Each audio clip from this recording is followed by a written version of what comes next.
A year ago, there's £14 billion more. They need to be spending it well, and I'm sure the Scottish public will look very, very dimly on a Scottish Government that can't spend it and improve our public services. Speaker, I'm not sure the Secretary of State quite caught the question there. We voted against the two-child cap. If there's cash to go round and UK departments are getting bigger spending increases in the Scottish Government, why won't he prioritise child poverty, which was described by the Child Poverty Action Group as being the far most cost-effective way to cut child poverty was to get rid of the two-child cap, described by the Pensions Minister as being immoral. And the Cabinet Office's recent report tackling child poverty saying there's a lot we can learn from action being taken in Scotland, Wales and Northern Ireland. Will he make scrapping the two-child poverty cap a priority, or will he insist on failed Tory policies?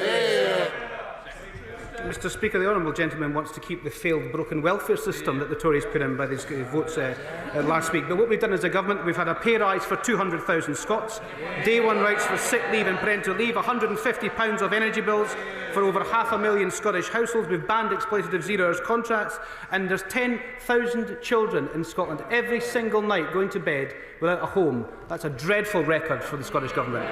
Question 2, please, Mr Speaker. Minister. Mr Speaker, artificial intelligence will drive incredible change in our country. It will turbocharge growth and it will boost living standards. Scotland, as we know well, has been the UK's home of AI since 1963, and it will become the home of the most powerful supercomputer in the UK, with this Labour government investing £750 million in its development at Edinburgh University's Advanced Computing Facility in Midlothian. We are currently assessing applications for AI growth zones from across the UK, including several from Scotland, which is at the cutting edge of computing power globally. Thank you, Mr Speaker. Can I thank the Minister for her answer? It is refreshing to have a UK government so committed to investing in and developing AI. In comparison to John Swinney and a Scottish government stuck in an analogue age, unable to even provide patients and staff with a functioning NHS app. Does she agree with me that the towns of Airdrie and Shotts and indeed North Lanarkshire, a former industrial heartland, are incredibly well placed to serve as an AI growth zone and capture the clear ambition the government has?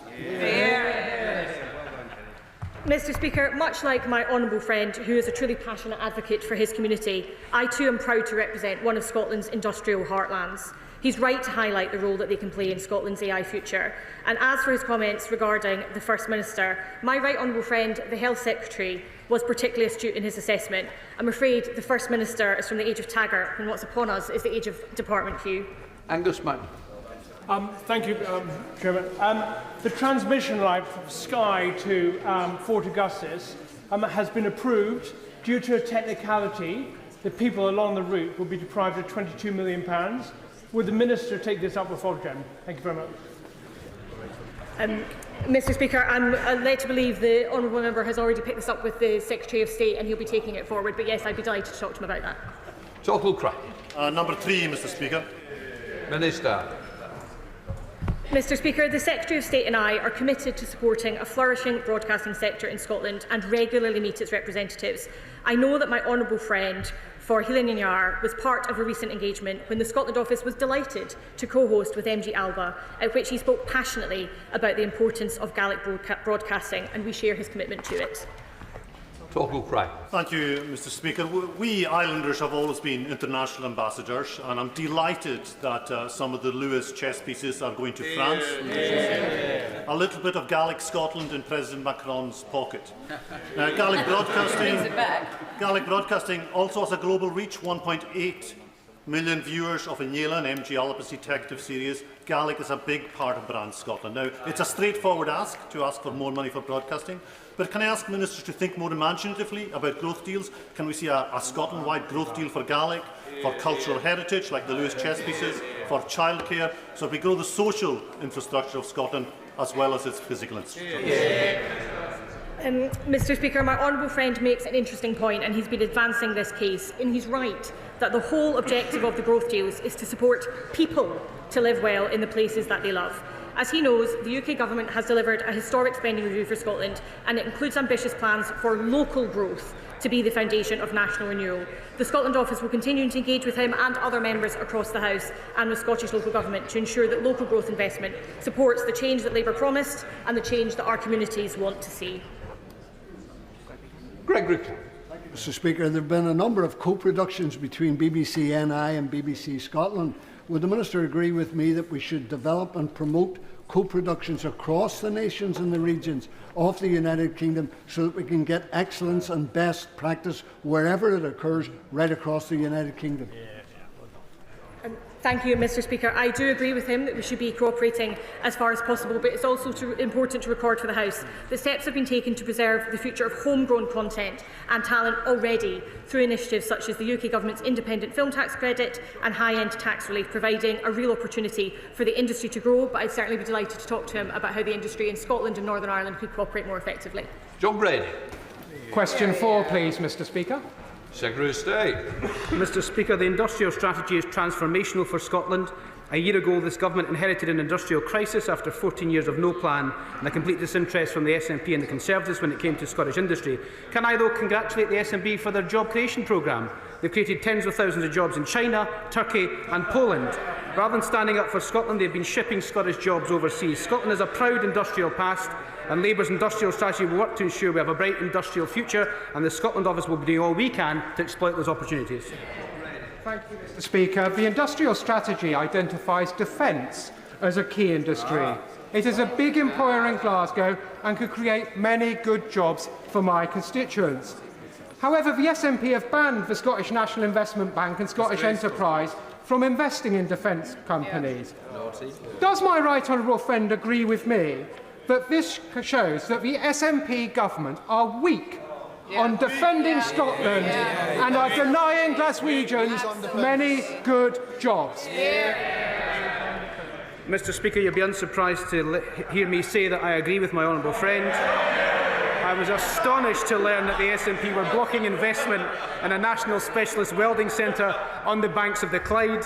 That's putting their own student politics before job opportunities for working class young people, especially at a time when 1 in 6 are not in education, employment or training. Politics before people, it just isn't good enough. But where the SNP stand down, Labour will step up and fund that centre. We'll invest in defence and create a defence dividend, which means jobs and opportunities for everyone in Scotland. Dave Dugan. Thank you, Mr. Speaker.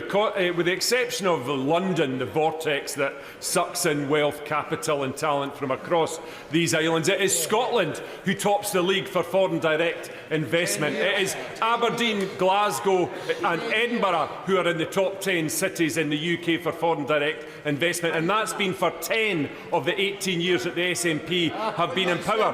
What's the Scottish Secretary done ever to get FDI into Scotland?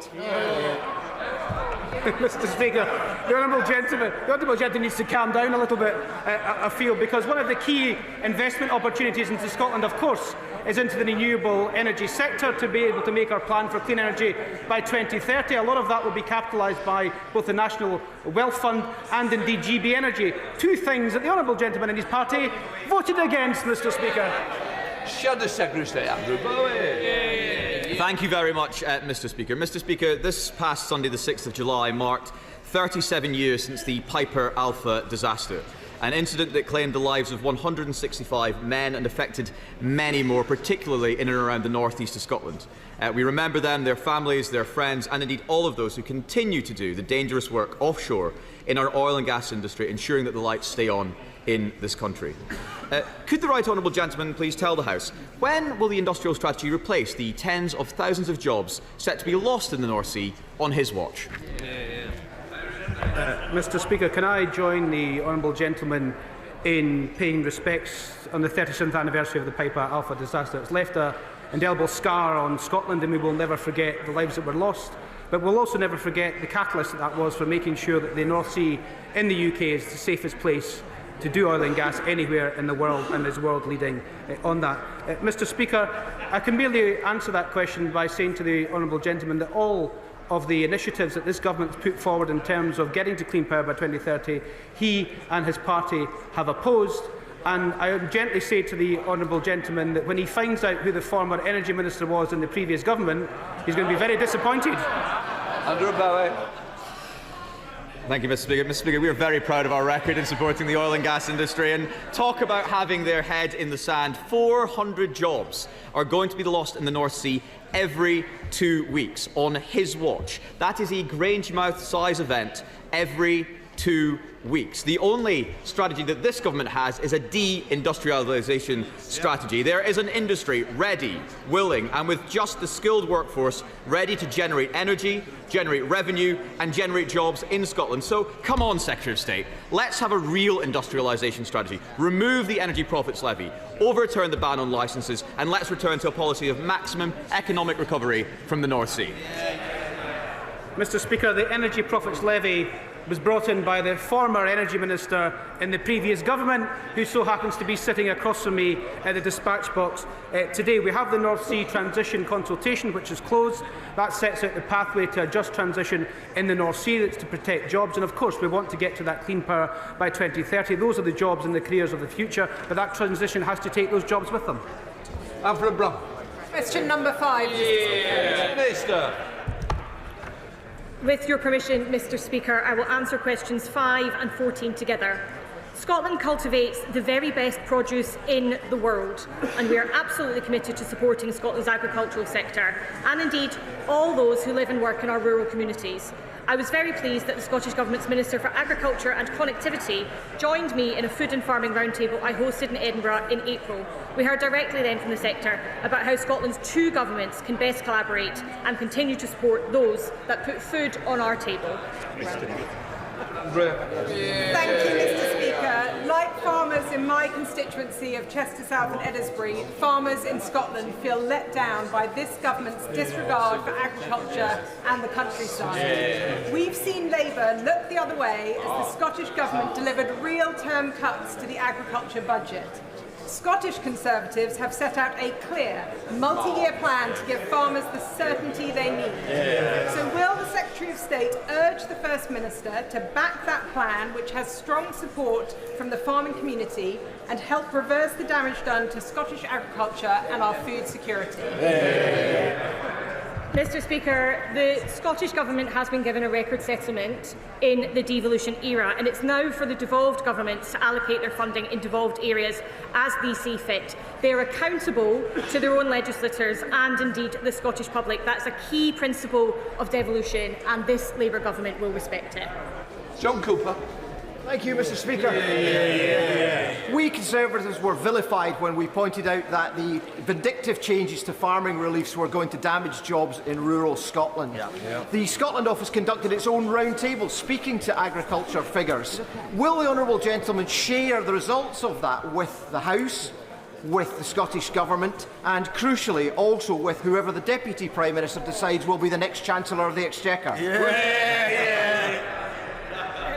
Mr. Speaker, I'd be delighted to report back to the House and to Scotland's rural communities, including my own in Midlothian, about the outcomes of the farming roundtable. What we heard from stakeholders directly was that they wanted support and, crucially, for the 2 governments to work together, which is exactly why we had the Scottish Government around the table. Mr. Speaker, does the Minister agree that Scottish agriculture, salmon and distilleries like Lockleigh in my constituency will benefit from our 3 trade deals? But can she work out why the SNP failed to support them? Mr. Speaker, those 3 trade deals are, of course, some of the proudest achievements of this Labour Government, and they will disproportionately benefit Scotland because it is, as I have already said, home to some of the finest produce on the face of the earth, and we are delighted to be promoting it as part of the Scotland Office's Brand Scotland efforts. Mr. Speaker, does my honourable friend agree it is the Chancellor's excellent spending review for Scotland setting out record funding for the Scottish Government, which means SNP ministers are ideally placed to offer the agricultural sector in Scotland a multi-year funding settlement, and that's exactly what they should now do. Mr. Speaker, I agree with my honourable friend that the Scottish Government has been blessed with a record settlement in the devolution era. The difficulty for those of us on this side of the House that championed that settlement is that we are all too well aware that I'm afraid the Scottish Government is absolutely addicted to wasting money, which is why the only route for Scotland to have a new direction is to replace a failing Scottish Government with a Labour one in May. Thank you very much, Mr. Speaker. Mr. Speaker, this weekend I was at the Childcare show in my constituency, and I noted that 2 weeks ago the Secretary of State was at the Royal Highland show in Edinburgh. Now, with new research showing that more than 16,000 jobs are expected to be lost as a direct result of Labour's family farm attacks, can I ask the Secretary of State and the Minister what their message to farmers that they met at the Royal Highland show was regarding their government plans to kill family farms in Scotland? Because judging by the comments made this weekend, to me, the fear, anger and disgust at how this government has treated the agricultural sector and rural Scotland very much remains. Mr. Speaker, our message to the farming community, including NFUS Scotland, with whom I meet regularly, and indeed to whom I spoke at their annual conference earlier, was there has to be fairness in the government's approach to the public finances. The latest figures from 2021 to 22 show that 40% of the value of APR went to just 7% of claimants. That is neither fair nor sustainable. To Luke Evans. Number 6, Mr. Speaker. Mr. Speaker, the ruling brings clarity and confidence for women and service providers such as hospitals, refugees and sports clubs. Single-sex spaces are protected by law under Labour's Equality Act 2010 and will always be protected by this government, alongside the rights of the trans community, as was stated by the Supreme Court. Luke Evans. Mr. Speaker, Joe Griffin, the Permanent Secretary of the Scottish Government, in appearing in front of the Hollywood Finance Public Administration Committee, was asked about action taken relating to the Supreme Court judgment. When pushed, he said, specific actions, I can't give you that right now. So does the UK Government believe that the Scottish Government is failing to uphold the law? Mr. Speaker, the application of the Supreme Court ruling to services in Scotland is a matter, of course, for the Scottish Government. It's for the Scottish Government to ensure they fully comply with the law as it stands. Imogen Walker. Mr. Speaker, the Supreme Court judgment provided very welcome legal clarity on the matter of biological sex. But the Scottish Government has met clarity with chaos. Does the Secretary of State agree with me that the SNP has made an absolute mess of this in much the same way that they have made a mess of passing on the biggest settlement in the history of devolution to Scottish NHS, education and housing services? And isn't it time they got a grip? Mr. Speaker, I think the F word could be used in terms of whatever the Scottish Government has done, and that is the word failure. And when it comes to the elections in May 2026 next year, the Scottish public will have to decide whether or not they require a third decade of the SNP Scottish Government or a change with Anas Sarwar as First Minister. Jerome Mayor. Number 7, sir. Thursday. Mr. Speaker, under this government is working people in Scotland who will feel the benefit of economic growth. We've given the largest settlement in the history of the Scottish Government, £14 billion extra. The stability in the economy has enabled us to have 4 interest rate cuts, meaning cheaper mortgages for homeowners. Fuel duty is frozen, meaning 3 million Scots motorists pay less at the pump. The minimum wage is up, meaning a pay rise for 200,000 of the lowest paid Scots. And that deserves the largest cheer because it is for the lowest paid Scots, and the warm homes discount is extended to 500,000 Scots. Jerome Mayo. The jobs tax decimated business confidence and has seen unemployment rise. The budget blow to Scotch whisky, the attack on family farms, the undermining of the oil and gas industry, and now Scottish Hospitality Group has slated the spending review, saying it does absolutely nothing to support the sector. So will he work with the Chancellor to undo the damage of her budget and her spending review that they've inflicted on family farms, Scotch whisky, oil and gas industry, hospitality, entertainment and business confidence in Scotland? Mr. Speaker, the honourable gentleman should go and speak to Scottish businesses and apologise for voting against the budget and apologise for voting against the £14 billion extra that will go to Scotland as part of the spending review. As a result of the decisions taken by this government, we have the highest growth in the G7, the highest business confidence in a decade, record inward investment, 3 major trade deals, 4 interest rate cuts, all helping businesses right across the country. Joanna Baxter. Mr. Speaker. It's fantastic news that Ferguson Marine has secured this contract with BAE Systems to help further enhance the UK's maritime capability and making use of the skilled workforce there. Does my right honourable friend agree that this is in sharp contrast to the student union politics played by the SNP government in relation to defence? And does the Minister agree with me that the benefits of the spending review cannot be fully assessed until the SNP are removed from power in 2026? Mr. Speaker, yet again I agree with my right honourable friend, and can I pay a special tribute to both her and my honourable friend, the member for Inverclyde and Renfrewshire West, who've done so much to make sure we can get work into Ferguson Marine. But again, Mr. Speaker, it won't be lost on the House or indeed the Scottish public that it's the defence industry that's supporting jobs in Scotland's defence industry, and that is straight into Ferguson Marine, whereas the Scottish Government walks past on the other side. We will invest, Mr. Speaker. We now come to Prime Minister's questions. Durham Paffey. Question number 1, please, Mr. Speaker. Minister.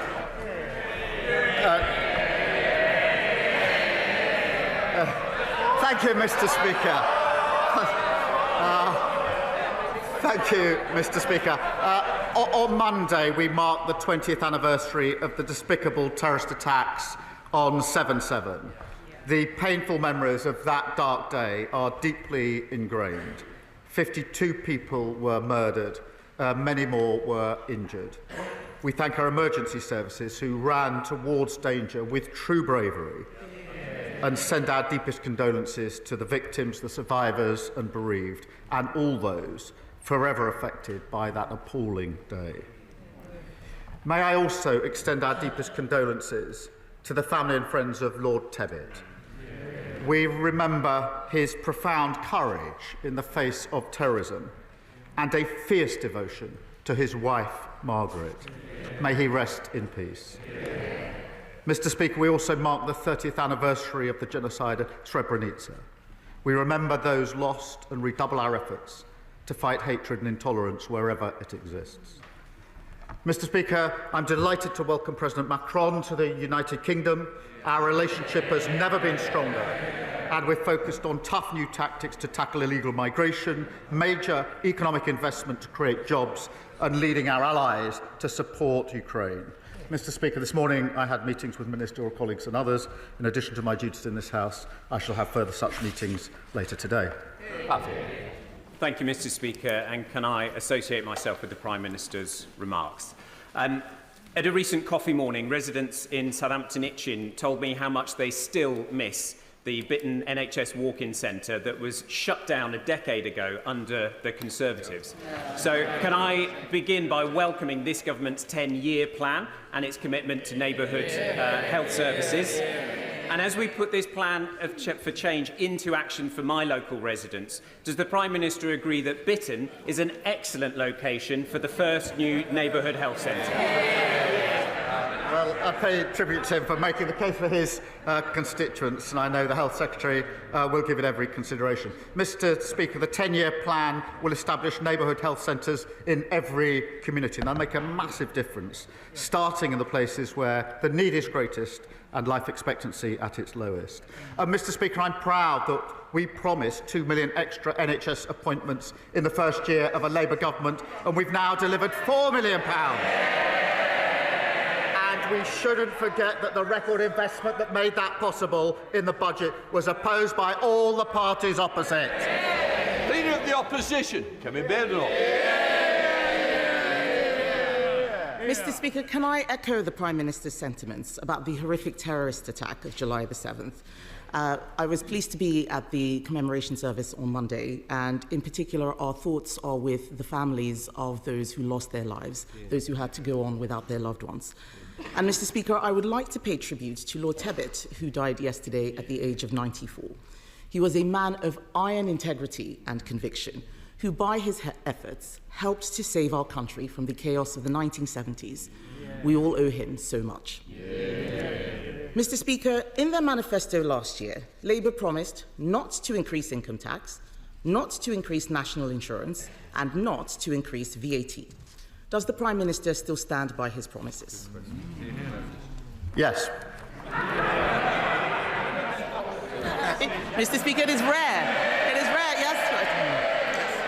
it is rare that he's able to give a clear answer, but I'm glad that he has done so, because he also promised, in fact, he boasted that he solved the doctor strike. But only a Prime Minister who was so weak and giving 28% pay rise to doctors, only now we see that they're still voting to strike again.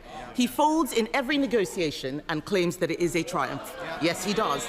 And we saw at the budget, Mr. Speaker, more promises. The Chancellor promised that she would lift the freeze on income tax and national insurance thresholds, because in her words, they hurt working people. Is that still government policy?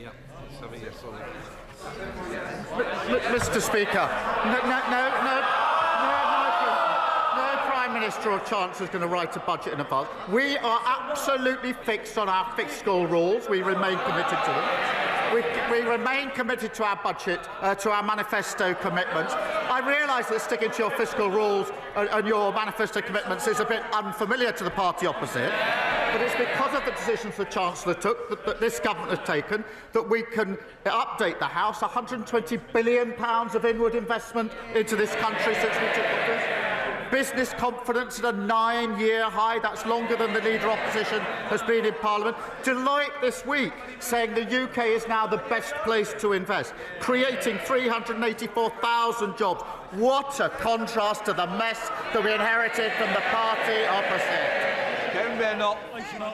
Mr. Speaker, there was no clear answer there. The whole House would have heard him fail to rule out freezing tax thresholds. He could say it in the first question, he could promise, but he couldn't this time round. But what does this mean, Mr. Speaker? He's talking about record investment and more jobs. We know that people are losing their jobs. Unemployment has gone up under Labour every single month since it's their year in office. But what does it mean on this issue of tax thresholds? It means that under Labour, millions of our poorest pensioners face being dragged into income tax for the first time ever. Does the Prime Minister think it is right that struggling pensioners should face a retirement tax?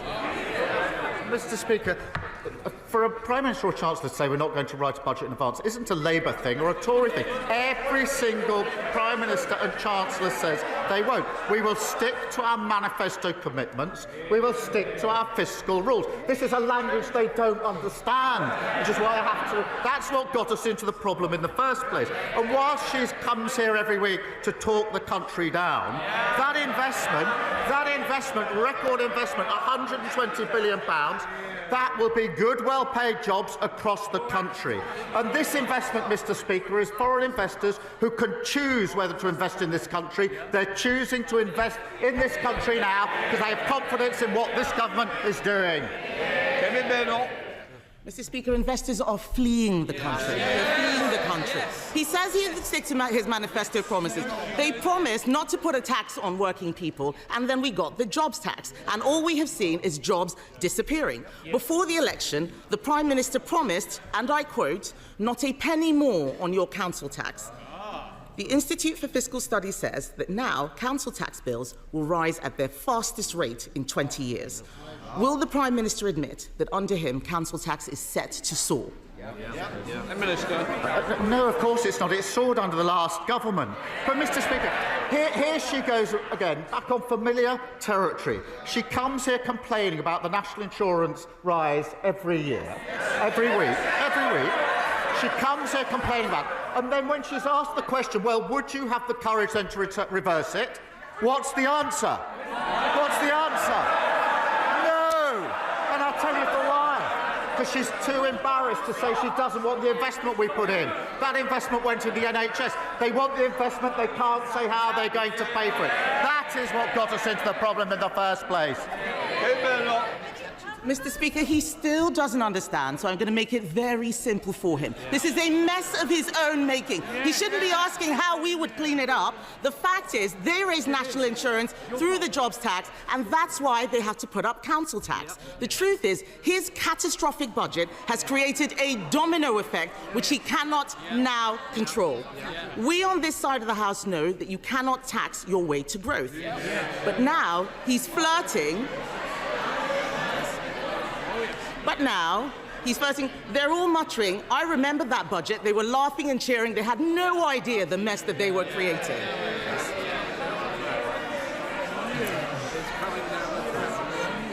They should go and explain to their constituents about why unemployment is going up. But, Mr. Speaker, what is more worrying is that now he is flirting with Neil Kinnock's demand for a wealth tax. Let's be honest about what that means. This is a tax on all of our constituent savings, on their houses, on their pensions. It would be a tax on aspiration. Will the Prime Minister rule this out? Mr. Speaker says we shouldn't be asking them for advice on the economy. She's absolutely right about that. We will not be asking for their advice. What we did in the budget was stabilise the economy through the measures taken by the Chancellor. And what has that led to? 4 interest rate cuts. For mortgage holders, that's hugely important. Compare and contrast what happened on the Liz Truss mini-budget. The fastest growth in the G7 in the first quarter of this year. Wages up more in the first 10 months of a Labour government than the 10 years under the Tories. So, no, we don't need lessons from them. Mr. Speaker, he says he stabilised the economy. Has he spoken to any farmers recently? Yes. It is time for him to take responsibility for the mess he is making. He has been in office for a year, and all we see is him congratulating himself on what a fantastic job that he has done. Nobody out there believes it. No, not even them. Not even them. What a weak chair. Mr. Speaker, he's congratulating himself. We can compare records. He talks about the fastest growing economy. We left him the fastest growing economy of the G7. We cut the deficit in every year until the pandemic. We got inflation down to 2%. On his watch, taxes are up. Unemployment is up. Inflation is up. And this weak Prime Minister has been forced into a series of chaotic U-turns. Yesterday, Mr. Speaker, the OBR said that our economy is being eroded under Labour. Doctor strikes, tax bombshells, the wealthy leaving in droves. Isn't the truth that under him he is dragging us back to the 1970s? Mr. Speaker, responsibility. We're responsible for 4 million extra appointments in the NHS. We're responsible for a 10-year plan on the future of the NHS after they broke it. We're also responsible for free school meals being rolled out in a way which has never been done by any government. Breakfast clubs being rolled out, family hubs being rolled out, transport across the country, and migration coming down. We take responsibility and we're proud of that. Lord Hatton. Thank you, Mr. Speaker. The Eden project in Cornwall is a proven success story, injecting millions into the local economy. And in Lancashire, Eden Morecambe will soon be under construction, set to create hundreds of jobs. So it's about time we had the third instalment with Memo Portland, or Eden Portland, as many like to call it. This will be a world-class attraction, celebrating the Jurassic Coast and transforming the economy in South Dorset. So will the Prime Minister back this exciting project and work with me and all of the relevant ministers to secure funding to deliver this project? And ideally, can we use the new Growth Mission Fund? Well, look, I thank him for highlighting this exciting proposal, and he's a fantastic advocate for Portland and South Dorset. The Eden Portland is a hugely exciting project. I can't confirm funding allocations yet, Mr. Speaker, but our £240 million Growth Mission Fund should support transformative projects that give local leaders real investment to deliver real change. And I know he makes a compelling case in relation to the fund that's been set out. Sir Ed David, Leader of the Liberal Democrats. Thank you, Mr. Speaker. Can I associate myself and my party with the Prime Minister's comments about the horrifying terrorist bombings of 7/7 here in London? Our thoughts are with the victims, their families, and our amazing emergency services. And can I also join in the condolences to the family of Lord Tebbit? He was a man of service in the RAF, in politics, and as a carer for his wife, Margaret. He will be greatly missed. Mr. Speaker, after years of Conservative neglect, the special education needs system is in desperate need of repairs. But with parents understandably worried, we already hear Labour MPs planning another rebellion. So can I offer the Prime Minister this? If he genuinely wants to fix the problem and not strip away the rights of children and parents in some cost-cutting exercise, then we have 72 votes to help.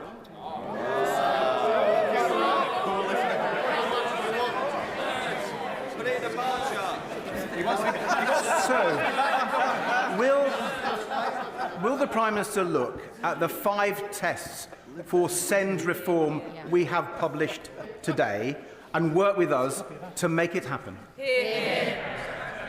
Well, Mr. Speaker, it's telling that when he raises the question of the broken send system, they laugh at the back of the Tory boxes. They laugh. That's how seriously they take their responsibility. Absolute shame. But as he knows, every week across the House, people raise this issue with me. I think it's been raised more times than anything else. And everyone knows the system is broken. And again, guess who broke it along with everything else? It doesn't work for parents, and it lets down children. So we do need to reform and change it. That's not about saving money. We've already invested an additional £1 billion into send, but it is about creating a new system that truly supports every child. And we're developing proposals. We want to work with parents and teachers to get this right, and I would expect him to welcome that. Sir Ed Davey. Well, I thank the Prime Minister for his reply. We want to work across the House to fix the mess that lay live. We don't want another welfare-style mess this time. We've got to fix this properly for parents and children. Mr. Speaker, the Conservative government badly undermined the security of our borders by ripping up the returns agreement that allowed us to send migrants back to Europe. So I hope the Prime Minister can secure a new returns agreement with France that acts as a real deterrent to stop the votes.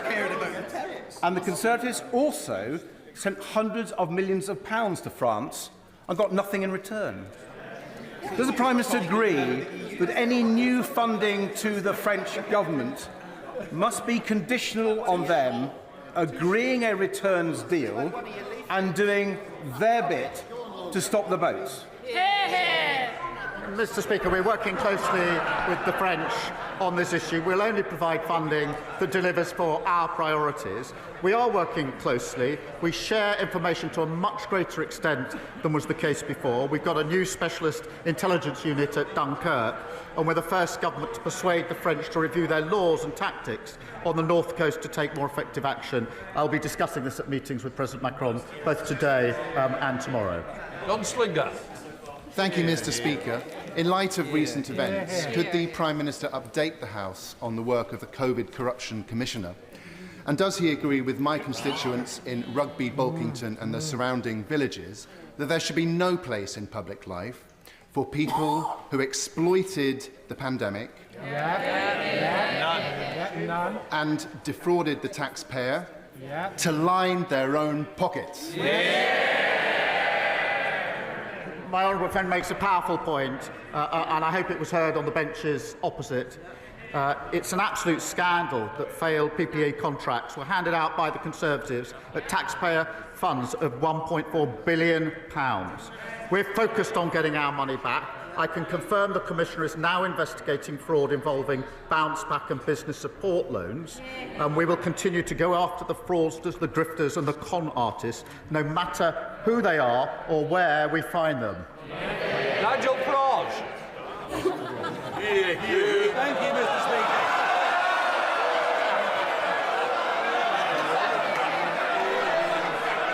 The main reason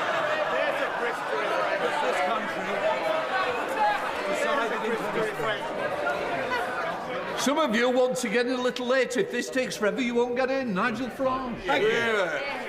The main reason this country wisely voted for Brexit back in 2016, and that included millions of Labour supporters, is because we wanted to take back control of our borders so that we and we alone could decide who comes and settles in our country. Does the Prime Minister understand that demand today is even greater than it was back in 2016, and that we demand, the country demands, that you say to the French President, will you shut up? That you say to the French President, we will not accept undocumented males across the English Channel, and that you are not dictated to by an increasingly arrogant anti-Brexit French President.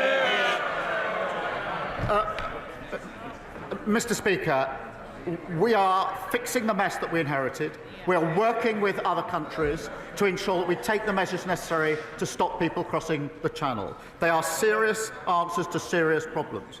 His proposal for 10 years, wagging the Tory dog, has been to break everything and claim that's how you fix things, to stick two fingers up at your neighbours and then expect them to work with us. And he votes against the Borders Bill, which gives more powers to our law enforcement to deal with security at our borders. And, Mr. Speaker, the reason for that is he has no interest in fixing the problem because he wants to milk it and exploit it. That's the truth about him and his party. Thank you, Mr. Speaker. From homelessness to child poverty, so many of the challenges that I see people facing in Exeter can be traced back to early years. So can I welcome how this government is rebuilding on the legacy of Sure Start, so cruelly dismantled by the party opposite? And can the Prime Minister set out what difference this will make to family services in Exeter? Well, I'm grateful to him. I've discussed it with him before. He's a brilliant champion for Exeter. Mr. Speaker, every child should have support to realise their potential. And the party opposite tore up Sure Start and took it out of our communities, an act, in my view, of vandalism that abandoned families and deepened inequalities. Mr. Speaker, we're delivering 1,000 Best Start family hubs across the country. That's in addition to free childcare being rolled out and expanding free school meals. That's the change the Labour government makes. Jim Ramsey. Thank you, Mr. Speaker. Growing numbers of people are joining calls for a wealth tax on the super rich, including former Labour leader Lord Kinnock and today a former First Minister of Wales, and it transpires the Chancellor herself when she was in opposition. So will the Prime Minister stand by his promise that those with the broadest shoulders should carry the largest burden? And can he clarify that that means the ultra-wealthy, not disabled people, the poorest and children with special educational needs? Mr. Speaker, I'm really not going to take advice from a party that put forward £80 billion of unfunded commitments at the last election. That's the sort of thing that got us into the problem in the first place. Mr. Speaker, we can't just tax our way to growth. We need to ensure that we put in place the necessary measures. We're putting in place planning reforms, Mr. Speaker, to drive growth. He voted against it and they voted against it. Bill Lester. Mr. Speaker, I am proud that this Labour government is banning fire and rehire. I am proud that we are addressing the abusive use of zero-hour contracts and improving protections at work, particularly against unfair dismissal. Reform and their Tory friends voted against Labour's workplace protections. I don't know why they're heckling. When they were in government, they promised to deal with fire and rehire, and after, and despite the scandal at P&O, did absolutely nothing about it. So, does my right honourable friend agree that it is only this Labour government which will ensure people have fairness at work in this country? Well, I'm proud that we'll give 15 million workers, that's half of all workers, stronger rights at work. And, Mr. Speaker, that's sick pay for up to 1.3 million of the lowest paid, tackling sexual harassment and bereavement leave for families who experience pregnancy loss before 24 weeks. Compare that to the Leader of the Opposition who thinks maternity pay is excessive. The Leader of Reform who wants working people to pay tax for tax breaks for millionaires and billionaires. Both of them vote against reform and better protection of workers at every term. They always have and they always will. They offer nothing for working people. Sir David Davis. With permission, Mr. Speaker, before my question, can I tell the House that in the public gallery today there are a number of veterans of Northern Ireland? Given what the Prime Minister said about 7/7, I'd like to publicly thank them for their courage in defending our country and our democracy against the first scourge of terrorism. Now, the Prime Minister knows that every time a paramilitary was killed in Northern Ireland by a British soldier, it triggered a thorough investigation. No bullet went unscrutinised. Our soldiers were held to the highest standards of law. The IRA were not. They tortured and shot men in the back. They forced families to watch their menfolk murdered. They killed women and children with bombs. yet we're willing to prosecute our own men. Men forced to make life and death decisions in split seconds. If the government get the legacy legislation wrong, at least 50 innocent retired veterans will be exposed to legal persecution for crimes they did not commit. Now, I've raised this matter 6 times now since February. So I ask again, on Monday, when we debate this matter in Westminster Hall, will his government protect our veterans, or will it sacrifice them to politically motivated lawyers trying to rewrite history with a pack of lies? Well, can I join in his thanks to the veterans here today with us and to all veterans. And, I mean, he knows this is a serious issue, and the outing of his, at the end of his question didn't really reflect that seriousness, because the scheme that was set up by the party opposite was found to be unlawful in the courts, and he knows it. And it wasn't supported by the communities. It would have meant, as he knows, immunity from prosecution for those who committed the most appalling terrorist crimes. And that's why it didn't have support in the communities and didn't have the support, I think, of any political party in Northern Ireland. And that was amongst the reason it was found to be unlawful. So we have to tread carefully, we have to get this right. And I'll work with him on that, but we don't get there by cheapening the debate. We will look at the address. It's not about political point scoring. I worked in Northern Ireland. I've spoken to many of the people affected, and I know we must get this right, and I want to do so, and I want the House to do it together if we possibly can, because it matters. But we have to do that in a serious way, to address the issues of the past, of course, in a way that has support of victims and survivors, and that is a key test. For me, because without the support of victims and survivors, I think it's very hard in Northern Ireland to come up with something which will have the confidence of everybody in Northern Ireland, which is why we have to work in the way we do. In advance of the new legislation, the Secretary of State for Northern Ireland continues to engage with veterans and their communities to ensure that legacy mechanisms are fair, that they're lawful and they're proportionate. And I'll continue to work with him and others in the House, because the most important thing is not scoring points but getting it right. Thank you, Mr. Speaker. Last week I published a report which revealed the terrible legacy left by the party opposite on the NHS locally.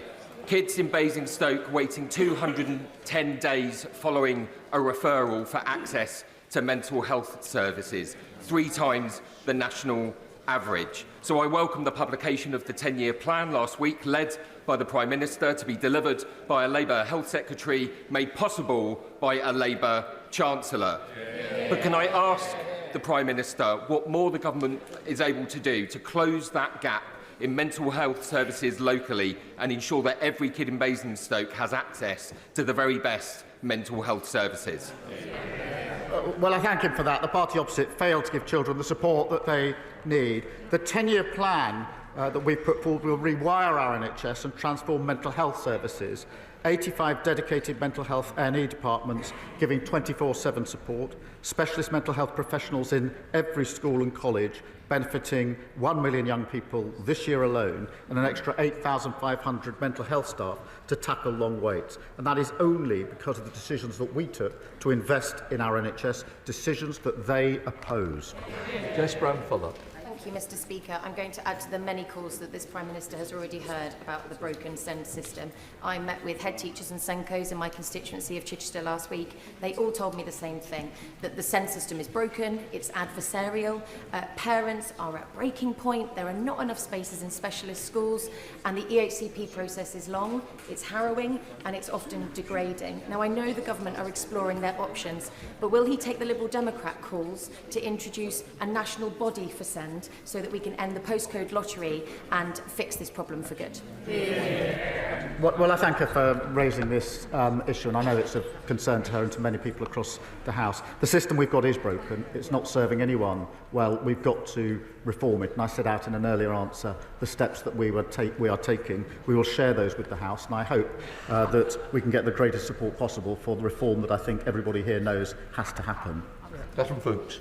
Thank you, Mr Speaker. I'm delighted at the spending review commitment of £445 million for Welsh Rail. A new station at Megrunundy will take cars off the congested M4, offer greener journeys and open doors for local residents without a vehicle to get jobs. And it's great value for money due to the track and infrastructure that's already in place there. Does the Prime Minister agree with me that Megrunundy is an excellent candidate to be the first Burn station built so it can start serving local people? Well, it's so good to see strong Labour MPs standing up for Wales and her constituency. She makes her case. I can't confirm the plans yet, but we will consider recommendations from the Burns Commission, which includes a proposal for a new station in her constituency. And I'm delighted, Mr Speaker, just this week we set out a major road and rail schemes across the country, the A66, Newark Bypass, Midlands Rail Hub, creating tens of thousands of jobs, new homes and better journeys for millions of travellers. Thank you, Mr Speaker. In the past few weeks, I've spoken to 5 people from my rural constituency of North Devon who have been forced to remove their own teeth with pliers or with amateur surgical kits bought online because they are unable to find an NHS dentist. What would the Prime Minister say to those people, Mr Speaker? And when will the government banish this dentistry crisis to the history books where it belongs? Well, Mr Speaker, another shameful legacy from the party opposite, with 1 in 4 adults struggling with NHS care and tooth decay as the most common reason for hospital admissions for children aged 5 to 9 under their watch. We are fixing this, Mr Speaker, and I can set out what we're doing. We're rolling out 700,000 urgent and emergency appointments. We're reforming the dental contract and recruiting more dentists and newly qualified dentists to practice in the NHS for a minimum period. All of that only made possible because of the investment we put in the budget, which they all opposed. Millennial. Thank you very much, Mr Speaker. Tax evasion, money laundering, illicit goods, illegal working all undermine our high streets like Freeman Street in my own constituency, undermine local business confidence and challenge community cohesion. That's a reality around the country because of the explosion of vape shops, fake barbers, Harry Potter shops, American candy stores. Will the Prime Minister commit to working with his cabinet to bring in a national strategy to tackle the scourges of the high street and restore high street confidence? Well, she's right to highlight this issue, Mr Speaker. In March, we saw a major crackdown against criminals using high street businesses to launder money, and with almost 400 properties securing freezing orders over bank accounts totalling more than £1 million and arresting 35 individuals. There's much more to come, and I thank her for highlighting this really important issue. Sir Ashley Fox. Thank you, Mr Speaker. The Prime Minister was elected on a promise to smash the gangs. He said he would reduce small boat crossings. He said he would close asylum hotels. Why are all these issues going wrong? Mr Speaker, we are fixing the problem that they said they'd take control of borders and they lost it. We're working hard with our allies. We want to bring forward more powers for our law enforcement of the borders through our Borders Bill to give them the powers they need to take the job and deal with it. And what did they do? They voted against. A confected argument. Patrick Hurley. Thank you, Mr Speaker. Tomorrow evening sees the annual National Police Bravery Awards. 3 of the officers nominated this year are 3 of the officers who were first on the scene of the tragedy in my Southport constituency last summer. So will the Prime Minister join me in paying tribute to Sergeant Gregory Gillespie, Constable Luke Holden and PCSO Timothy Parry, who are with us in the gallery today, for their immense bravery in the face of evil. And just like our brave officers will always protect and defend us when we need them to, does he agree with me that this government will always support our brave officers in return? Well, can I start by saying that the thoughts of the whole House, of course, are with the families of those that lost their little girls and all those affected by this terrible incident. I would like to put on record our heartfelt thanks to all of those who responded and those that are with us today: Sergeant Gregory Gillespie, PC Luke Holden, PCSO Timothy Parry. These officers ran towards danger to protect young lives, Mr. Speaker. I have met a number of them, and it is truly humbling to see the bravery and professionalism that they brought to their job that day and every day. Southport is a wonderful and loving community. In difficult days, they've shown kindness, empathy and courage. And I'd like to thank my honourable friend for all that he has done in relation to those values as well. Ben Lake. Mr. Speaker. My constituent, Mr. Brian Buckle, is a victim of a miscarriage of justice. He was wrongfully imprisoned for over 5 years before being exonerated at retrial. Now, Mr. Speaker, despite a jury unanimously finding him not guilty of the crimes for which he was imprisoned and the devastating impact this injustice continues to have on him and his family, his application for compensation was denied due to a 2014 change to the law that requires those who have been wrongfully imprisoned to prove their innocence beyond all reasonable doubt. This is an almost impossible hurdle to overcome. And so would the Prime Minister consider meeting with Mr Buckle to discuss his case and lend his support to Appeal's campaign for fair compensation for those who have been victims of a miscarriage of justice? Well, can I thank you for raising this particular case, which saw a grave miscarriage of justice. In relation to the statutory test for compensation, this has been raised in the House before, and I've undertaken to have a look at it. And I know he's working, I think, with the Minister responsible on the particular case that he raises. Well, let's... Thank you, Mr Speaker. Can I thank the Prime Minister for leading from the front in promoting the importance of his role as a father in keeping time for family life. I'm delighted that this government in the past week has launched a review into parental leave, and we've started to rebuild the legacy of Sure Start by launching our Best Start family hubs, both things that will make a huge difference to my constituents in Ribble Valley. Can you commit to this parental leave review, creating some truly ambitious outcomes so that we can make the UK not only a world-leading place to live and do business, but also the best place in the world to live a rewarding family life? Well, I think the first full review of parental leave and pay is a landmark moment. The current system is simply out of date and too complicated. 1 in 3 dads don't take paternity leave, often because they can't afford to do so. Mr Speaker, that's a great loss to them and their children. I want parents to be able to give their child the best care and make the system work better for employers. Final question, Cameron Thomas. Thank you, Mr Speaker. Following a week of internal conflict, the Prime Minister should be well prepared if he wants to join me this weekend at the Tewkesbury Medieval Festival, which includes Europe's largest reenactment. Or perhaps next weekend he'll don his leather jacket and turn it up to 11 at the Tewkesbury Live Music Festival, hosted by hospitality venues across the town. Regardless, will he join me in thanking the volunteers and those hospitality venues that make Tewkesbury the unsung nucleus of Gloucestershire's culture? Thank you. Mr Speaker, what an invitation. I'm grateful for the invite to join the Medieval Festival, but if I wanted to see a load of people stuck in the past and fighting each other, I'd probably go to the next meeting of the Shadow Cabinet. Thank you. That completes Prime Minister's questions. Let the front bench change over.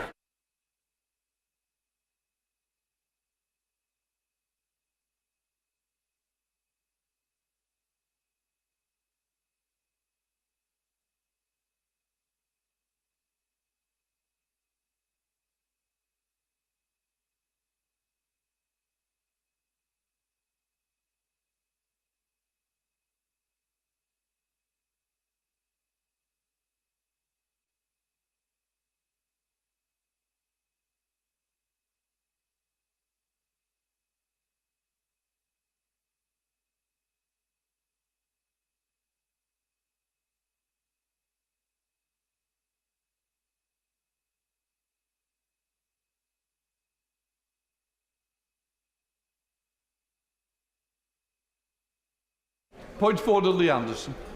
Mr Speaker, during PMQs today, the honourable member for Clacton asked what I thought was quite a reasonable question, because I knew what the question was going to be, but during PMQs, I couldn't hear a single word. I'm sure people in this chamber couldn't, because people like the honourable member for Dewsbury behind me never shut up all the way through. The honourable member for Clacton was trying to ask a reasonable question. We do not subscribe to this sort of dog whistle politics in Reform UK.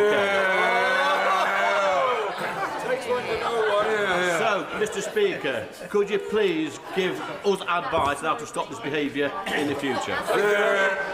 What I would say is I think Mr Farage is capable of dealing with his own battles, that we've seen on many occasions. What I would say is, look, it is about respect, it is about tolerance that we should show to each other. Because what we do in here is reflected outside. So please, let us show common sense but respect for each other. A point of order, Adrian Ramsey, I believe. Thank you, Mr. Speaker. At Prime Minister's questions just now, in response to my question, the Prime Minister claimed that the Green Party had made unfunded spending commitments in our general election manifesto, something that he also said in response to me at last week's Prime Minister's questions. That is clearly untrue. Our manifesto was fully costed, including through the proposals for a wealth tax that I was calling for. So please could you, Mr. Speaker, outline how I can correct the record? Should I send a copy of our manifesto to the Prime Minister? Can I first of all say, look, I'm not going to continue a debate of Prime Minister's questions. I did end it. What I would say is, I think you have corrected it. With what you stated, it is now on the record. Right, let us move on now. We come to the urgent question. Shadow Secretary of State, Robert General. Thank you, Speaker. To ask the Secretary of State for Justice if she will make a statement on her plans to restrict jury trial through the creation of a Crown Court bench division and related sentencing changing. Mr. Speaker, this government inherited a justice system in crisis, with record and rising backlogs in our criminal courts, leaving victims in limbo waiting to see justice done.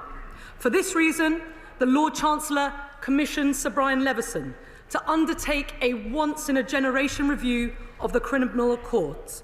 We're grateful to Sir Brian for all his work. His report confirms that the system that we inherited is broken, and that if we do nothing, it will collapse. We welcome the ambitious recommendations he's put forward and agree that a crisis of this scale requires bold action. We must consider any measures that will put our courts on a more stable and sustainable footing. Victims and the public deserve swift justice and a court system that they can have confidence in. We will consider Sir Brian's recommendations on jury trials, along with everything else, carefully before providing a formal response to Parliament, and we will do so in the autumn.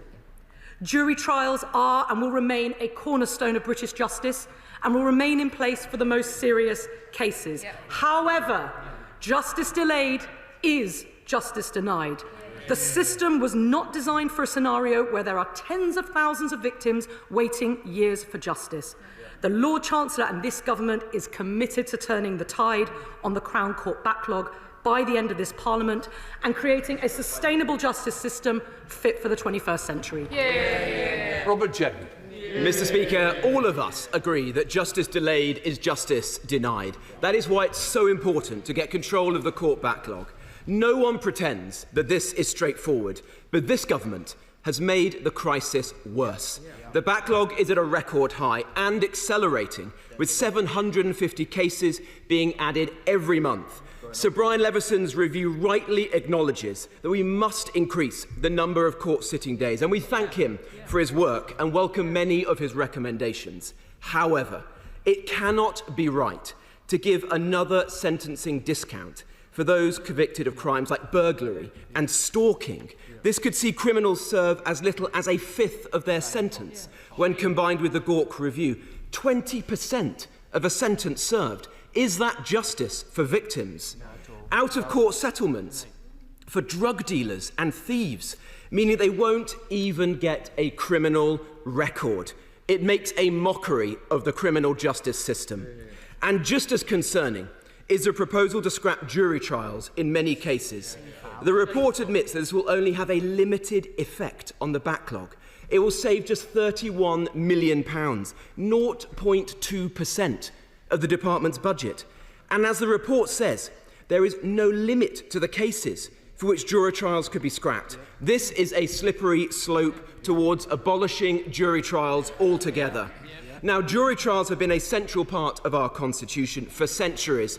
In Magna Carta, indeed before it, they are a gift that we have given to the world. To throw them away so casually shows a total disregard for our Constitution and for such limited benefit. For too many on the government benches, it seems they want to scrap jury trials regardless of the backlog because they don't trust the British public's instincts on justice. They say judges know best, we say the public know best. It doesn't have to be this way.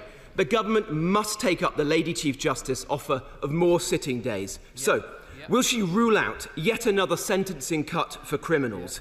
Will she rule out letting drug dealers and thieves avoid even a criminal record? And does she accept that scrapping jury trials is a disgraceful and unnecessary rejection of one of our country's proudest and most ancient liberties?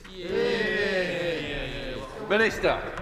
What I didn't hear in any of that was an apology. It's extraordinary to hear that the Shadow Justice Secretary has suddenly discovered a sense of urgency. Where was that sense of urgency, Mr. Speaker, in the last 14 years? The so-called party of law and order that allowed two things to happen. First, taking our prison system to the brink of collapse. That let down the public and it let down victims. Soft on crime and soft on law and order. And secondly, allowing the backlogs in our Crown courts to run out of control to record highs. For 14 years, they did absolutely nothing. Let me explain the contrast between a party and a government that is gripping the crisis and is tough on law and order. We commissioned one of their own, Sir David Gauke, to give us his review on the sentencing review. We've commissioned one of our most revered judges, Sir Brian Leveson, who today has set out his recommendations. We're not going to provide our policy response today because they demand and require seriousness, not what we hear from the Shadow Justice Secretary, but serious, careful analysis, and we will provide our formal response to this House in the autumn. But we're not delaying. We're not waiting, we're investing in the system. So to take up his challenge about what the Lady Chief Justice said, we have already done what they failed to do, an additional 4,000 Crown Court sitting days, a record level of 110,000 sitting days a year, up from what the so-called party of law and order gave us. We also understand that we need proper system capacity. We heard from the Lord Chancellor yesterday, it's not just simply about adding more Crown Court sitting days. We cannot, as Sir Brian Leveson tells us, had he bothered to read the report, we cannot simply sit our way out of this crisis. We've got to build system capacity. More judges, more prosecutors, more defence lawyers, more court ushers. Of course we need to invest in the system, which is what this government is doing, with a promise for £450 million into our courts, additional to what the party opposite provided, because we are staying laser focused on our mission here, which is to provide swifter justice for victims and to restore public confidence in a justice system that was left to rack and ruin by the party opposite. He's jumped the gun. We have been very clear. We are going to consider Sir Brian's careful and detailed report. We're going to listen to those who represent victims. We're going to listen to the barristers and the judges who do such an exceptional job. And we will do what it takes to look that victim of rape who today, if she reports a rape or a serious crime, is being told that she will have to wait till 2028, 2029 in some cases for her day in court. That is unacceptable. And that is why we will do whatever it takes with the seriousness that the other side simply failed to do. Chair of the Select Committee on this. Mr. Speaker, what Sir Brian's comprehensive report demonstrates is the terrible state our once envied criminal justice system was left in by the Shadow Lord Chancellor and his colleagues. Does she agree with Sir Brian that digging ourselves out of the hole which they have left us in will require more investment, greater efficiency and structural change? And isn't that the debt that we owe to, in particular, victims of crime, to ensure that they get justice? And it's up to this government to put right the wrongs that have been done over the last 14 years. Minister. The Chairman of the Justice Select Committee, as ever, gives a considered response and is absolutely right. What is required here is two things: a recognition of the scale of the problem, which demands investment and reform. Sir Brian, if you read the report, is very clear. Yes, we need investment, and it's investment which this government is already beginning to make. The additional Crown Court sitting days that we've laid on this year, running the system at system max. Additional funding for legal aid lawyers in criminal legal aid, £92 million to keep the sector going, both on the defence and the prosecutorial side. We are making that investment, but critically, and this is the critical thing, Sir Brian makes absolutely clear that alone will not be enough. We need to consider once-in-a-generation structural reforms that will run a sustainable, proportionate system that will allow us to deliver swifter justice for victims. Investment and reform, that is what we will be getting on with, and that's what we will report on in the autumn. Dr. Judicial. Thank you very much, Mr. Speaker. And the Minister will know the high regard in which I hold her. But with that in mind, does she in her own heart believe that intermediate courts will fix the criminal court backlog, or does she agree with the legal profession that it risks being a costly distraction from investing in the existing system? And does she agree with me that chipping away with jury trials in the name of speed risks undermining the cornerstone of British justice? Minister. Well, as I said in my opening statement, jury trials will remain a cornerstone for British justice for the most serious cases. But as Sir Brian Leveson evidences in his careful report, juryless trials can be swifter trials. And the fact is, we need to put this into some context. 90% of criminal trials in this country are currently heard without a jury. That is how our criminal justice system currently functions. And whilst, of course, it's right that we listen to those who participate in the system, who represent whether they are prosecuting or defending those in the system, it's also right that we listen to those voices that have welcomed today's report. The head of the Met Police, former Lord Chancellors, former Lord Chief Justice, and the Victims Commissioner. Their voices matter in this too. And I think, just as Sir Brian has done, we need to consider a package of measures capable of alleviating the acute crisis in which we find ourselves in. Just. Mr. Speaker, does my right honourable friend agree with me that trial by jury is and will always remain a fundamental concept of our British justice system, but we also need to ensure that we restore victims' faith in the system and to do what we can to ensure that justice is not denied by justice being delayed? Minister. He's absolutely right. The Shadow Secretary for Justice quotes Magna Carta, but the state's obligation is to ensure a fair trial, and essential to a fair trial is timely justice. In circumstances where some victims of crime are waiting 2-3 years for their day in court, that's not fair. And in fact, it's resulting in many victims actually pulling out of trials, rendering court time wasted and re-traumatising those victims. What he hasn't read is the entirety of Magna Carta. And I quote, Magna Carta says, "To no one will we delay right or justice." The right to a timely trial is embedded in Magna Carta, and we need to get back to delivering it. Liberal Democrats spokesperson Josh Papperin.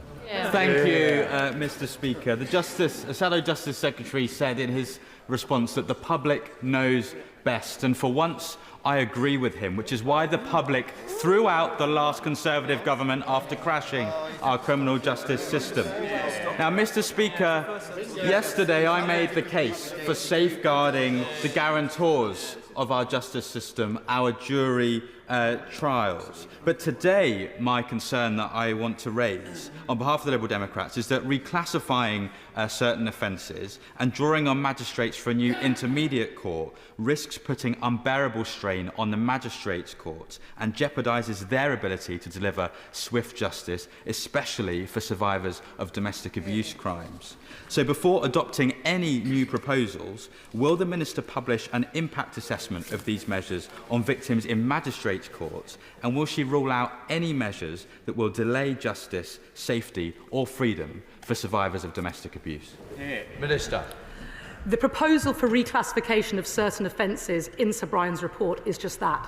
It's Sir Brian's recommendation, and as I've said already, we need to take those recommendations away and consider whether they are appropriate for our justice system. But he's right to highlight the essential role that the magistrates play in our criminal justice system. It's right that currently today, 90% of criminal trials are heard in our Magistrates' Court, and they do a phenomenal job. It's why we are continuing to recruit 2,000 magistrates annually. We want a more diverse magistracy. All of that will be essential.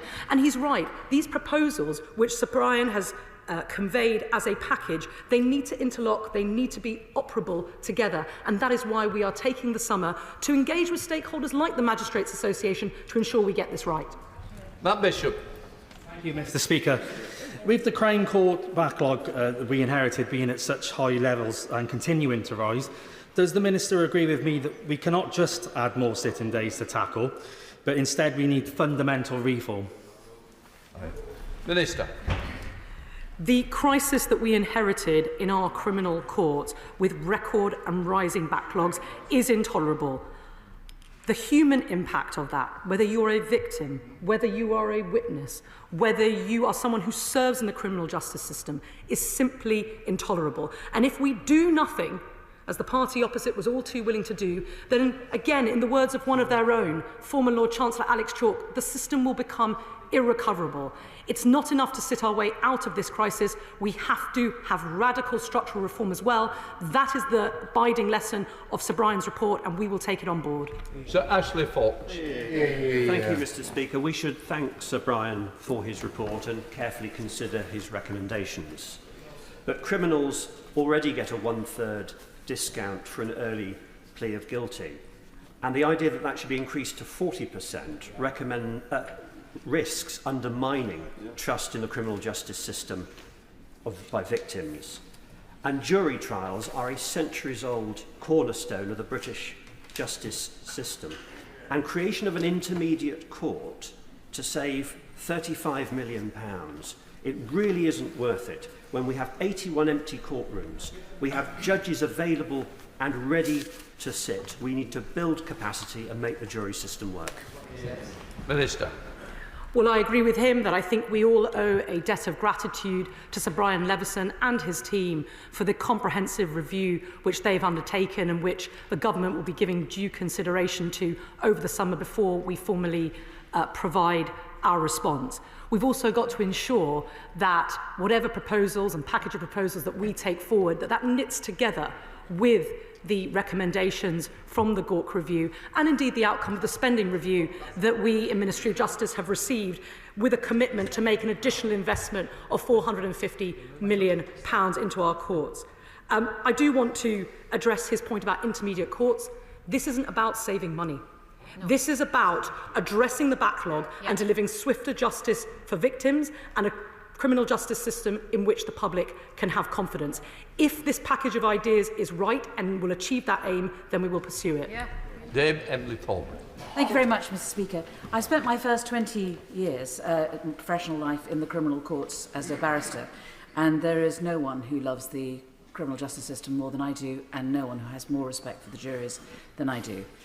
But if you go into the courts now, they're not what they were. And the fact of the matter is that the delays are so appalling that if you were a defendant, you just plead not guilty because you know that your case isn't going to come up for years and the chances of actually facing justice are minimalised. So it's in that extreme state that we have inherited from the benches opposite that radical action is needed. And I would ask, therefore, the front bench, who I know feel as I do about the criminal justice system and want it to work, that will they, when considering Sir Brian's recommendations, will they consider a sunset clause? Because if his recommendations work, there will become a time when we can increase the amount of jury service again. Minister. She speaks with a huge amount of authority and personal experience of how our Crown Courts operate.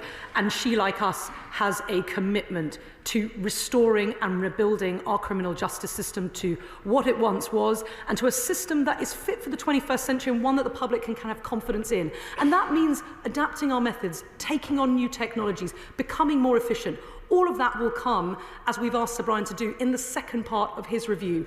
I'm not going to preempt the response or give a running commentary on it, but all of these things will be taken into account as we consider our response over the summer. Sure, Mr. Speaker, last year I was on a jury. Now, we all know we need to get the court backlog down, but from my experience at Reading Crown Court, the availability of jurors really wasn't an issue. Many of us were sat there for hours upon hours, and several jurors were dismissed on the Thursday, having never set foot in a courtroom.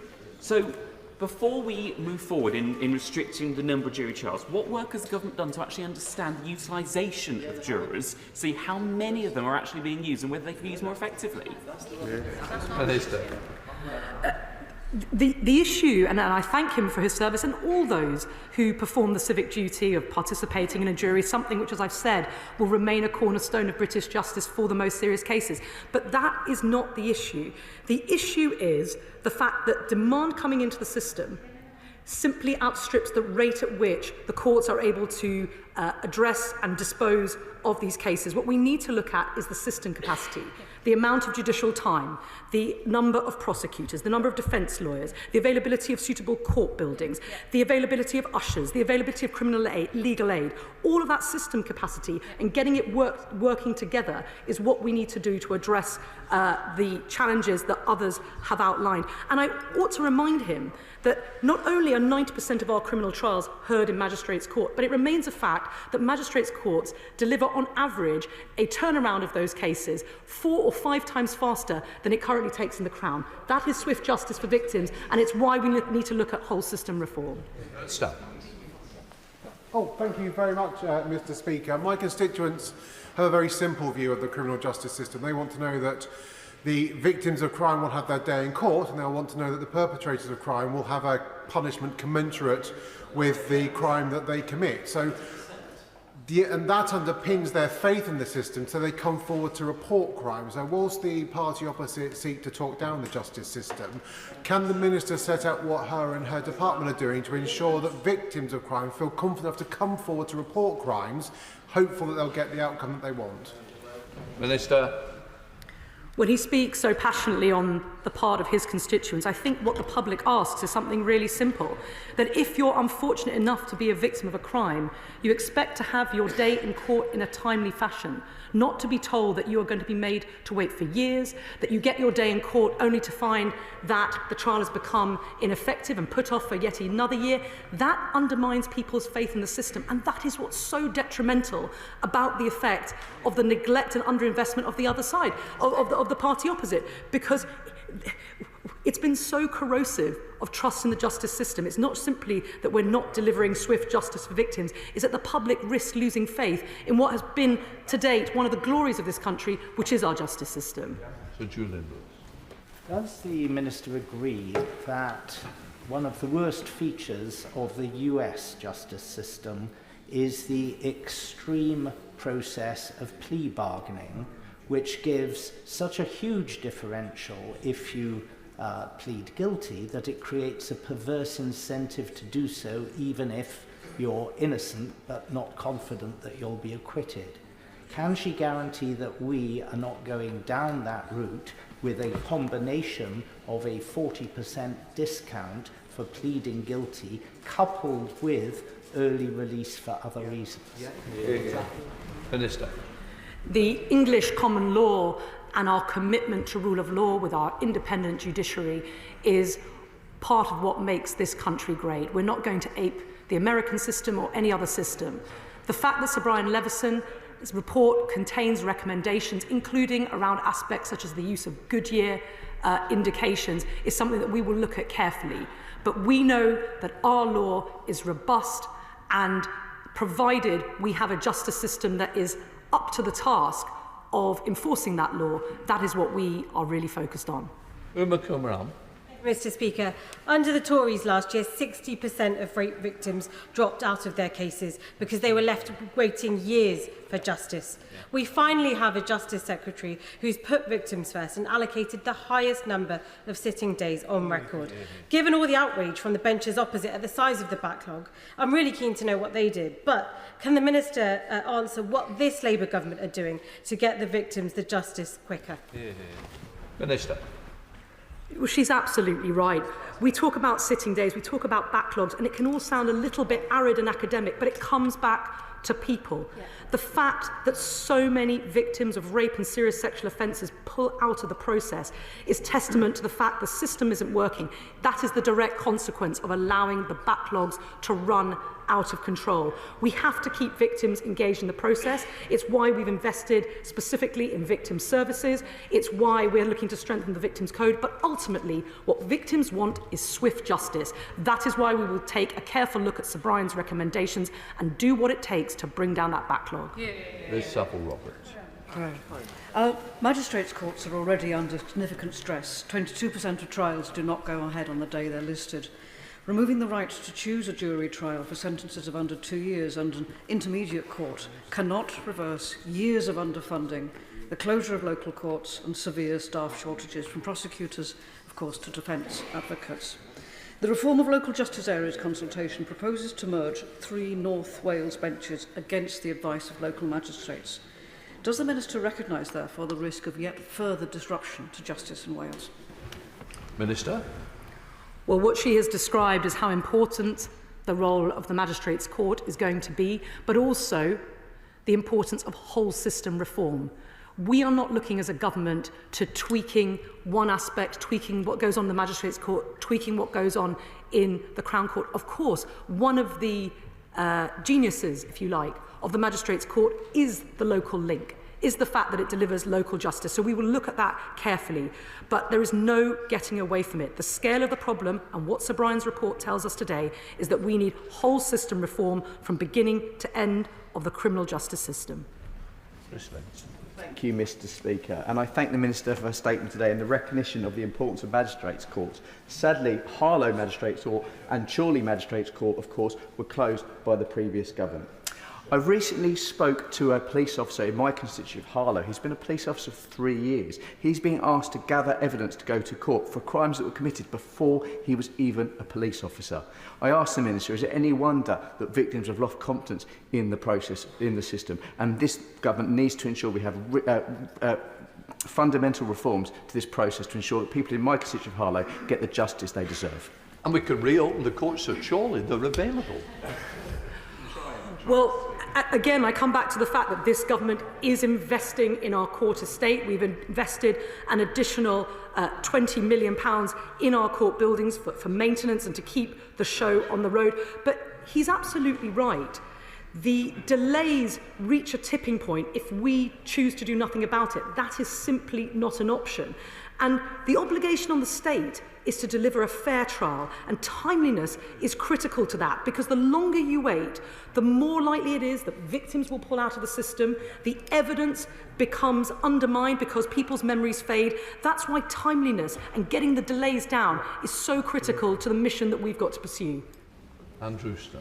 Thank you very much, Mr Speaker. I mean, here we go again. Labour always talk tough on crime and then always go soft. And the Minister referred to some defence of this by talking about David Gork as one of our own, as some defence of that. I can assure you I've probably got more in common with the Minister than I do David Gork, and that is not a good way to show off your tough on crime credentials. But I have seen firsthand where the courts, the police and the CPS work together to cut through all the bureaucracy, the backlogs, to get tough on crime. In Lancashire, through what Warrior, there's 23 organised crime gang members every single week being taken off the streets, many remanded straight into prison, and the cases going through the courts. So could I plead with the Minister to rule out as soon as possible any of the measures that have been recommended that would see those organised crime gang members potentially not even getting a criminal record? Minister. Well, I'm afraid that it's a bit rich to accuse this side of the House of being soft on crime, a party that allows the prisons to run hot. a party that added 500 prison places in 14 years where we've committed the money for 14,000. It simply just doesn't stand up to scrutiny. And allowing the backlogs in the court to simply run out of control to the point where, again, another of their own, Alex Chalk, points out that the position will become irrecoverable. That's the consequence of doing nothing. Being tough on crime is about rebuilding our criminal justice system. It's about investing in it, it's about investing in prisons, investing in our courts, and delivering on the tough reforms that are going to be required to deliver swifter justice for victims, and getting tough on exactly the sorts of gangs that he describes. Catherine Atkins. Thank you, Mr. Speaker. After 14 years of Conservative government, victims of rape and serious sexual crimes are waiting years to see justice. It does appear that the Shadow Justice Secretary has recently discovered that our criminal justice system is broken. When does the Minister think he'll discover who broke it? When the Victims Commissioner, Mr. Stewart, I don't need any challenges from you. And you should know better. You are on the Speaker's panel. I really do think you've got to think about what you're saying, and your behaviour is getting intolerable.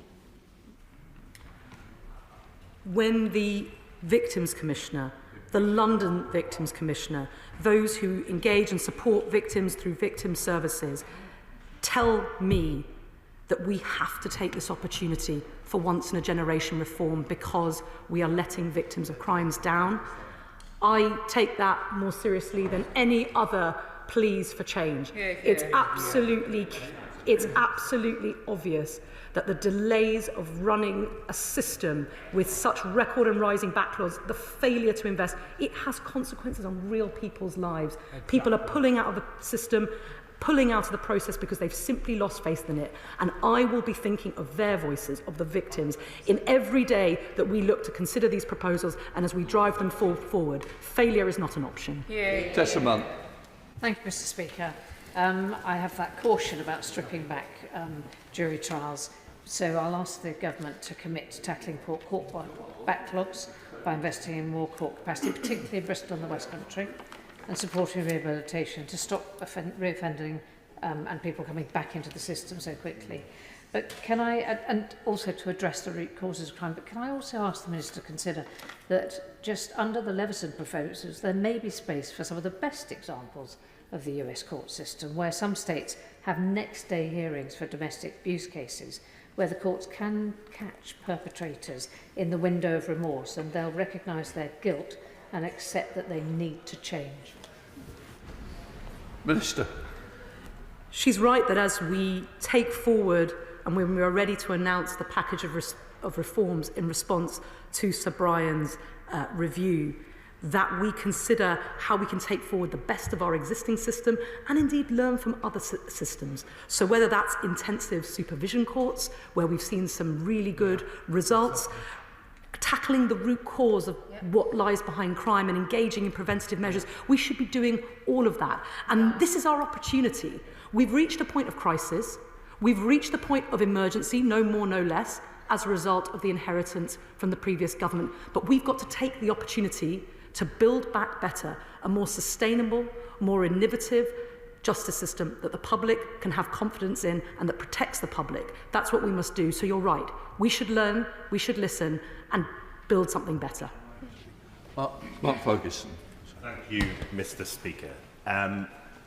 Alex Chalk, the former Lord Chancellor and Justice Secretary, as I think members on all sides would agree, is someone who was taken very seriously in this place and whose opinions were taken seriously.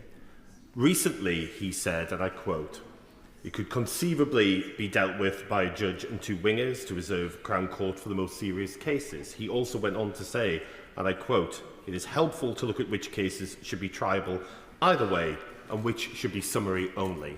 Does she agree with me that it is worth taking note of serious voices like Alex Chalk rather than the opportunism of the Shadow Justice Secretary? Minister. This issue is far too serious not to take seriously. And when I listen to the voices like the former Lord Chancellor, like the former Lord Chief Justice, Sir Ian Burnett, the Victims Commissioner, Sir Mark Rowley, all of them saying we've got to take these matters and these recommendations seriously. It's that serious work that this government is going to engage in, and we will not duck the difficult decisions. Bob Blackman. Thank you, Speaker. The Minister quite rightly points to the comparative inefficiency between Crown Courts and Magistrates' Courts. But the clear issue here is that we need new technology to be introduced to Crown Courts so that people who are on trial, and indeed the victims, are served faster and quicker and more expediently. The reality is that many of these cases collapse as a result of the evidence not being sufficient and not being brought fast enough. So why is it then that she's allowed the efficiencies part of the Leveson report to be delayed when that could actually bring forward the much needed recommendations that we could action and cut the backlog? Minister. He raises an extremely helpful point, which is how can we improve efficiencies in our courts through the use of technology, including technology that is improving rapidly before our eyes. So, for example, the Ministry of Justice is currently piloting use of AI technology in some of our tribunals for transcription. How could that be utilised and rolled out more widely across the courts and tribunals? He's absolutely right. But Sir Brian, give him his credit, him and his team has worked incredibly fast to produce a detailed, careful and well-evidenced report today. He's going to continue with part 2 of his review. Our job in the Ministry of Justice as we develop our policy thinking will be to bring those 2 parts of the review together to improve our criminal justice system. Ben Goldsborough. Very much, Mr. Speaker. Some may say we're old school in South Norfolk, but I call it common sense. Criminals should be punished and victims should get their day of justice. Simply hoping for more sitting days will fix the Crown Court backlog isn't realistic. So I urge the Minister to be radical and to make sure that we ensure that offenders are punished and victims get their day in court. Minister. Well, I can hear that my honourable friend has taken the liberty of actually reading the report, because what he's identified is the central premise and argument that Sir Brian Leveson, one of our most distinguished judges, makes in the report, which is this: we cannot simply sit our way out of the crisis which we've inherited. We need to consider very carefully structural reform, once-in-a-generation structural reform. Of course, we've got to combine it with investment as well, something which this government is already doing with the 4,000 additional sitting days that we've added over and above what the previous government agreed. So he's absolutely right, investment plus reform. Colin Lockhart. Thank you, Mr. Speaker. Does the Minister accept that changes to fundamental rights like trial by jury in one part of the United Kingdom could create serious divergence across jurisdictions and raise questions about equal access to justice for citizens in Northern Ireland? And what would her response be to that? Minister.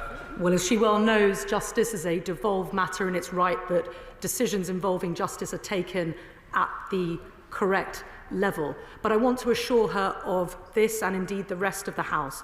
The state's obligation to provide a fair trial is paramount. And so whether, as is currently the case, one's case is heard in the magistrates without a jury, or whether, as for the most serious cases will continue to be the case, a case is heard but with a jury, the point is the state must deliver a fair trial, and therefore the question of equal access to justice simply will not arise. John Glenn. Thank you, Mr. Deputy Speaker. Yesterday, the Bar Council facilitated a very useful conversation with local barristers in the South West. I think they have some reservations, but I'll leave them to make representations.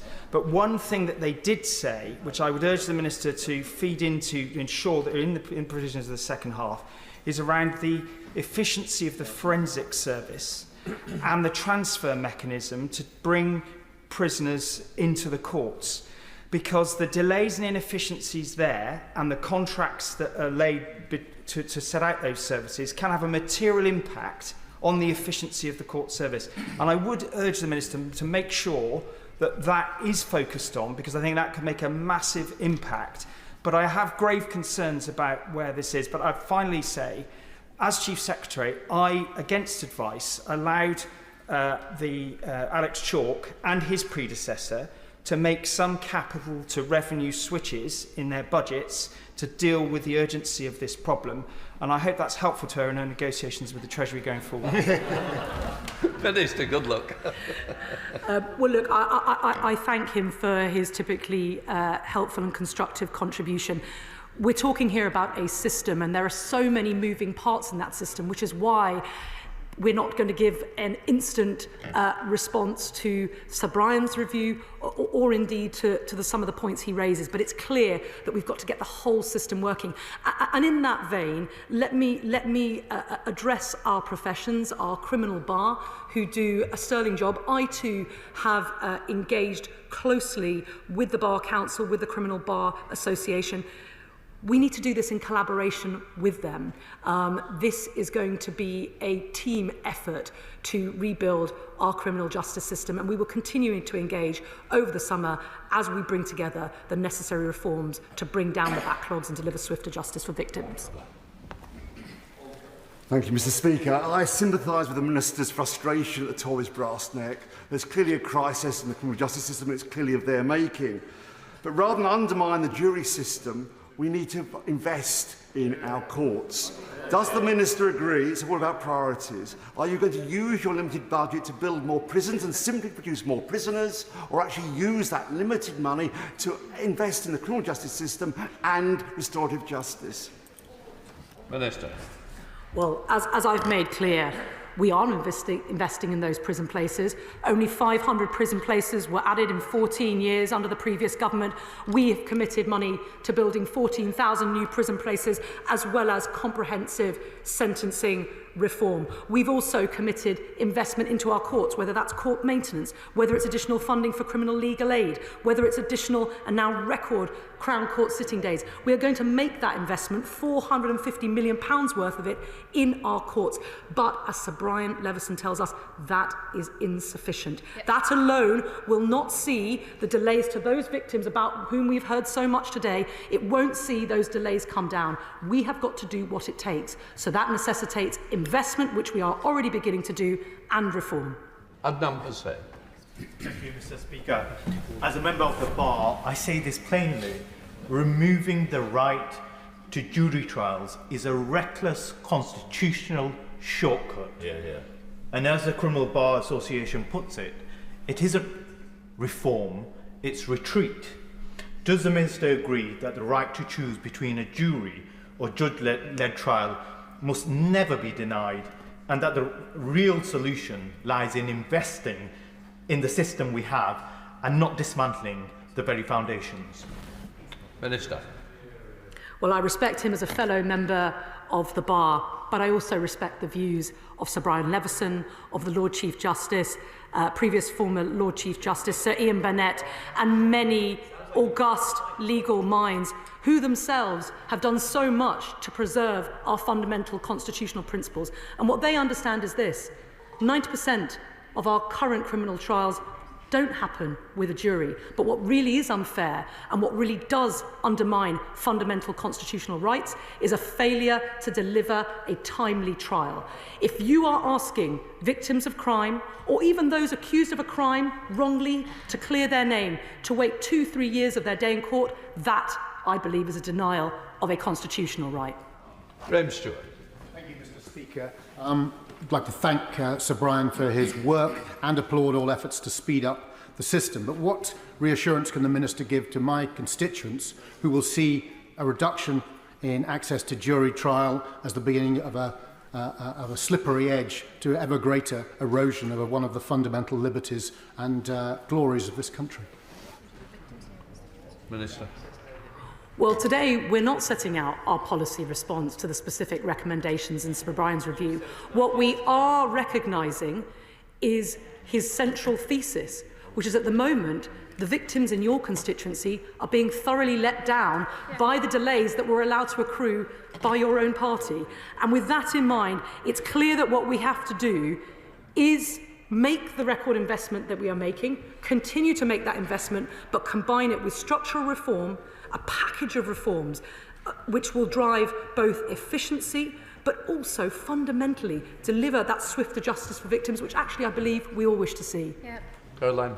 Thank Mr. Speaker, I share concerns about delays to justice. No rape victim should ever have to wait 5 years for their day in court, but I am seriously concerned about limiting trial by jury and how that could dent confidence. So I ask the Minister, as you look at these reforms over the summer, please will you consider more serious investment in rehabilitation and resettlement work? The Landworks project in my constituency has a reoffending rate of 5%. If we could roll out this type of work, we would reduce crime, which would relieve backlog on the courts, and then everyone could have their day in court more quickly. Minister. The holistic type of support, the preventative interventions that she describes are exactly the sort of provision that we are looking at in combination with the sort of investment and structural reforms that will be needed here. And I know that my colleague in the other place, the Prisons Minister, is taking on board precisely that sort of package of rehabilitation models so that we can break this endless cycle of reoffending. Nick Timmons. Thank you, Mr. Speaker. This weekend, the Prime Minister rather pathetically told the BBC he was a hard bastard, and I think members of the public would find it surprising that letting criminals out of prison early is a way of showing that he is. The Minister not unreasonably said she wants to have time to consider Sir Brian's recommendations, but it is the case that some things are clear-cut. So can she take this opportunity to just rule out reducing sentences by 40% for criminals who plead guilty? Minister. Well, I think the Prime Minister probably is a hard bastard, and I think that we are tough on this side of the House on law and order. It's why we would never allow what the party opposite allowed to happen, which is running our prisons to the brink of collapse, because it's that. It's the fact that at the point at which we inherited the prison system, there was simply not enough places to lock up some of the most serious and dangerous criminals who perpetrated crimes in this country. It's absolutely scandalous. What we're going to do, as he rightly points out, is do the serious business of developing policy and of government. And so we are going to consider the detailed policy recommendations. Of course, we've got to consider how they interact with David Gauke's recommendations. It's got to be knitted together. It's got to be appropriate to deliver swifter justice for victims and to protect the public. Rupert Lowe, are you on the right? Thank you, Mr. Speaker. The jury trial has been embedded deeply into the British psyche and indeed into our constitution, really since Henry II, who introduced the jury trial to fairly deal with land disputes. Indeed, it's embedded into the US Constitution through the Sixth Amendment. And it's embedded there to protect against biased judges, oppressive prosecutions, and it's there to safeguard individual liberties. I have severe doubts about our judiciary at the moment. I'm not sure they're going in the right direction. And when I read the adult court bench book, it gives me even greater concerns. The jury trial is already under threat, as you probably know, in defamation cases. So I have three questions. Why does the government appear to be so terrified of decent British people sitting on juries? Are the government intent on further undermining the jury trial? And if they are, in any way, will they please undertake to have a full debate in this House before it happens? Minister. Well, first of all, if you'd heard my earlier answers, I made clear that the jury trial will remain a cornerstone of British justice for the most serious cases. Sir Brian Leveson, in his review, talks about whether it's appropriate and proportionate to have a jury trial, for example, in some of the most complex fraud cases. He also considers whether it's proportionate in cases where, say, for example, someone steals a bottle of whiskey. Is it appropriate to have a full jury trial with all the cost, expense and delay, which means that somebody who perhaps is a victim of rape is waiting 2-3 years for their day in court and means that that day will never come. But what I can undertake, as I said in opening, is that when we are ready with our package of reforms and response to this review, we will return to this House and a full debate can be had. Richard Toll. Thank you very much indeed, Mr. Speaker. The jury system is essential to protect us against oppressive judges, malicious individuals, sometimes malicious police officers, or even governments. The Minister speaks of the most serious cases, but isn't it the case actually, that the most serious impact on individuals can be not from necessarily what she may regard as the most serious cases, but any case which goes to court, because the impact on the individual can totally change the course of someone's life, even if the charge perhaps isn't as serious as she might consider it to be, because the impact it can have can be devastating on their family life, on their career, or all other aspects of a person's future. Minister. Well, as he knows, and as I said earlier, 90% of cases in this country already happen without a jury. No one says that that is not delivering justice of the highest robustness and integrity. And indeed, I'll pick him up on his comment, and indeed earlier comments, denigrating the integrity and independence of our judiciary. You won't hear that sort of criticism from this side of the House. Our judiciary is in fact one of the prides of this country. It's actually why people so respect the rule of law, why the UK is such a great place to do business. I won't talk the judiciary down. We need them, we respect them, and on this side of the House we'll adhere to that. Richard Ford. Thank you, Mr. Speaker. The Justice Secretary talks about the need to expedite trials for the sake of victims of crime, and she is absolutely right. As she considers these proposals from Sir Brian Leveson, will she also take into account those who are innocent, who stand wrongly accused and who are having to wait anxious years for their day in court? Minister. He makes a very, very good point, which is that whilst our focus is on victims of crime who are waiting, some cases, years for their day in court, on the other side of the coin, those defendants accused of a crime, perhaps wrongly, waiting to clear their name, that can have a devastating effect. It's really what he describes is the human impact of the delays that have accrued as a result of the backlogs which we inherited from the party opposite. Welcome. Mr. Speaker, as a barrister working in criminal courts, I've often addressed the jury in closing speeches by saying, members of the jury, we have the best legal system in the world. And it's the best because you make it that. You bring your wisdom, you bring your life experiences, your common sense, and you apply it to the facts in this case. And before you decide a verdict of guilty, bear in mind that if you or a member of your family was sat in that box, in that defendant's seat, you would need to be sure before you return that verdict of guilty. Because as a peer, that's an obligation upon you. Now, I get the Minister's point that justice delayed is justice denied. But equally, Mr. Speaker, there is the principle of justice must not only be done, but it must be seen to be done. And where we have Sir Brian Leveson given a basic mandate that we need to speed up jury trials or get a result, that's just going to eliminate the very fundamental principles and cornerstone of our legal system. Does the Minister agree with that? The jury trial, as I've said, will remain a cornerstone, a pillar of our justice system for the most serious cases. But what Sir Brian Leveson tells us in his report, in the opening pages, is that the current system is broken, and he uses the word essential. He says reform of the system will be essential because whilst we rightly take pride in the principles that underpin our criminal justice system, the fact is, at the moment, it simply is not working. It's letting down those whom it's intended to serve and those who serve within the system. We've got to fix that, and that's why we will take our time and then we will act on the programme of reforms that Sir Brian Leveson has recommended today. Jim Allister. Speaker, in Northern Ireland, for over 50 years, we have had judge-only trials in terrorist cases, probably for understandable reasons. All non-terrorist cases have been jury trials. In my professional life, at the bar, both the junior and the senior bar, I have practiced before all those courts.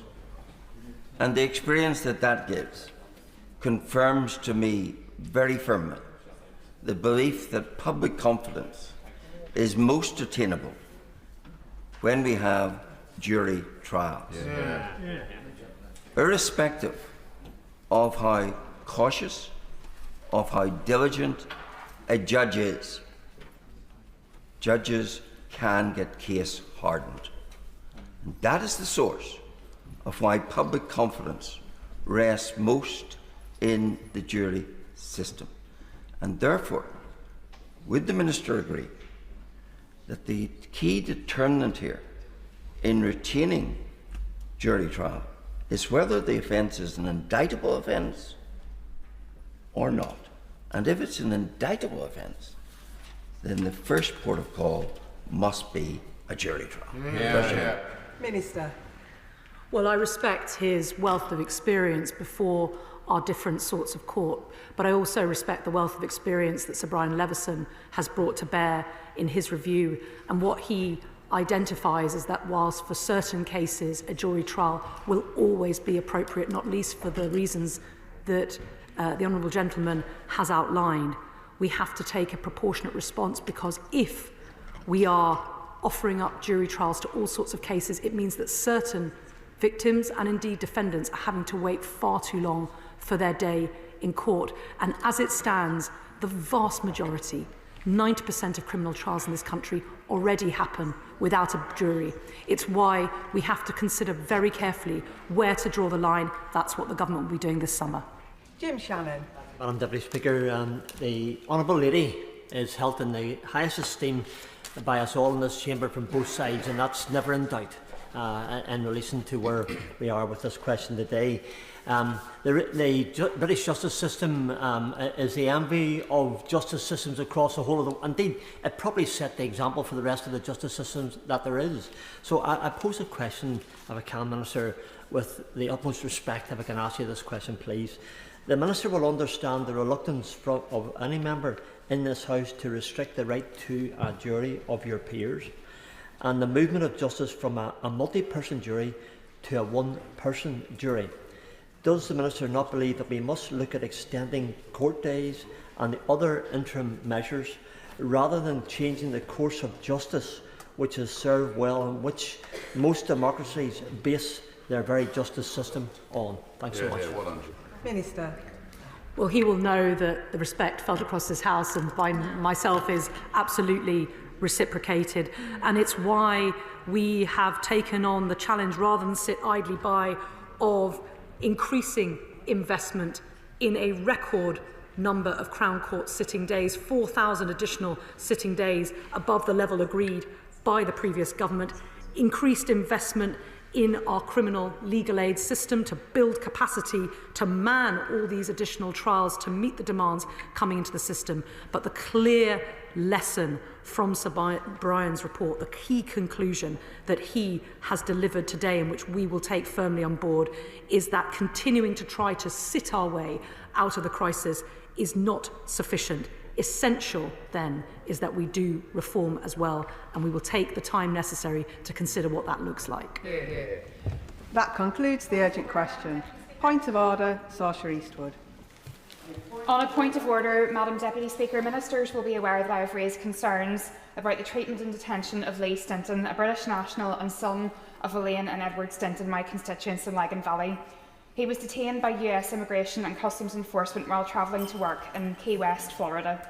He has built a life there for himself. Now this has all come to an end in the most awful of circumstances in Crone Detention Centre. I am grateful for the support offered to date by the FCDO. Are you aware of ministers seeking to make a statement on this matter? Thank you, Madam Deputy Speaker. I am grateful for notice of that point of order, but I have not been made aware of any request for a statement. The Honourable Member has put her concerns on the record. We now move to the 10-minute rule motion. Chris Blaw. Thank you, Madam Deputy Speaker. I beg to move that leave be given to bring in a bill to require schools to maintain an allergy management policy, to require schools to hold a supply of adrenaline auto-injections for treating allergic reactions and anaphylaxis, to require allergy training for staff in schools and for connected purposes.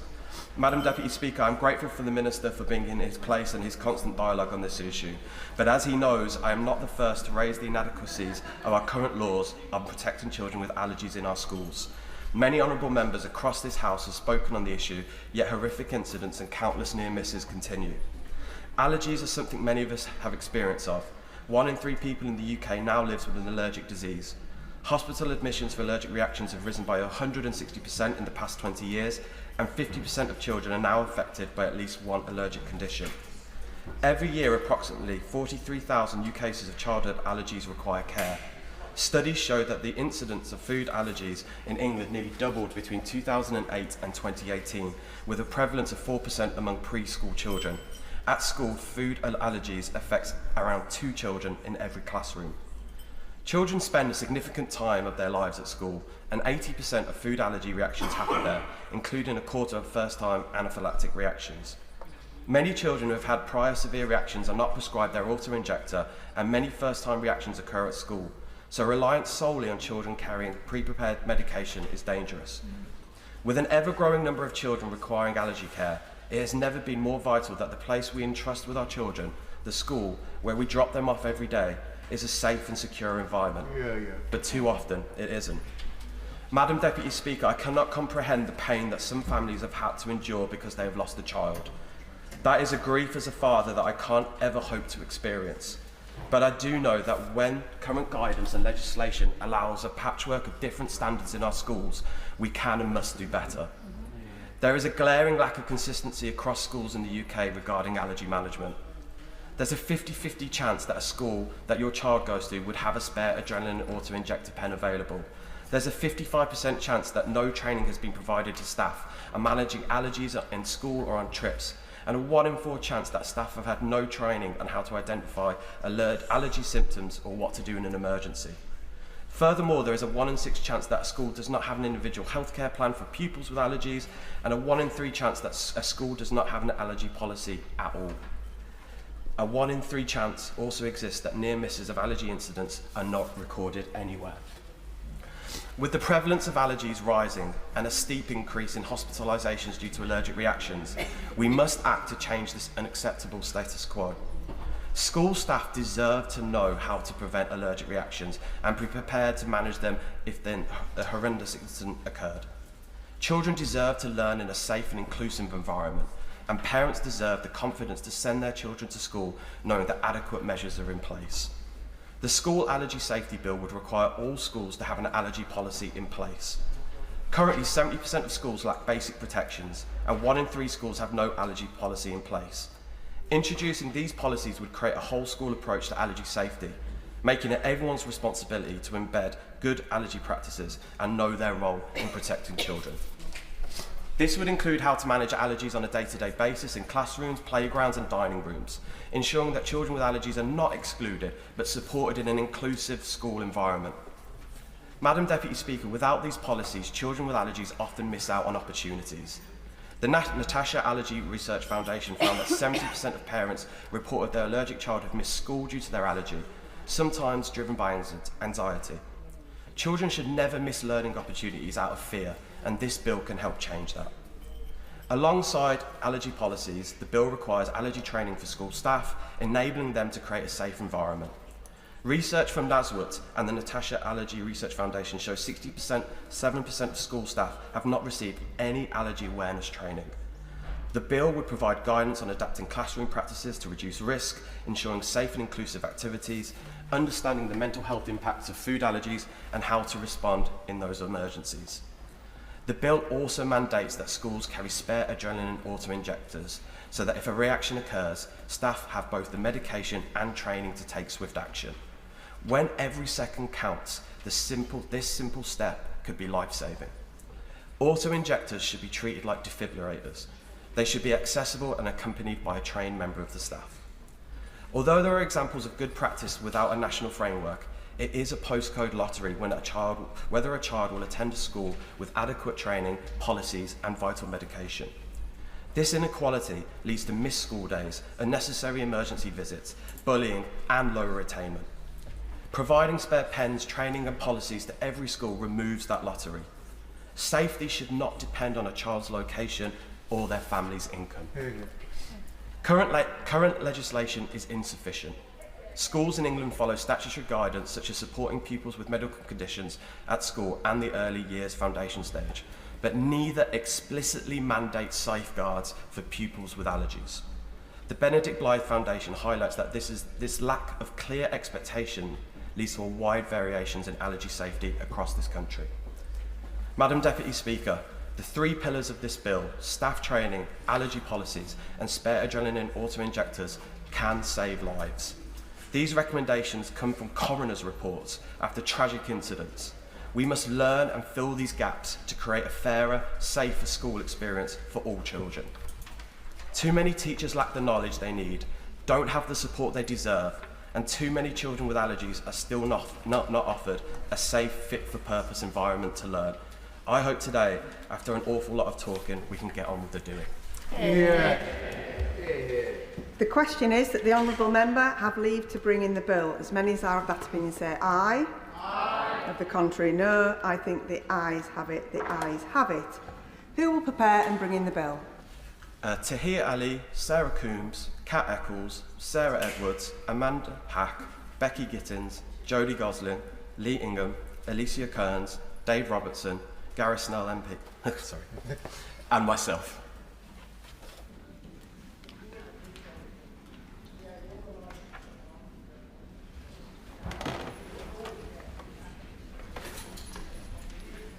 Chris Blaw.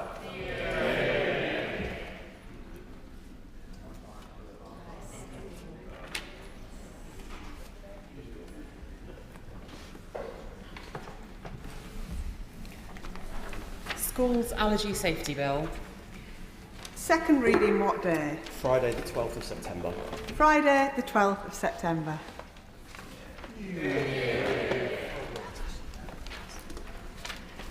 Motion number 2 on property, digital assets, etc. Bill Lord. Minister to move. I beg to move.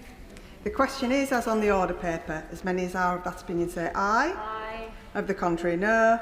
I think the ayes have it. The ayes have it. The clerk will now proceed to read the orders of the day. Universal Credit and Personal Independence Payment Bill Committee. Now.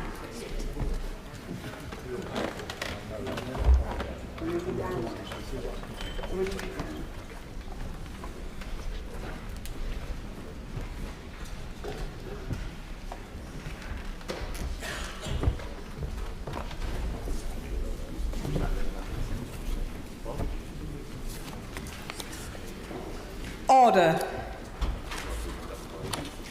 Universal Credit and Personal Independence Payment Bill.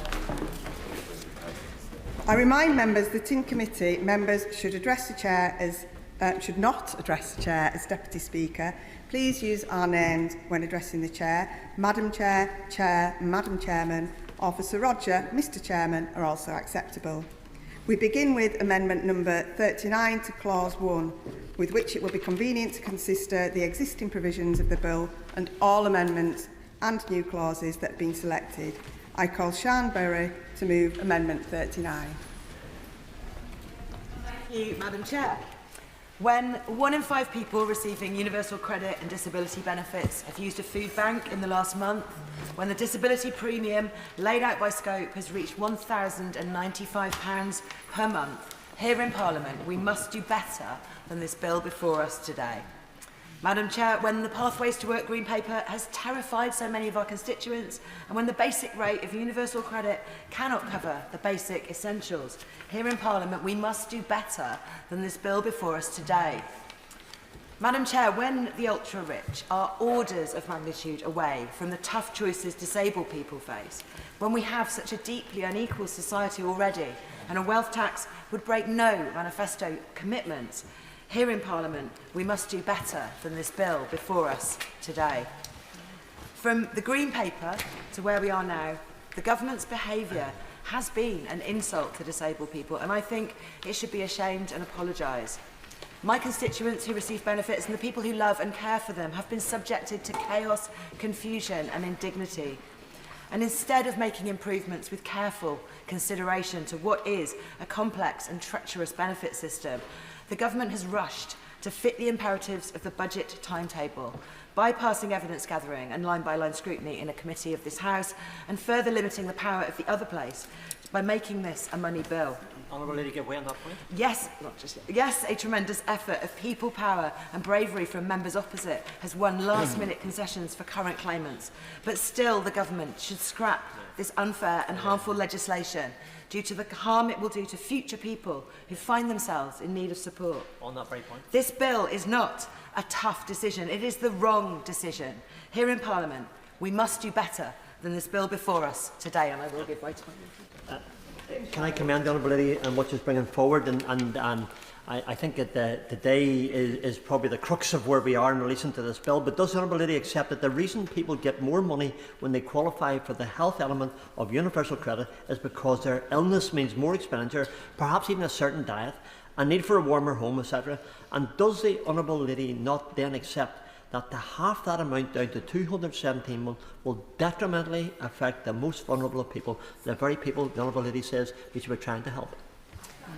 I thank the Honourable Member for giving those examples of the vital things that additional payments are used for and why they are so necessary, and it's so necessary not to cut them.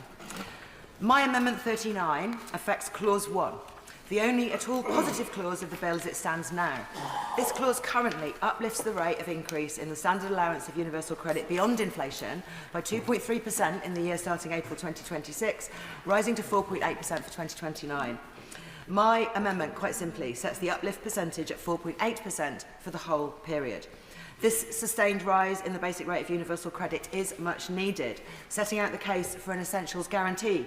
Trussell and the Joseph Rowntree Foundation say the basic rate of universal credit should at least cover the cost of essentials like food, household bills and travel, but it is not currently set according to any objective assessment of what people need.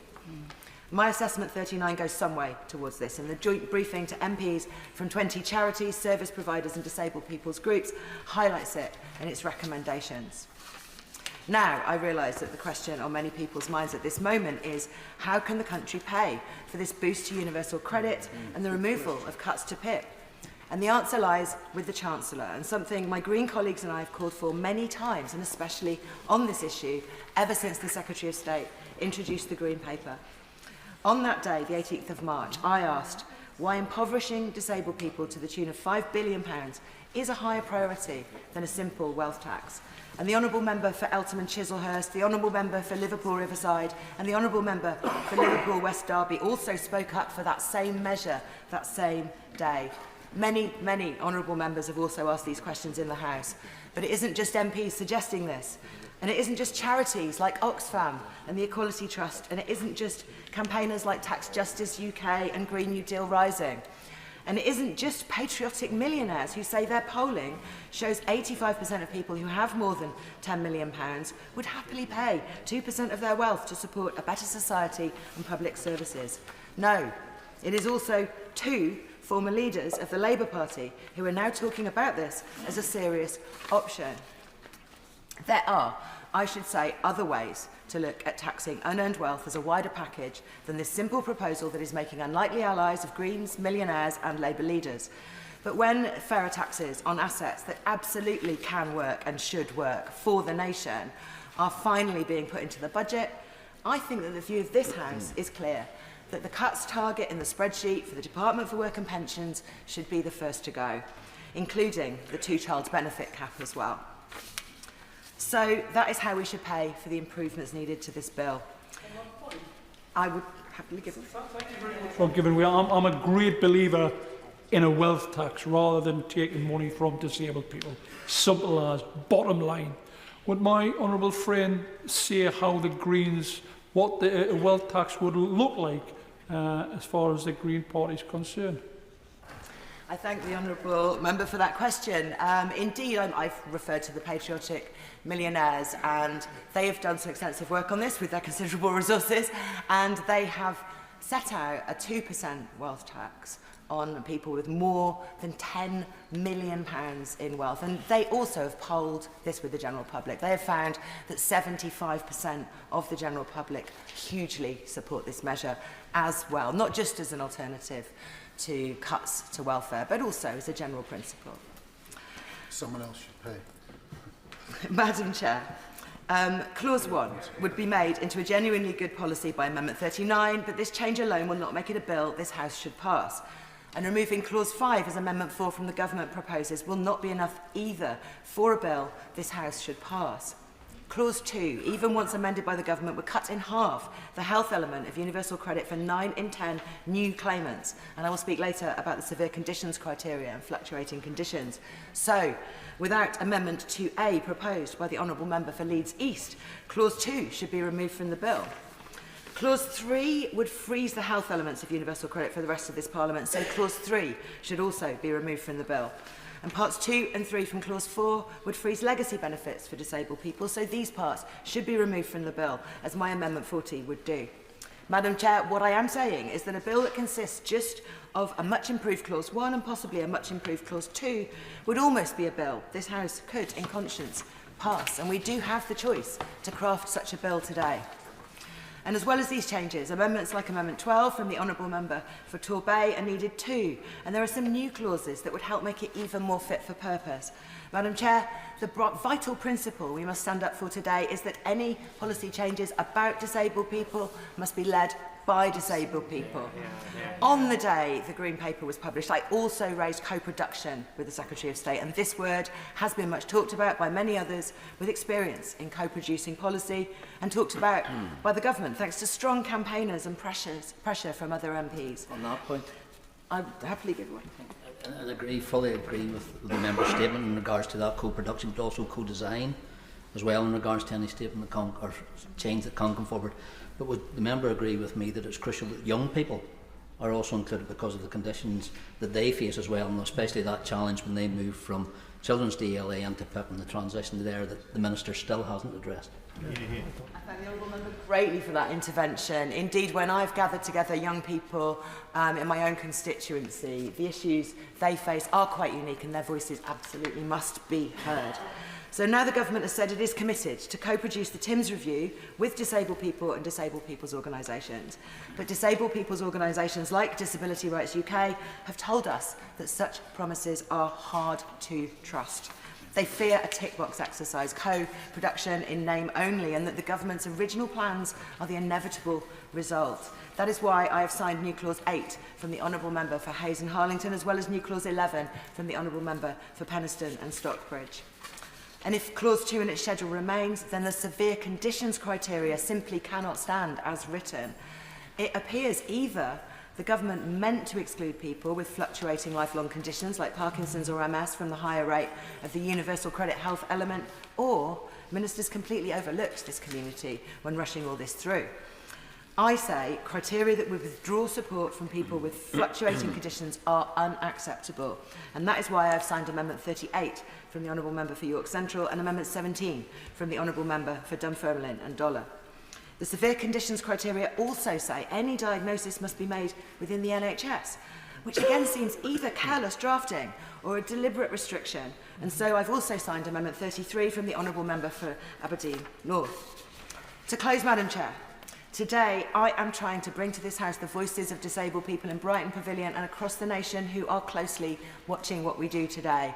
So many of our constituents remain scared by this bill, right from the day of the sudden and careless release of the Green Paper, with terrifying policy details that were not in the Labour manifesto. They have been forced into a cruel limbo, and it is shameful that this government has chosen this path.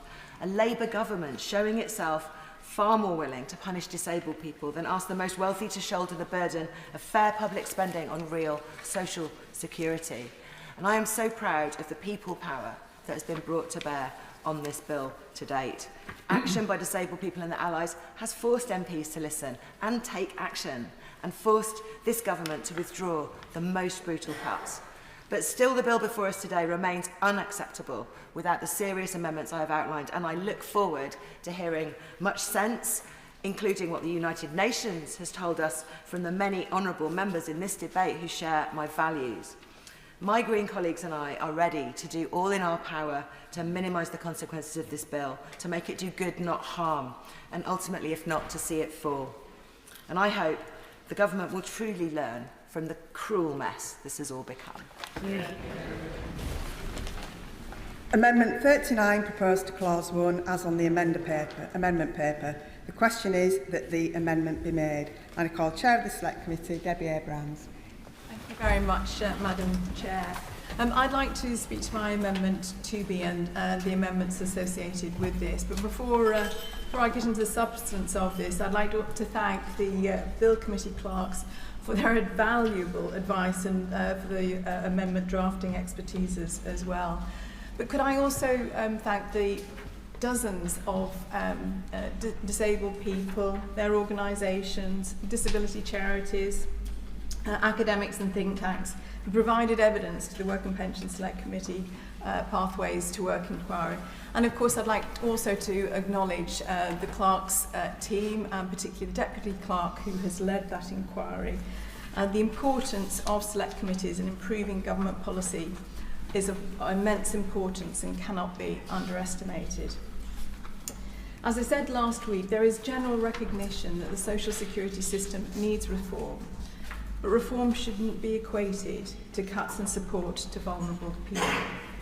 There are many positive measures in the Pathways to Work Green Paper and the Get Britain Working White Paper, which I believe will have a significant and positive impact on people's lives, helping people into work and stay in work. But there's also evidence of the impact other government departments will have on getting and keeping Britain working. For example, increasing NHS capacity and the funding allocation to areas of high health need will have a direct and positive impact on health status, their participation in the labour market, and ultimately productivity in these areas. The 2018 Health for Wealth report estimated that increasing NHS spending by 10% and targeting this at areas of high health need would reduce economic inactivity by 3% and increase productivity by 13.2 billion a year. But although we have launched the NHS 10-year plan and the many positive measures in this, the additional targeted NHS capacity won't come on stream until April next year. Similarly, Sir Charlie Mayfield's review on keeping Britain working will hopefully set out how we can realign our labour market to address the disability employment gap, including retaining skilled workers who become sick or disabled. But that won't be published until the autumn of later this year. It will take a lot longer than 6 months to make the cultural changes needed to address the inequalities in employment many disabled people face. According to the Joseph Rowntree Foundation, for each disability confident role across the country, there are currently 121 people on incapacity benefits such as UC Health. In more affluent areas, more jobs are available, but in more deprived former industrial areas, it's much worse, with one job for 333 disabled people. That's why my Amendment 2B and the associated amendments are seeking to delay the introduction of changes to UC Health from April 2026 to November 2026 at a cost of £141 million. That would be in terms of the reduction in savings that the government has previously estimated for. This is to allow for the NHS capacity to ramp up and to ensure funding follows health need, so that people with newly acquired conditions or impairments can receive early treatment, a better aligned labour market that will enable them to return to work quickly. Without this, there is the risk that 45,000 more newly disabled people and their children will be pushed into poverty.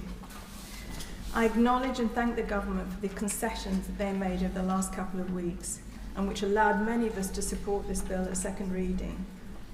Just to clarify, Madam Chair, these concessions include the protection of existing PIP claimants and the removal of the reference for new PIP claimants needing to achieve 4 points at their assessment through the deletion of Clause 5, that's the government's 4 amendment. Instead, from November 2026, new claimants will take part in a new assessment, an outcome from the TIM's PIP review, which will be co-produced with disabled people and their organisations. I will do. And thank you very much.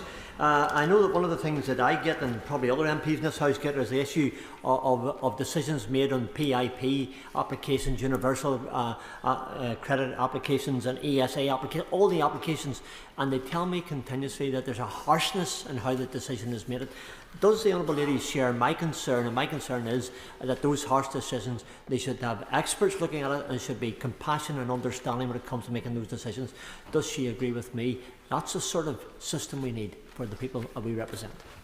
I'm very grateful to my honourable friend for his intervention. I do agree we need a more compassionate system, but I also believe that we need to have a system that's co-produced by the people that are actually going to be affected by a new assessment process. So I think, yes, a more compassionate system, but I think that will be built in by the people that undertake the co-production of that new assessment. If I could continue, I was to set out the co-production of the review by putting it on the face of the bill. And I hope the Minister can address that in his remarks. As such, I'm supporting new Clause 11 in the name of my honourable friend, the member for Penistone and Stockton. In addition, the Government has also agreed to protect people on UC Health with severe conditions or a terminal diagnosis, both existing and new claimants, and ensure that their awards will be uprated annually in real terms. I will. I'm very grateful to the Honourable Lady, and like her, of course, I also welcome some of the concessions that were given at the last minute last week. But does she not share my concerns, in particular the point around UC Health? There is still £2 billion in cuts that will still impact over 700,000 people, meaning they will get £3,000 less, and these are some of the most vulnerable people. Well, let's be clear. This is applying particularly to newly acquired conditions, and my argument is, by delaying it, we can ensure that people with a newly acquired disability or a condition can receive the treatment and care quickly, if we ensure that the NHS ramps up its treatment process. So that's my argument. I don't think it's ideal, but I think it's a reasonable compromise which I hope the Government will listen to. Let me continue. So both in terms of in terms of severe conditions, that people with new and existing severe conditions will be protected, and this I understand is covered in Government amendments 2 and new Clause 1. There was significant evidence of the potential harms that disabled people would have experienced if the bill had remained in its previous form. The concessions that were made over the last couple of weeks have addressed that, and I applaud the Government for that. It was definitely the right thing to do when this evidence was provided. When our fiscal rigidity, though, is set to cause harm and undermine what we're trying to do in the longer term, it is right that we think again, and I do urge the Government to consider my amendments. But then there is also strong evidence that the Government will make savings in social security spending in the long term. In terms of case flows, case off-flows will be achieved naturally, as I've mentioned before, in terms of the additional capacity in the NHS, the realignment of the labour market, and of course the bringing forward of employment support. Thank you. Graham Stewart. Thank you, Madam Deputy Speaker. It's a pleasure to take part in this debate. The bill, as you know, is being rushed through by a Labour government desperate to paper over the cracks of an economy which it itself has brought to a shuddering halt. And so many of the questions that are coming before the House at the moment result from that economic flatlining and the flailing of a government which casts around desperately to see how it can get itself off that economic hook. Put simply, this bill is unaffordable. The Prime Minister's latest concessions to his unruly and now happy and victorious backbenchers has left the Exchequer with a £5 billion gap to plug. And this inevitably means higher taxes for hard-working families already feeling the pinch. And far too few of those voices will be heard today. Too often in this House, the whole debate is consumed with how more spending is a better thing, how it can always be afforded, and no responsible decisions need to be made. That was the decision of the backbenchers of the party opposite. It wrested away from the front bench control of one of the flagships of this government's agenda and leaves the government now like some great, massively endowed as it is with members of Parliament, like some gigantic ship that has lost all power and propulsion, sitting listing at sea, waiting for the next wave to come along. And as we know in this chamber, that the next wave that comes along and buffets from the left this Labour government is all too often the Honourable Lady, who I'm happy to give way to now. I thank the Honourable Gentleman for giving way. I hope he's not suggesting in his comments that those hard-working families who use PIP to be able to get to work are not voices that we should hear in this chamber. Yeah.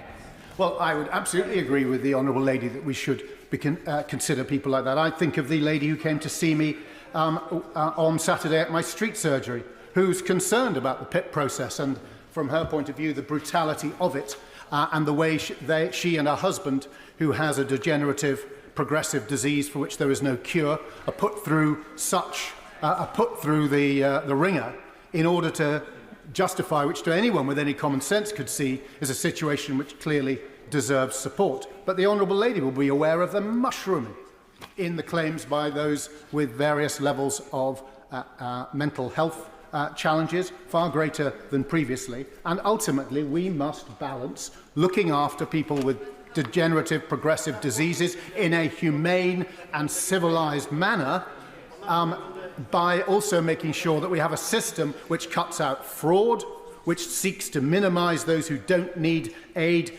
seeking it and getting it. And if only we could have a system in which people didn't claim for money which they don't deserve and need, we would be able to look after the people which I think, in one area of commonality between the Honourable Lady and myself, both she and I would want to see fairer and more generous treatment of people in that position. I will happily give way to the Honourable Gentleman. I thank my honourable friend for giving way. Would my honourable friend agree with me that the reduction in investment in the NHS and in the mental health service support for the people of our country has led to an epidemic of people who've had to wait for support for sometimes nearly 2 years, which increases their condition and makes it harder for them to recover and go back to their normal daily life at work. And that also has increased demand on PIP. I thank the Honourable Gentleman for his contribution. We, on this, I should say, side, and these days corner of the House, as Conservatives, we know that throwing money at a problem without proper safeguards is not leadership, it's not generous, it's not kind. It is in fact an abrogation of responsibility, and it is economic negligence. So let me be clear. This bill in its current form locks in billions of pounds of additional welfare spending year after year. Under the current Chancellor, we've already seen Britain's debt interest forecast soar and the bond market's jittery, more than jittery, charging far more than after the mini-budget to which members opposite so love to refer. And inflation, of course, has proven stubbornly high. Now we have yet another unfunded spending commitment, with no plan to pay for it except reaching deeper into taxpayers' pockets. The Chancellor might not say it outright, but families in Beverley and Holderness and across the country know exactly where this ends up, with them paying more. Madam Deputy Speaker, the Prime Minister can indulge in his favourite hobby of U-turning and U-turning his way throughout his time in office. But that is not governing in the national interest, which is exactly what he promised to do. It is the latest example of the Prime Minister bending to pressure from the left of his party, so well represented on the benches opposite today, desperate as he is to shore up support for a drifting government which has lost now all propulsion. Instead of fixing the underlying problems in our economy, which was promised, the foundations, if you remember those phrases so oft repeated, Labour has chosen the easy political route for it. Higher spending, higher borrowing, and inevitably higher taxes. Not on some mythical class of super rich people, which the Greens like to propose. No, on ordinary men and women. People who get up in the morning, work hard, and look after themselves and recognise personal responsibility as a central tenet of their lives, and that needs to be a central tenet of our political lives. That, Madam Deputy Speaker, is why I've tabled 2 amendments to this bill. The first, Amendment 41, ensures that Parliament retains control over future annual above-inflation increases.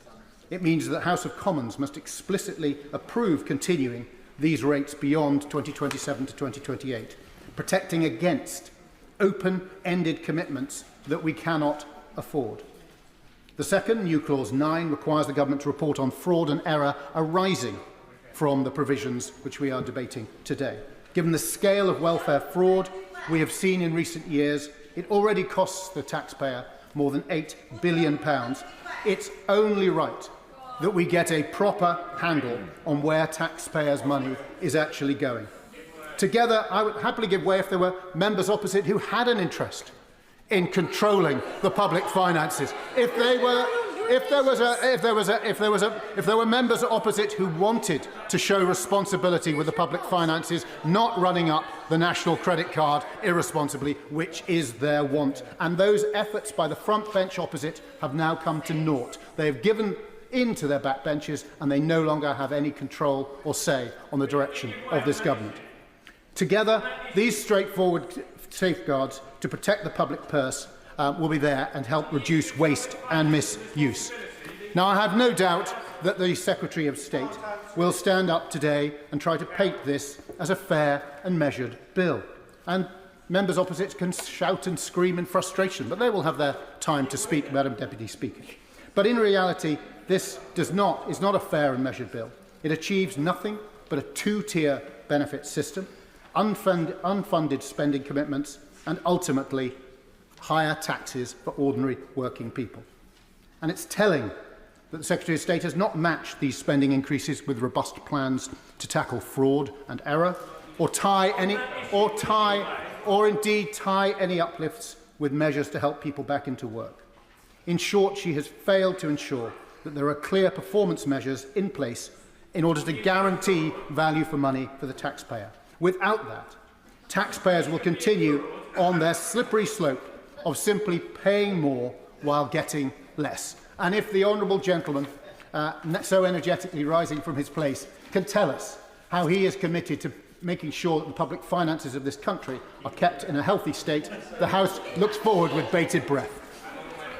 I'm really intrigued, Madam Deputy Speaker, because the honourable member suggested that he has a concern about tackling fraud and responsibility in public finances. Can he tell us where he was under the last government when fraud in the benefit system hit its highest level ever seen in the history of the UK social security system? Where are his references in Hansard? Where was he on bill committees and in this House when that fraud was soaring? And where was he when this government began passing legislation to tackle that horrific level of irresponsible fraud in the benefit system?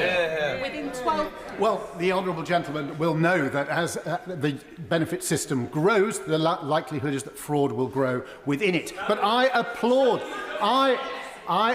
all efforts to crack down on fraud, and that's what I'm calling for. Greater efforts by the front bench to do that. But he knows that it is those on the back benches that now are calling the shots, not those sitting on the front bench.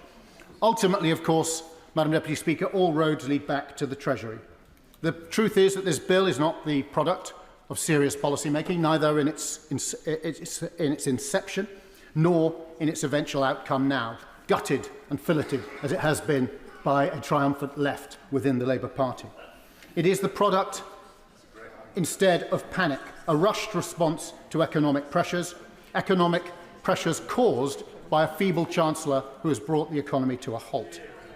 It's been written not with reform in mind, but rebellion in the rear-view mirror. And the result is a muddled, mean-spirited piece of legislation that satisfies no one, least of all the vulnerable people who will suffer under it or the British taxpayer who will pay for it. I'll give way to the Honourable Lady. Well, I thank the Honourable Member for giving way and his right to bring it back to the vulnerable people who would be impacted. The Honourable Member will know that the devastating impact of cancer on many families, 1 and 2, face the reality of a cancer diagnosis. Young cancer lives v cancer have said that it costs on average £700 a month in costs and £6,000 loss in annual income. Would he agree with me that this current bill will ensure that these people don't get the high rate universal credit health element, and that will be devastating for many cancer patients right across this country? Well, the Honourable Lady is absolutely right to highlight the plight of cancer sufferers and the need to have a system which is more generous to those who genuinely need it, but is also tougher in making sure that the funding goes there, to the places where it is most required. Under this Chancellor, as we know, Madam Deputy Speaker, Britain risks a return to the same old Labour habits. Spend today, tax tomorrow, and leave the mess for someone else to clear up. We saw it under Gordon Brown. We're seeing it again today. The public deserve better than another Labour tax and spend spiral that leaves less money in their pockets and less resilience in our economy. The bill in its current form is a short-term fix with long-term costs. It fails to tackle fraud, fails to address getting people back into work. Despite all the protestations that came from ministers that it had anything to do with that, it does not. Fails to guarantee value for money and fails working families by paving the way for inevitable tax rises.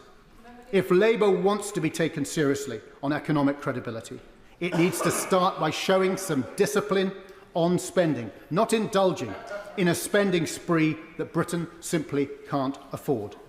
The Prime Minister promised a serious government. Remember that? A grown-up government.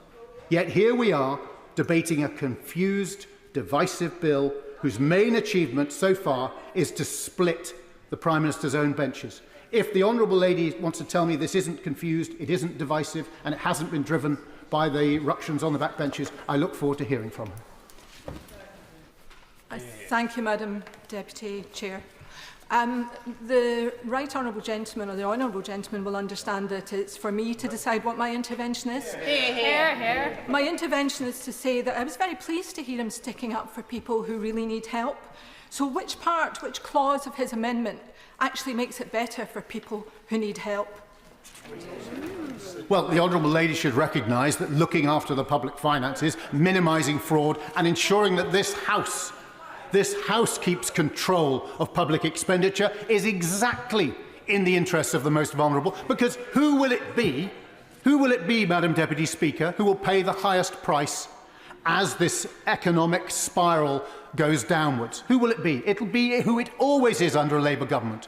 Ordinary working people, and then the increasing numbers of the unemployed and vulnerable and disabled people. They're always the one that pay the price for a Labour government. When the Labour government last left power in 2010, youth unemployment was up by 45%. 45%. That was the record of vulnerable young people who are more vulnerable to the negative impacts of unemployment than anything else. And it is them who are always let down by a Labour government, and always let down most of all by a Labour government which isn't run by those with some sense of public finance control, but by backbenchers who are out of control. I'll happily give way to the Honourable Lady.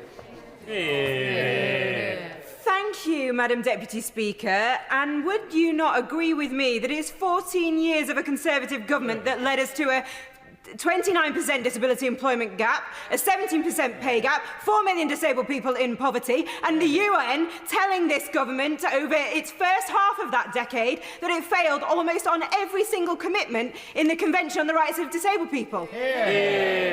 Well, I thank the Honourable Lady, who I respect a great deal. She will be aware that the last Conservative government saw millions more disabled people coming into the employment market. I think around 2.5, possibly as many as 3 million more disabled people entering the employment market and having the dignity of work. Madam Deputy Speaker, the Prime Minister and the Chancellor of the Exchequer have no credible plan to get our economy growing. Hard-working families in Beverley and Holderness and right across the country deserve better than another Labour government chasing short-term headlines at the cost of long-term economic growth and stability. I call Rachel Maskell.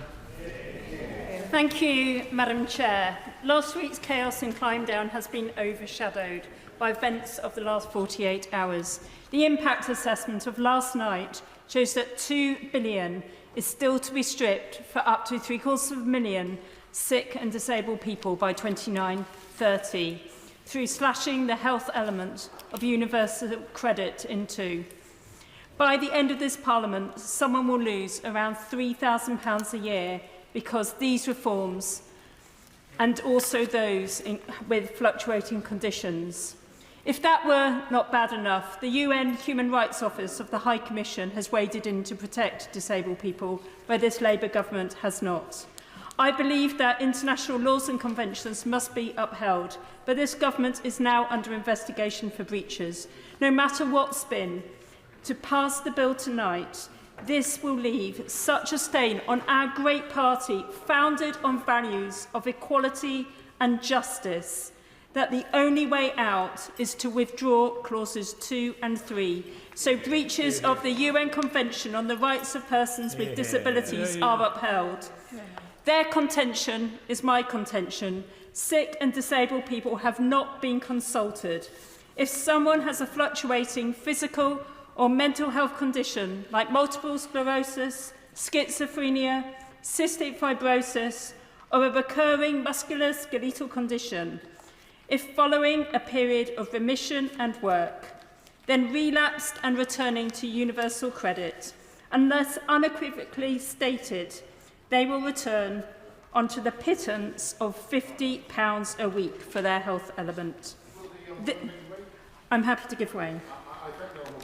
In my constituency of Birmingham Perry Bar, we have some of the highest unemployment, 17%, 4 times the national average. Many of them get this health element.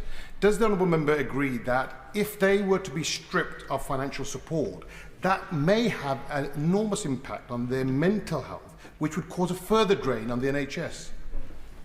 Well, I thank the honourable member for his intervention, but we know that when people's mental health declines because of the stresses and strains, it also pushes them further away from the labour market, which is not the objective of Pathways to Work or this government. So it will be detrimental to that person, but also to our ambition.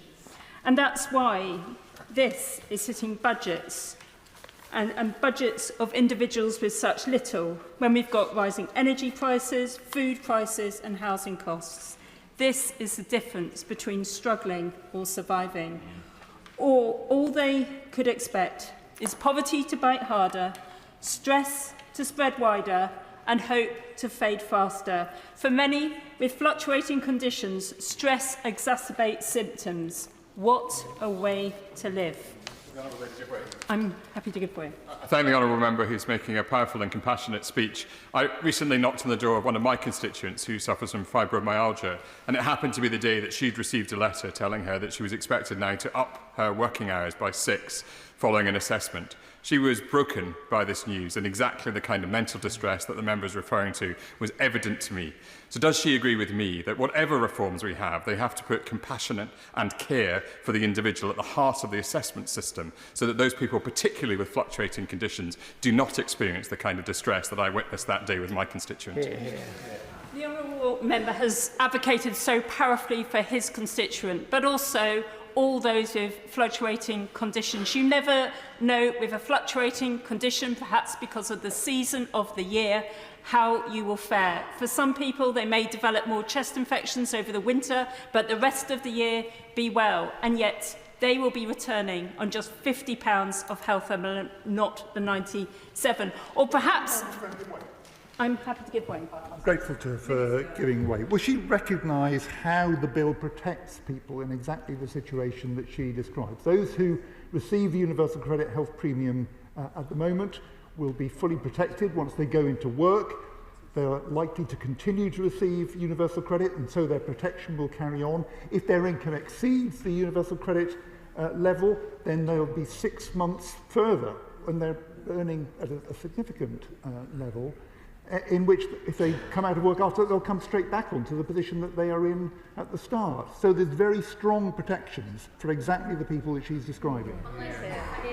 I'm grateful for the honourable member, and this is where this gets incredibly technical, because there can't be an assumption that all the people are on low wages. Many of them have worked all of their lives as their condition has developed, and therefore it's at the later stages of their career, perhaps where their salary does exceed those thresholds. And of course, as we all know, with many of those conditions which I have listed and so many more, you could have a period of remission for 8, 9, even more months, and therefore you will not be able to continue with that 6-month support. It means you exceed that, and therefore you will be back, according to our previous discussions, you will be back being seen as a new claimant and therefore dropped to £50, not remaining on the 97. And that's where my amendment will come in to protect those people. And also people with cancer.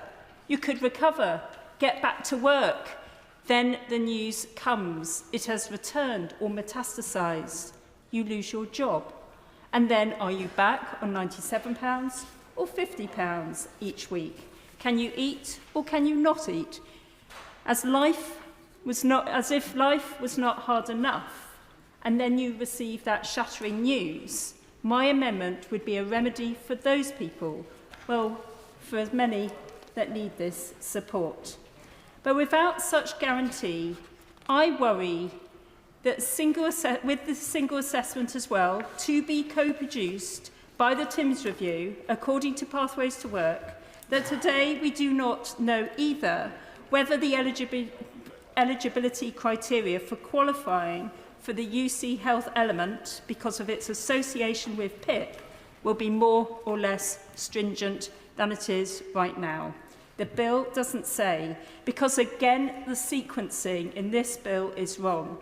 The cart before the horse, the vote before the review, and this omnishambles of a bill leaves people with fluctuating conditions not knowing where they stand, and for that, nor where any of us stand by the end of today.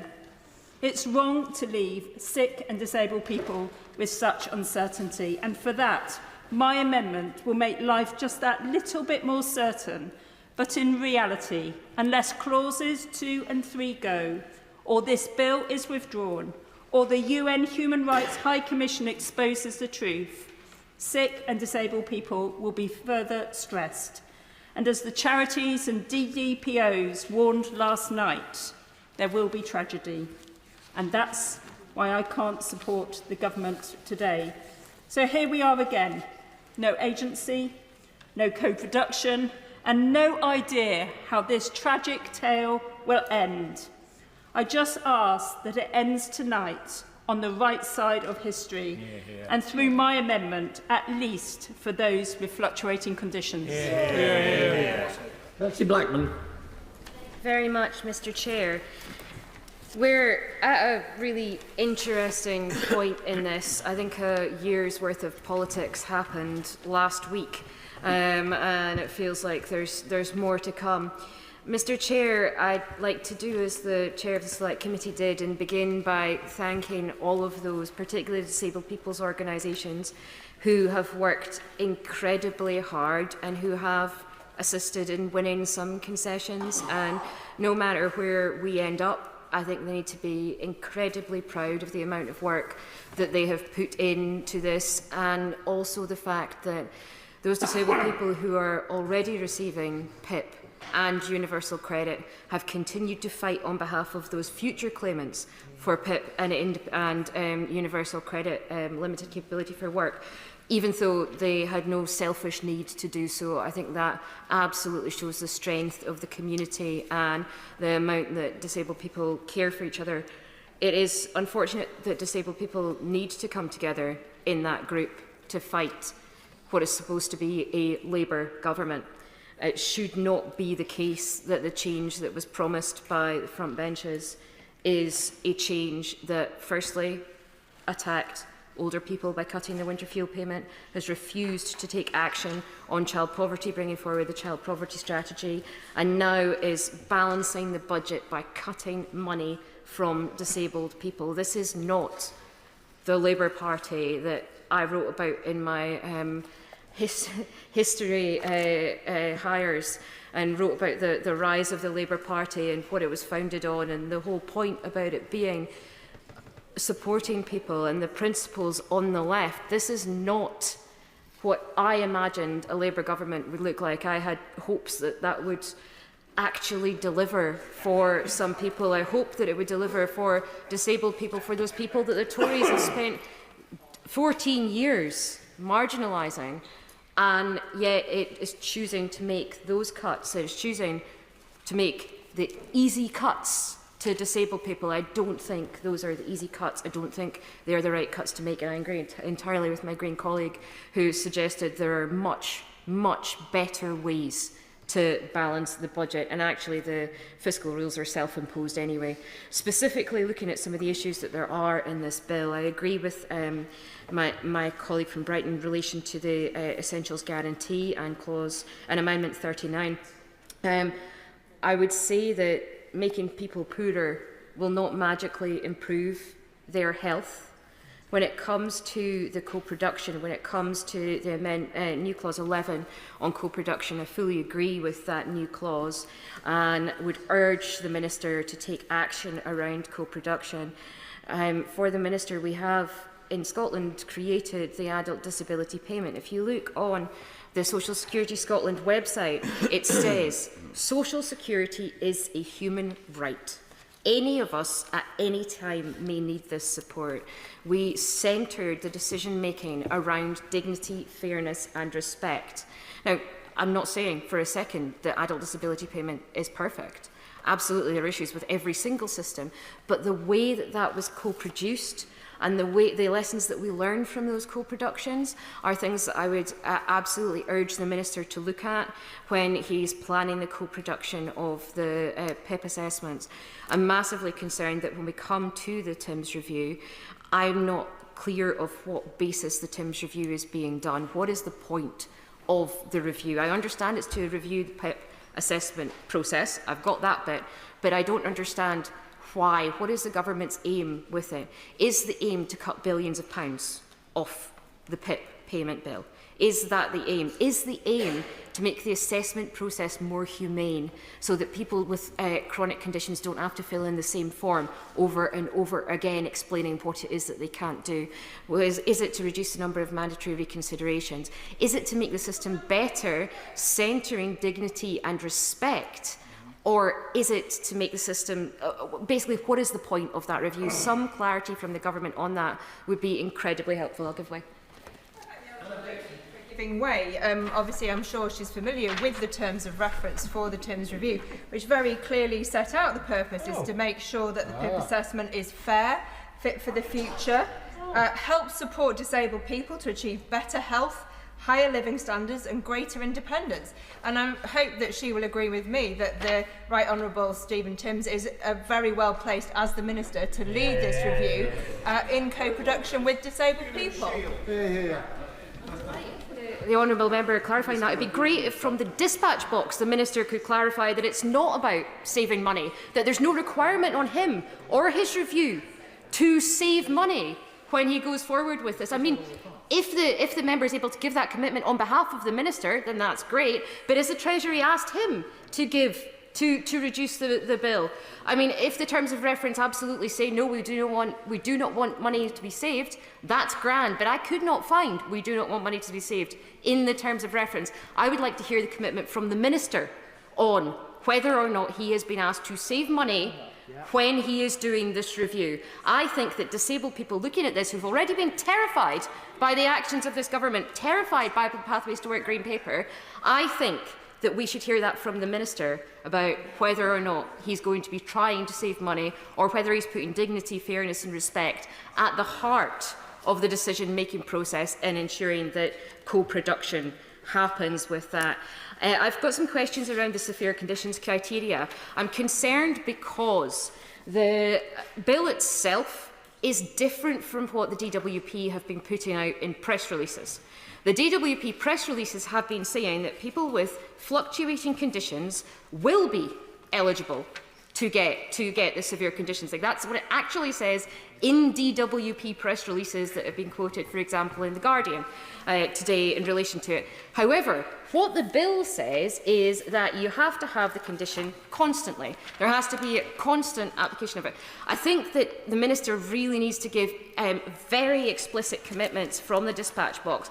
Because the UK Government have decided not to have a proper committee stage in committee where we would hash this out, where we would ask these questions, where we would get this level of clarification, people are really scared about it. The Minister will understand that there has been a significant number of amendments put in around this from parties across the House. There have been concerns raised about this because what it says in the bill in Schedule 1 is a descriptor constantly applies to the claimant if that descriptor applies to the claimant at all times, or, as the case may be, on all occasions on which the claimant undertakes or attempts to undertake the activity described by the descriptor. So if one of the descriptors is around being able to get yourself around, if one of the descriptors is around being able to wash yourself, that clause in Schedule 1, or that subsection in Schedule 1, whatever the correct term is, says that it has to apply constantly.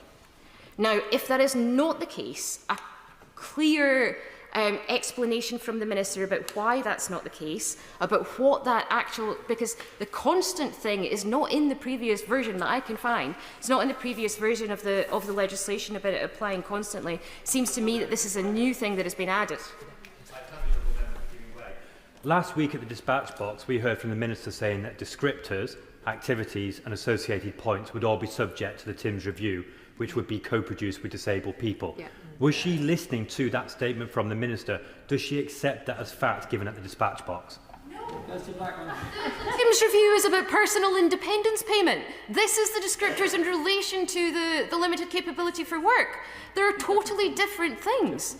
So I don't understand how the TIMS review could possibly cover this, because the TIMS review is about personal independence payment and the assessment process for that. Right. If the descriptors, if it is covered by the TIMS review, why has the government not removed it from the bill? Why is there not a clause in the bill right now removing the severe conditions criteria and removing that specific section? For giving way. The form of words in the bill, including the word constant, is in fact exactly replicating the way the severe conditions criteria is applied at the moment. The constant refers to the applicability of the descriptor. So if somebody has a fluctuating condition and perhaps on one day they're able comfortably to walk 50 metres, the question to put to that person by the assessor is, can you do so reliably, safely, repeatedly in a reasonable time? If the answer to that question is no, then the descriptor still applies to them. So the question is, does the descriptor apply constantly? And if it does, then the severe conditions criteria are met. Kirsty Blackman. That is what I was asking for, was that clear information from the dispatch box. I think that will give people a lot of comfort that they have heard that. And as the Minister will be aware, a commitment from the dispatch box will be looked at when it comes to any sort of legal challenge in relation to the descriptors. So if people are not now asked whether they can do it on other days, whether they can't do it reliably or whether they can do it reliably, then I would expect that disabled people's charities would be using that comment that the Minister has made at the dispatch box when they are bringing mandatory considerations or challenges to say that, well, the Minister was utterly clear that I have answered this question correctly in line with what the legislation is. And I would very much encourage them to do so. Because of the way that the legislation is written, I still won't be supporting the severe conditions criteria. I still won't be supporting the cut. I agree with colleagues that have said 750,000 people are looking to lose money as a result of this. This is still, as one of my Labour colleagues has said, this is still £2 billion of cuts that the Labour Party has chosen to make on disabled people. Well, that's what it says in the impact assessment. It is chosen to make this cut to 750,000 people, and it is said, where can we make £2 billion of cuts? I know, let's do it to disabled people. You could have an additional £2 billion of taxes on the very richest people who do not rely on this money for everyday little items that they desperately require. I thank the Honourable Lady for giving way, and I completely agree with that contention. This is how we judge a society, how it takes care of the most vulnerable. And actually, as you say, it does appear on the face of it, not to discredit anybody at all, but it does appear on the face of it. The people have simply decided to say, this is where we'll go, when in actual fact there are other avenues that can be explored. And people want us to do that before we get into any of this. I thank the honourable member for what she's saying. She's been a real champion for her constituents in this, and I appreciate that she's absolutely correct. This is not the first place that I would expect any MP to be looking to save money. This is especially not the first place that I would be expecting a supposedly progressive government to be looking to save money. I am deeply disappointed that we have ended up in this situation, and unlike what the honourable member said, I don't think there are victorious faces on the back benches here there. I think people on that side of the House are absolutely heartsick, no matter what side of this debate they are on, because they wish that the government front benches had not put this forward. They wish that they were not in the position that they were having to pick a side on this, because it should never, ever have come down to a Labour government choosing to make cuts on older people, children in poverty and disabled people as their first matter of business. Order. Order. The wind-up speeches will have to start at 5:30. There are some 37 members standing on both sides of the House.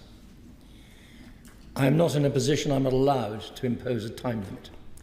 Were I doing so, it would be about 4 minutes. It is up to colleagues whether or not they choose to allow their colleagues to speak, or whether they choose to take up more of the time, in which case it is quite clear that not everybody is going to get called. John MacDonald. Thank you, Chair. I'll do my very best. I just want to address new Clause 8, which is in my name. It's a procedural clause. I don't think it's particularly contentious. Before I do, can I just say I'm still getting emails, and I'm still being met on the bus and at community events at the moment of people who are extremely distressed about this legislation going through. And I just wanted to put on record for my constituents that, as I've always done, I will not vote for any legislation which cuts the benefits to some of the poorest constituents I represent. I just can't do it. I just want that underlined. Ironically, just to put in context, some of you may have listened today to an interview on the Today programme with George Osborne. He's the chair of the British Museum now, and he's talking about the Bayeux Tapestry coming to this country. I remember when he introduced the cuts to benefits in this way before with disabled people, and there was another tapestry brought to this house, and it was a tapestry with the names of the people who committed suicide. Can you remember? And it was one of the most distressing things I've ever seen in my political life, and I wept that day. And I don't want that to happen again. But I have to say, look, let's be honest, as sure as Night Father's Day, if cuts go through on this scale, people will lose their lives. They will suffer immense harm. So let's all understand that. And that's why I've moved new Clause 8 partially, is because I thought that last week in the debate, people say very pompously, oh, the best of the House and all that sort of thing. But actually it was a good day for the House, because people on all sides expressed their views. The government responded, not as far as I wanted to, but it was the House holding government to account. It's not often you see that, but it happened. And the reason it happened is because we were dealing with primary legislation that honourable members could amend, debate and amend. And the reason I put this amendment forward is to say if the government's going to do anything, they should do it on the basis of primary legislation, not delegated legislation which goes on in committee. You don't get the chance to amend, and it's often rushed through on a vote with no debate whatsoever. That isn't the way, when it's so important, that isn't the way we should operate as a House. So, honourable members here, on all sides of the debate, showed how democracy should work in this chamber last week.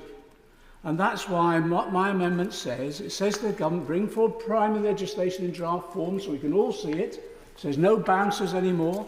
Do not do it under delegated legislation because we will not have the chance to amend it, properly discuss it. That's all I'm asking for. And to be frank, it's not contentious. I would expect the government just to accept it. It's the normal process of democracy in this chamber. And I want to be able to go back to my constituents when it comes forward and say, I argued your case, I tried to amend it, I won on some, lost on others. That's democracy. I support the honourable member's motion on new clause 11 as well. Peniston, I think it's an excellent setting out of how co-production could work. I think that's true.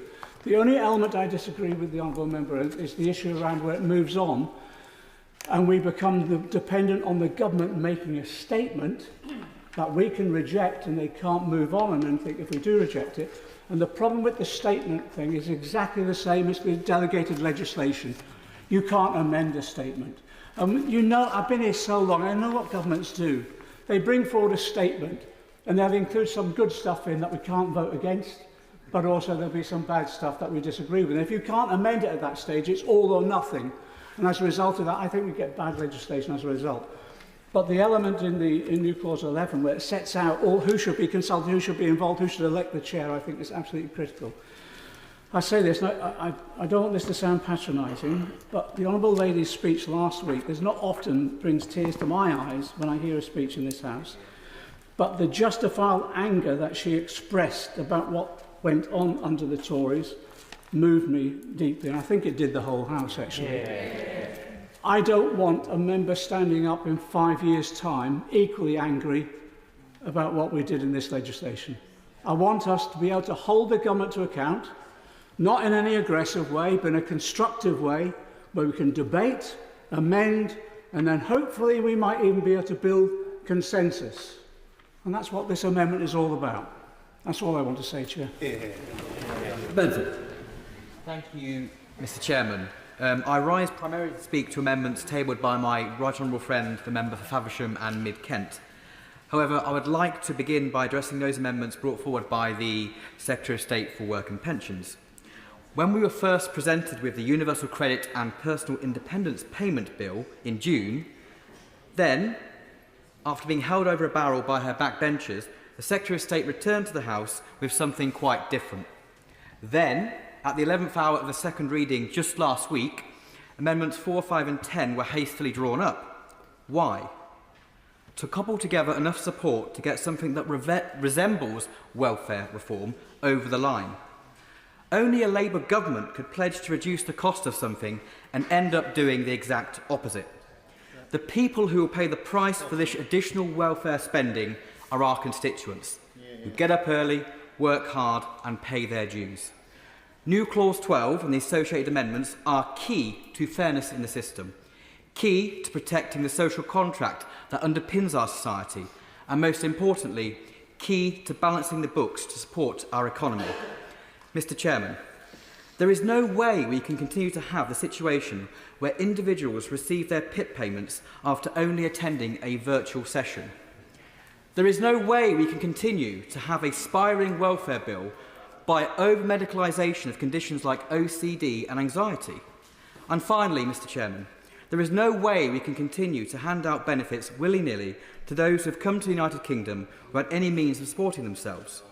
These are not fringe views.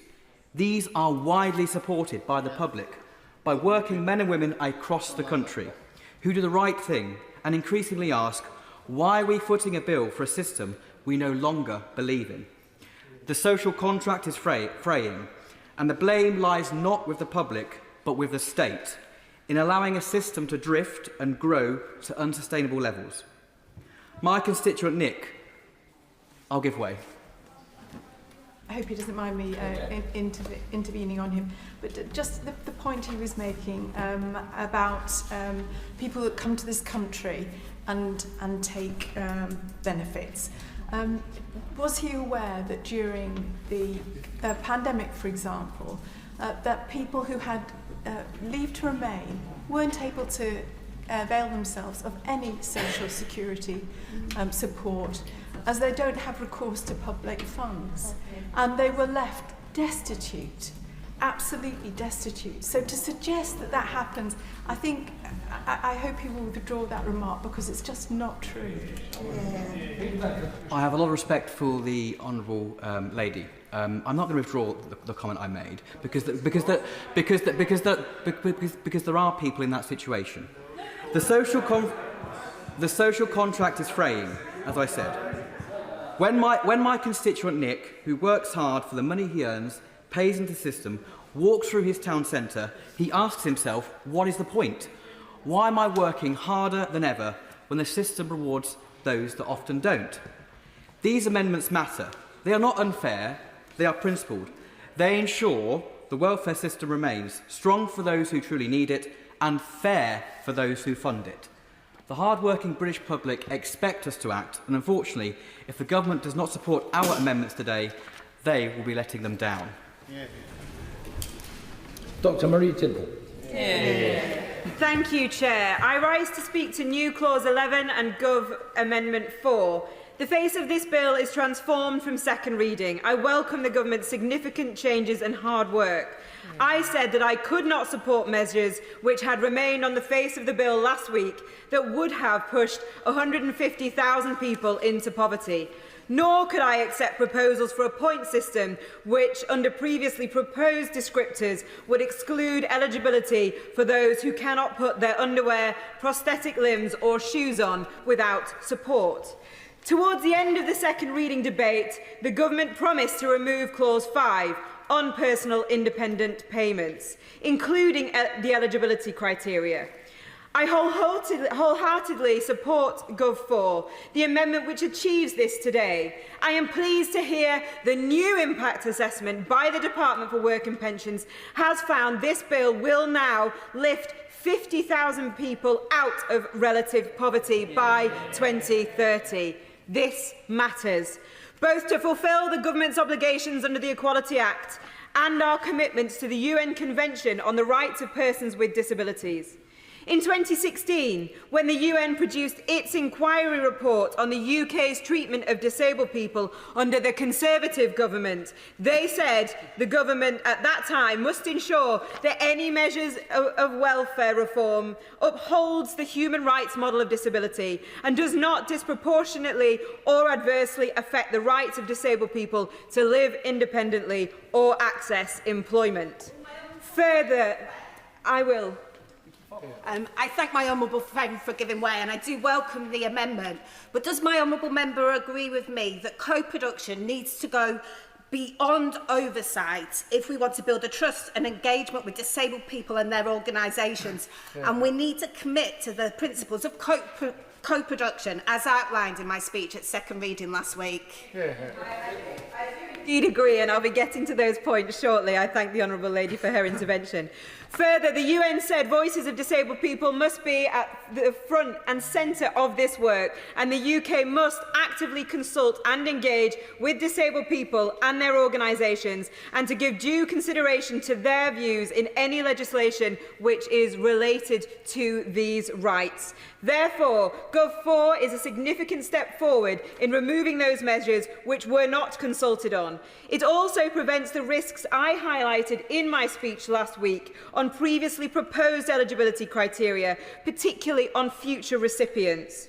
I am also pleased that the Minister confirmed last week that legislation on changes to PIP eligibility and descriptors will not happen until the completion of the TIMS review.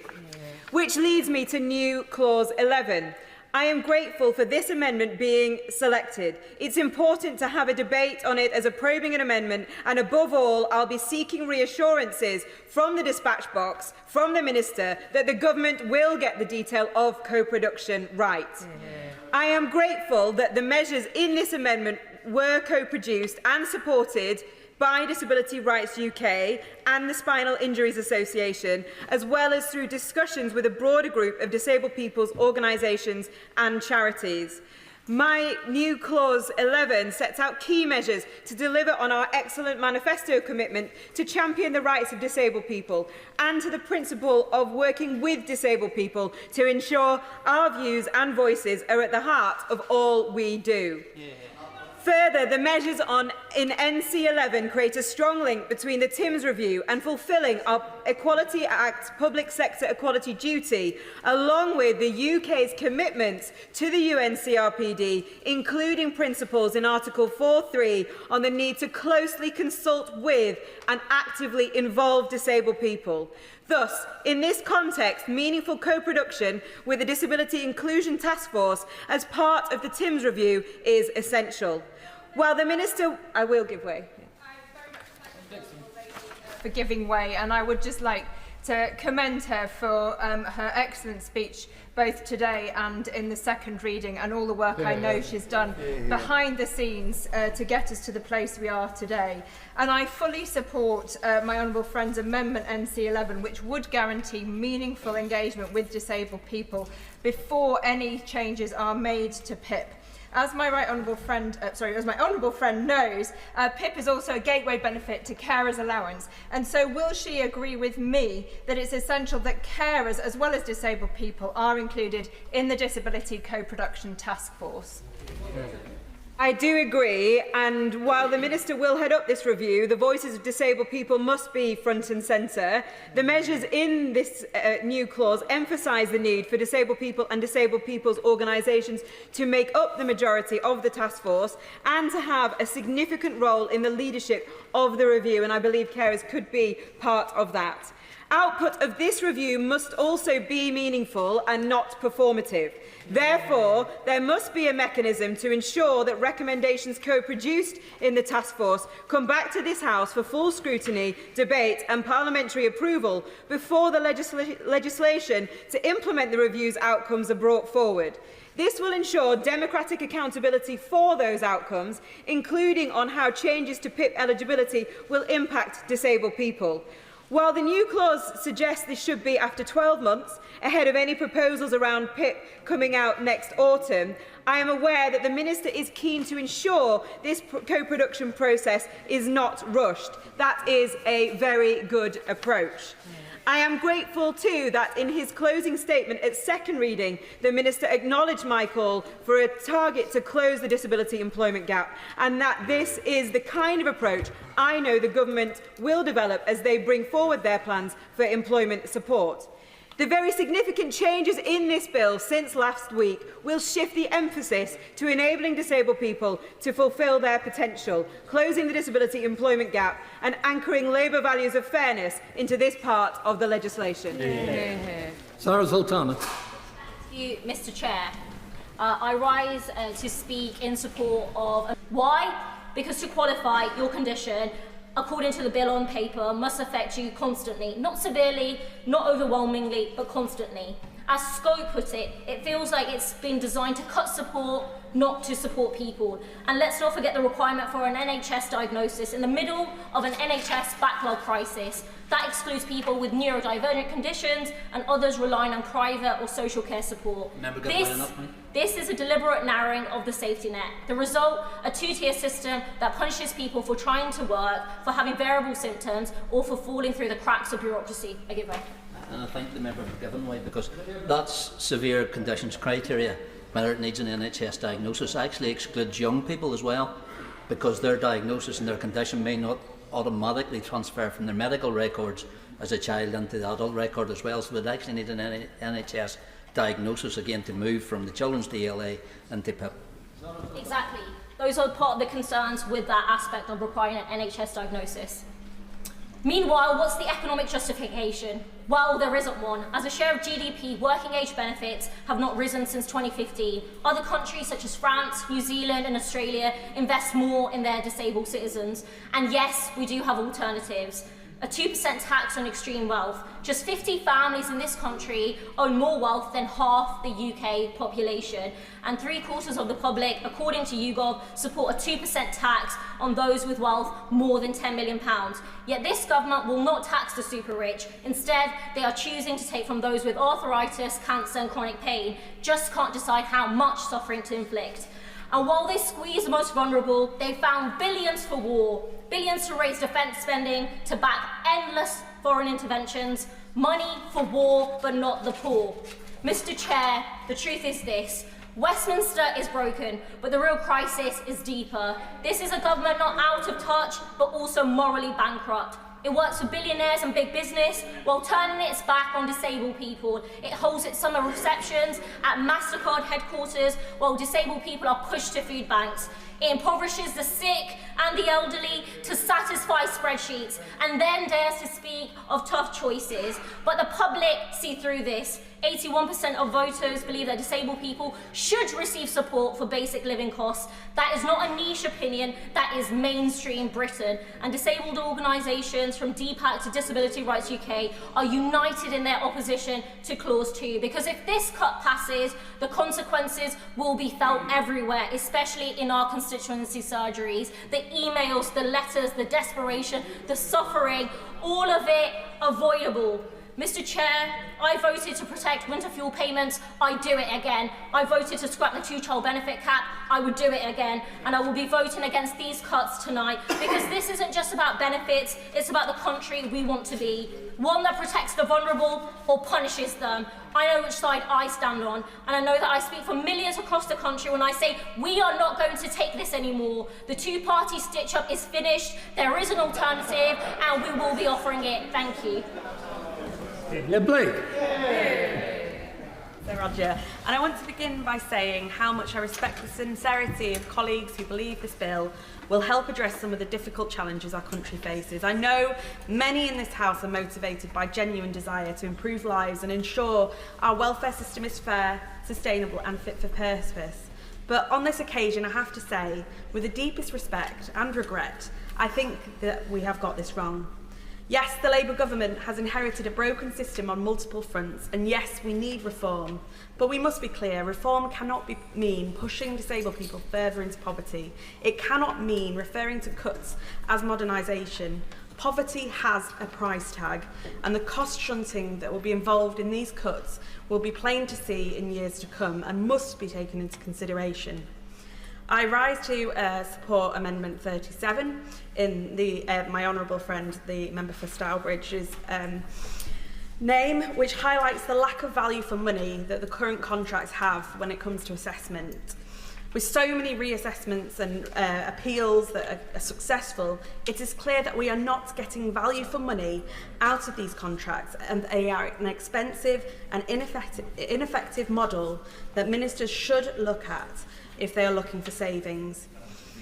There are better ways forward, and that is reflected in many of the amendments I've supported. New Clause 8, tabled in my honourable friend, the member for Hayes and Harlington, ensures that any changes to PIP must be brought forward in primary legislation. I strongly agree with this, and I think that given we've had such a lack of time to debate and give proper scrutiny to what is before us today, that we should slow things down if the recommendations are brought back to us, so that we can have good quality debate and better regulation and safeguards in place to prevent changes that would worsen eligibility for those who are already struggling or at risk of poverty. News Clause 11, tabled by my honourable friend, the member for Penistone and Stocksbridge, calls for any review in PIP to be grounded in the principles of the UN Convention of Rights of the Persons with Disabilities. In a sense, I'm disappointed that such a clause might be needed, but I think it really points to the fact that we need more transparency, independent oversight, and crucially, co-production with disabled people. There can be nothing about us without us, and I really hope the government are listening to that amendment. And Amendment 38, tabled by my honourable friend, the member for York Central, acknowledges fluctuating nature of some medical conditions, which can be unpredictable and debilitating. This amendment would ensure that instead of being left vulnerable, the process is responsive to this and serves its purpose of being a safety blanket to those who need it most. Countless organisations have reached out to me and many others to raise their concerns about this. With conditions like MS, Huntington's, cancer and schizophrenia, people are concerned about how these changes will impact them, and I think they need to be heard in this place. These amendments don't block reform, I think they strengthen it. They ensure the bill is evidence-led and rooted in fairness. I would also like to briefly point to new Clause 12, which seeks to prevent people with indefinite leave to remain, refugees and victims of trafficking from accessing PIP and elements of universal credit. Whilst there is no shock that the opposition will use any debate for an excuse to have a game of migrant bashing, I'm very disappointed to see that this has made its way into a proposal.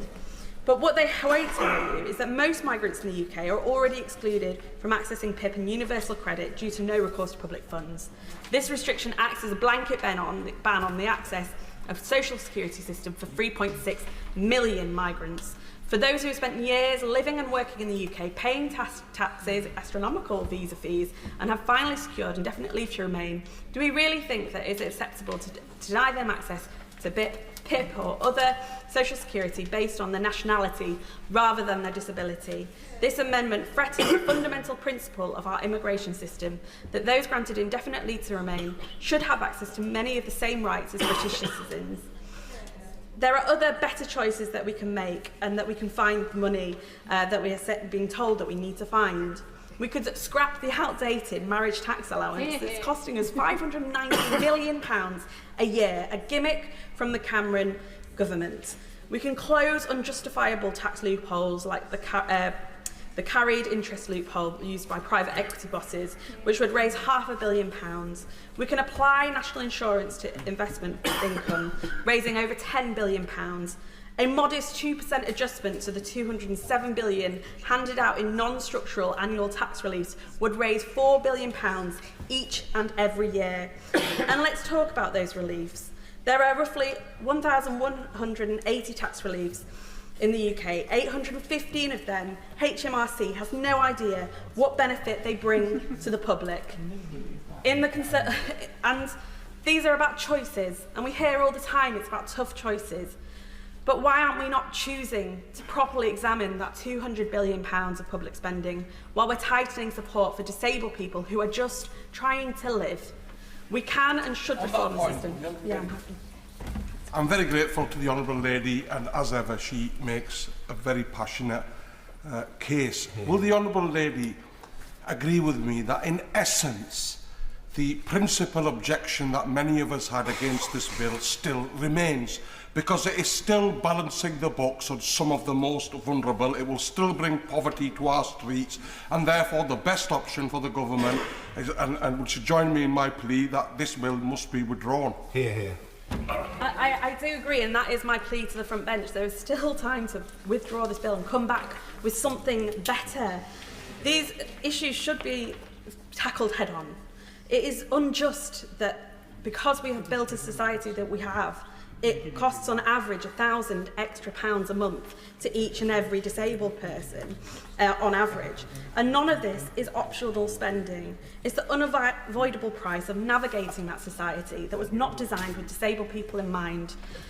And there's a whole host of reasons why that spending occurs.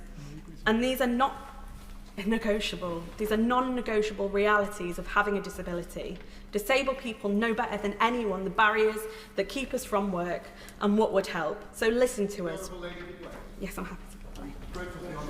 A non-negotiable reality is that you must have economic growth if you're going to be able to fulfil your priorities for government, whether that's looking after the poor, the disabled, or any other priority in government. And yet this government has got inflation nearly doubled. The unemployment bill, the jobs tax, other measures have brought the economy to a halt. Can members opposite not understand that if you don't prioritise private enterprise and economic growth, you will never be able to serve those who are most vulnerable and depend on that growth the most? I thank him for interrupting me there, because I think that there's 2 points here that I suggested that I think would be good to look into growth. The first would be to give the British Investment Bank the same standing as it does to investing in women and minority-led businesses, and ask that they actually support disabled people where they're able to set up their own businesses. I know many ADHDers who would make great entrepreneurs. Unfortunately, sometimes they end up down the path of criminality, and that is something that I think we should be looking at, and how we can make sure that people's innovation is enhanced and used properly. The second would be to look at ways we can make our economy much more inclusive. For example, by giving a national insurance contributions discount for a period of time for taking someone on who may have a disability, may be in receipt of PIP, who may have been out of work for more than 6 months or so. I'm sure there is some sort of arrangement that would encourage growth, not discourage growth, by having a more inclusive society. I realise I've taken far too much time, Sir Roger, but I just want to end with this. Disabled people know what's best for us. We should be investing in people's independence, not leaving them at the sidelines, not pushing them into poverty. It is a matter of justice, and in the end, it saves money too. But more than that, it gives people dignity and freedom to live well, and that surely should be our purpose here. Well said. Cadeirydd, I stand to support, amongst others, but New Clause 8, New Clause 11, Amendment 12, 38 and 39, and others as I go through my speech. And I promise to keep within the 4-minute unofficial timeline. A week after the cruel Universal Credit and Personal Independent Payment Bill and its arbitrary eligibility cut-offs was first discussed, we are today being asked to amend and pass this deeply flawed bill in a couple of hours. Of course, it's now a completely different bill than it was the first time it was put forward, and even the title will be changed. I'm not alone in welcoming the removal of Clause 5 of the bill, meaning no person will lose vital personal independence payments so that this government can save some money. However, unlike other honourable members, I don't believe the UK government's concessions makes this bill now worthy of becoming legislation. When the government has conceded that placing an arbitrary cut-off date for PIP eligibility is unsupportable, why on earth does it continue to do exactly that for claimants of the health element of universal credit? I commend the honourable member for Leeds East for his Amendment 2A, which calls to continue the level of universal credit health element at £423.27p for all new claimants, rather than lowering that rate for people unlucky enough to require that support after 2026. Because this measure alone will cause hardships once again. And the Joseph Rowntree Foundation estimates that without further changes, over 700,000 disabled people will still face a cut to their income of up to £3,000 per year by 2030. So, Mr Cadeirydd, we don't know the data that has informed this approach, nor the impacts for the great people in Wales. An assessment of the specific impacts on Wales has been necessary since this UK government first announced their welfare cuts months ago. And now their plans have changed considerably.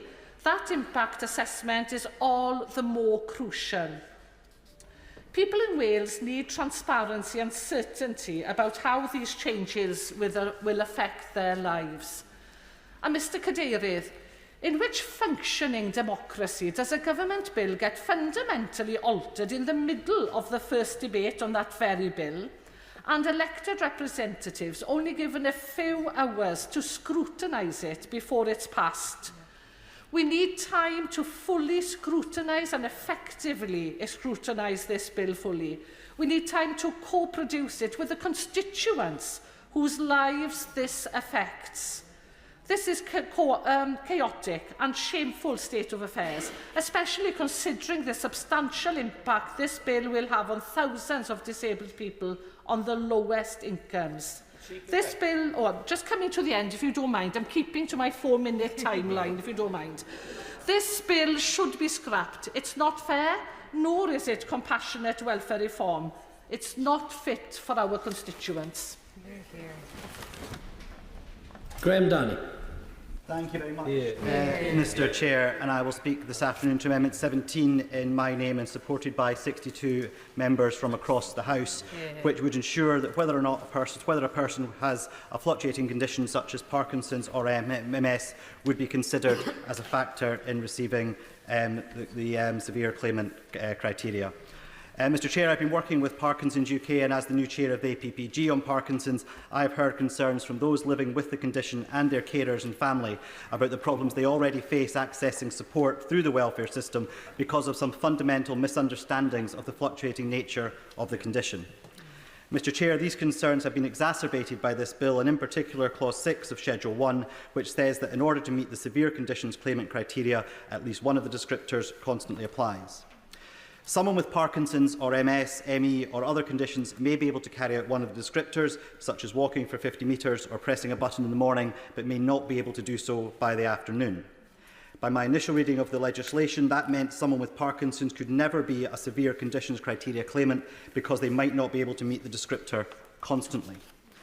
And Mr Chair, I would like to thank the Minister and his team for the extensive engagement they have had with me on this matter, but the language used in the bill has caused concern and fear for those with Parkinson's. As the Minister has said very helpfully, and as he explained to me prior to discussion today, much of the explanation I have received centres around the existing guidance that a person must be able to undertake the descriptor repeatedly, reliably and safely, and if they cannot, then the criteria will be applied constantly as they would be considered a severe conditions criteria claimant. I'm more than happy. Can I thank him very much for all the work that he's done on this, very helpfully highlighting this concern. I think it might just help if I read very briefly to him from what the current training material for people that are applying the severe conditions criteria says about the point the level of function would always meet LCWRA. It says this: although this criterion refers to a level of function that would always meet LCWRA, this does not in any way exclude people diagnosed with a condition subject to fluctuation or variability. The key issue is that the person's condition is not subject to such variability that their function would ever be significantly improved from the LCWRA category identified. I hope that, together with my earlier intervention, gives some reassurance to our honourable friend. Thank you, Mr Chair. And can I very much thank the Minister for his intervention. I think that will provide an extensive amount of reassurance to those with Parkinson's and other conditions as well. I do remain somewhat as a watching brief, shall we say, on this as this progresses, because I'm aware that Parkinson's UK have just today received their own legal advice indicating that the application of this might not be quite as clear as I think the Minister intends. And I would say that my other concern comes around the perhaps overdue burden that this places on the guidance, as well as the perhaps unfair position it puts an assessor in that could lead to an inconsistent application of the guidance. I'm very grateful to my honourable friend for giving way. He'll know, as many in the House will do, that my father-in-law died from Parkinson's 2.5 weeks ago. So this is both a very personal issue for me and my family, but also many of the constituents have written to me in recent weeks about their concerns about the lack of clarity. And I wanted just to add my support to his calls for clarity, and I'm grateful, whilst grateful for the Minister's intervention, we need to make sure we get this right and get this right soon. Thank you, Mr Chair, and can I thank my honourable friend for his intervention, and I know that the thoughts of people in this House across are with him and with his family. I know how challenging a time it has been, and the fact he has been able to carry on his duties, I know extensively, representing his constituents, is to his credit and something I know his family will be incredibly proud of as well. Mr Chair, as I say, the Minister has been very generous with his time, and I absolutely do not believe for a moment it is his intention to restrict access to severe conditions criteria for those with Parkinson's, and those words from the dispatch box are indeed incredibly helpful. I would, however, just ask him to continue to make sure he keeps a very close eye on this situation, to make sure that the application... I'm happy to give way to the honourable gentleman. The honourable member knows I co-signed his amendment as well in regards to that, but could I just caution him before he accepts the Minister's very kind guidance? Can I just clarify, it is guidance, it's training documentation that is subject to change. It's not contained anywhere within the bill, it's not contained anywhere within amendments, so it is simply training guidance that he has read to the House.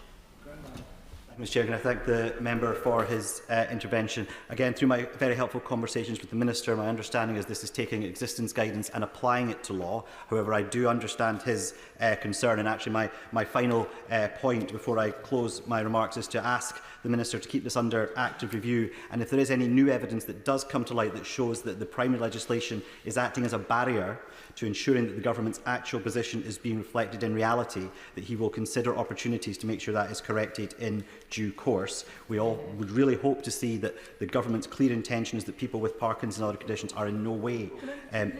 I'm happy to take one final intervention. Thank you. I'm very grateful, Mr. Chair, to the member for taking a further intervention and also as a signatory to his amendment. I wonder whether his discussions with the Minister have indicated whether someone who has a condition like relapsing and remitting MS, where long periods of time can be spent being perfectly healthy, it would appear, but then there are other periods when a crisis occurs and the person is quite debilitated by their condition, whether the provisions that the Minister describes will be sympathetic to those sorts of situations. I thank my honourable friend for her intervention. As she'll know, my amendment does specifically mention MS, and I know her and I have had shared friends who've suffered with that condition, and I think it is one of those conditions where we need to make sure there's clear understanding of the reality of those conditions on the ground when that is being delivered in reality by assessors, that those people absolutely are able to access this additional support that I think we all need. Mr. Chair, I will just finally close by saying we all do know that welfare reform is undoubtedly needed after the mess of a system we were left by the previous government. But wherever possible, we must make sure the wording of our legislation is as clear as possible to make sure that those affected are absolutely in no doubt of what our intent is, that is indisputable, and we are truly giving effect to what the intentions of the legislation are. And can I once again thank the Minister for that incredibly helpful intervention, but we will also be making sure that the reality does reflect the government's excellent intentions. Thank you, Mr. Chairman, and I rise to speak in support of Amendment 36. Over the past weeks, I've met with numerous disability organisations, from Parkinson's UK to Action for ME, and heard directly from those living with complex fluctuating conditions. I've also seen the impact firsthand as myself an employer of people with long-term invisible disabilities. What I've heard, seen and lived is simple. The current proposals risk unacceptable consequences for those who are already among the most vulnerable. The government's redefinition of severe conditions hinges on the word constantly. A single word of dubious clinical value. I do, however, appreciate the clarification we've had to two previous members. However, it is very late in the day to be getting this kind of important information. Conditions like ME, CFS, MS, epilepsy and bipolar disorder do not operate on a schedule. They are unpredictable, they fluctuate, and yet this bill could exclude many of these individuals from vital support, simply because their symptoms don't comply with the government definition. Amendment 36 would ensure that our assessment system respects the United Kingdom's obligations under the UN Convention on the Rights of Persons with Disabilities. This affirms the principle of non-retrogression, that we do not roll back on hard-won rights. It insists we take invisible and episodic conditions seriously, and it protects people from falling through the cracks. This bill has had an extraordinary passage through Parliament, and at this point, the most obvious course of action would be simply to pull it all together and start again. I realise the political difficulties this may involve, but there are vulnerable people's lives at stake here. When the government does come to look again at some of the deleted clauses via the Timms review, it's essential to approach the issue from a needs-first angle, not a how much can I save angle. So many cuts in the past, government cuts in the past, have ended up actually costing more than they saved. I accept that the government does not have infinite funds, but what we saw with the PIP proposal was an arbitrary change in eligibility, the 4-point rule, with the crude objective of making a predetermined saving. It's all been the wrong way round. We should work to understand needs first and only then consider to what extent the government can afford to meet them. We also need a more honest... I will give way, sorry. A very grateful to the honourable gentleman for giving way on that point. Does he recognise that the concessions that the government have brought forward and the amendments that are before us today are indeed making sure that we're getting it the right way round? So in the terms of reference, it's very clear that it is about a fair and fit for the future assessment rather than to generate proposals for further savings. It's extremely explicit in the terms of reference. So will he agree with me that the bill before us today does allow us to get the TIMS review done and then bring forward proposals after that?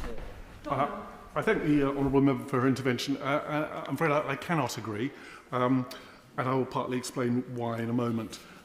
We also need a more honest assessment of the overall financial situation which is being used to justify these drastic cuts, because the wrong diagnosis leads to the wrong solutions. The dramatic rise in PIP claimants is at least partly driven by other government policy. Perhaps 1/4 of the rise is due to simply raising the pension age. Large numbers of people who are older and therefore more likely to be disabled have been pushed out of pension support into benefit support. The state pension is paid out of current taxation, not past contributions, so the impact is immediate. From the state point of view, this switch is cost neutral. In fact, since state pensions are usually much higher than PIP payments, perhaps double, then the state has made a significant saving. When you also consider other factors, such as greatly increased NHS waiting lists post-COVID, then it's clear that the rise in PIP demand, while still significant and worrying and worthy of attention, has been overstated. Will he give way? I will. He just mentioned the NHS and the waiting list. Does he share my concern about the severe conditions criteria and the requirement for the diagnosis to be made by an NHS professional in the course of their NHS duties when people may not have access to that? And also the requirement for the condition to be considered lifelong when NHS professionals or health professionals may be unwilling to say that schizophrenia or bipolar disease, for example, are lifelong because they don't want to tie people down to that. I thank the honourable member for her intervention, and yes, I very much agree that is an additional concern. The implication has been, both by this government and the previous ones, that much of the rise in claims is down to benefit chasing and people simply exaggerating their conditions. This is an assumption that needs serious interrogation because it looks to be substantially untrue. For all these reasons, and more, the best course of action would be to pull the bill now and make a fresh start. Denying adequate support today will only shift the burden tomorrow to social care, to emergency services, to our already overstretched NHS. We've been warned by the UN not once but 3 times that our welfare system is failing disabled people. Amendment 36 is a chance to show that we are listening. Thank you. Neil Coyle. Thank you, Madam Deputy Speaker. I'm concerned about some of the amendments before us today, in particular those that call for delays to legislation. I think we are 1 year into a 5-year term. 20% of this Parliament is gone, and the public need to see progress, not further delay. And I'm mindful that ministers have done a huge amount of heavy lifting already to rebuild trust with disabled people and disability organisations since the election. We should all recall that in July 2024, the Department for Work and Pensions was was under formal investigation by the Equality and Human Rights Commission for unlawful treatment of disabled people. And I think we have made, this government has made considerable progress since then in trying to rebuild trust, including through measures in this bill and linked to this bill, like abolishing the work capability assessment. It is something, I have been here 10 years, some say it might feel longer, but I campaigned as chair of the Disability Benefits Consortium before entering this place to abolish the work capability assessment, and I know that disabled people and their organisations are very much grateful, and I'm thankful for their support for that measure being included in the wider package that the government is bringing forward.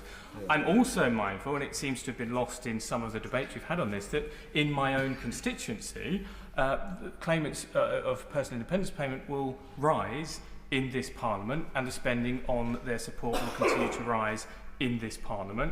and that the 12,700 universal credit claimants in my community in Bermondsey and Old Southwark will get an additional payment under this government's plans, the first ever above inflation rise on universal credit.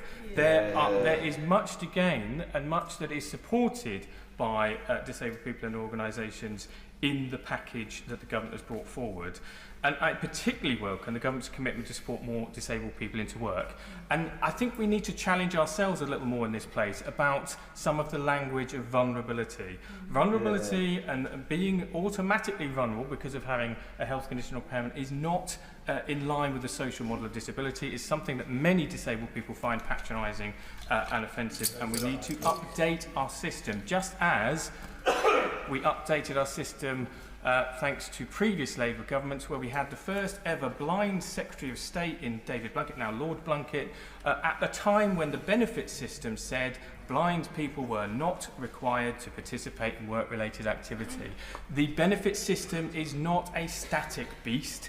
It is an evolving creature that needs to be updated to reflect changes in assistive technology, changes in medication, changes in adaptation and advances in technology. And we must not end up with a system where people are written off, where people are parked in a system because it is too difficult to get them into work. That is not a Labour solution. We are the party of full employment, and full employment must and should include disabled people if we are committed to disability equality and if we are the party of progress. And can I just chip in that this party takes no lectures on what is progressive from nationalists, whether they be Scottish nationalists or the populists in the Reform Party.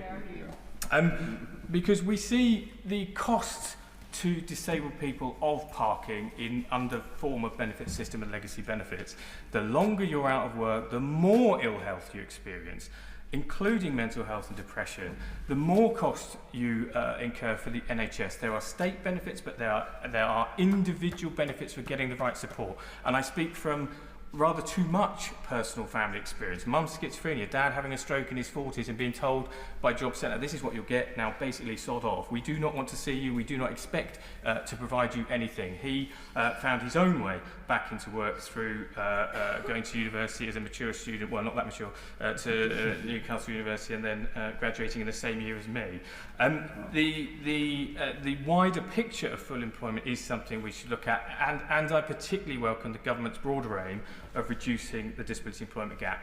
This was something that was deeply neglected for 14 years, and that transformation of job centres from a benefit administration centre that has been failing, not because of a lack of will of frontline staff, some of whom are absolutely excellent, but simply because of the job they were given to do had changed from being about supporting people into work into simply administering a failing system that, as we were discussing earlier, had the highest fraud levels ever seen in the UK social security system.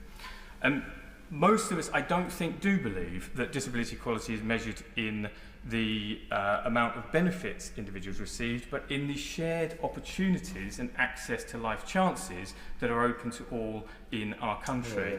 And that is something that I'm deeply mindful of, because whilst we had a lost generation under the 14 years of Conservative and Lib Dem coalition government, we had a previous government that was deeply committed to these issues and published a report called Improving the Life Chances of Disabled People 20 years ago today, with an implementation delivery date that was meant to have provided those opportunities and equal access by 2025.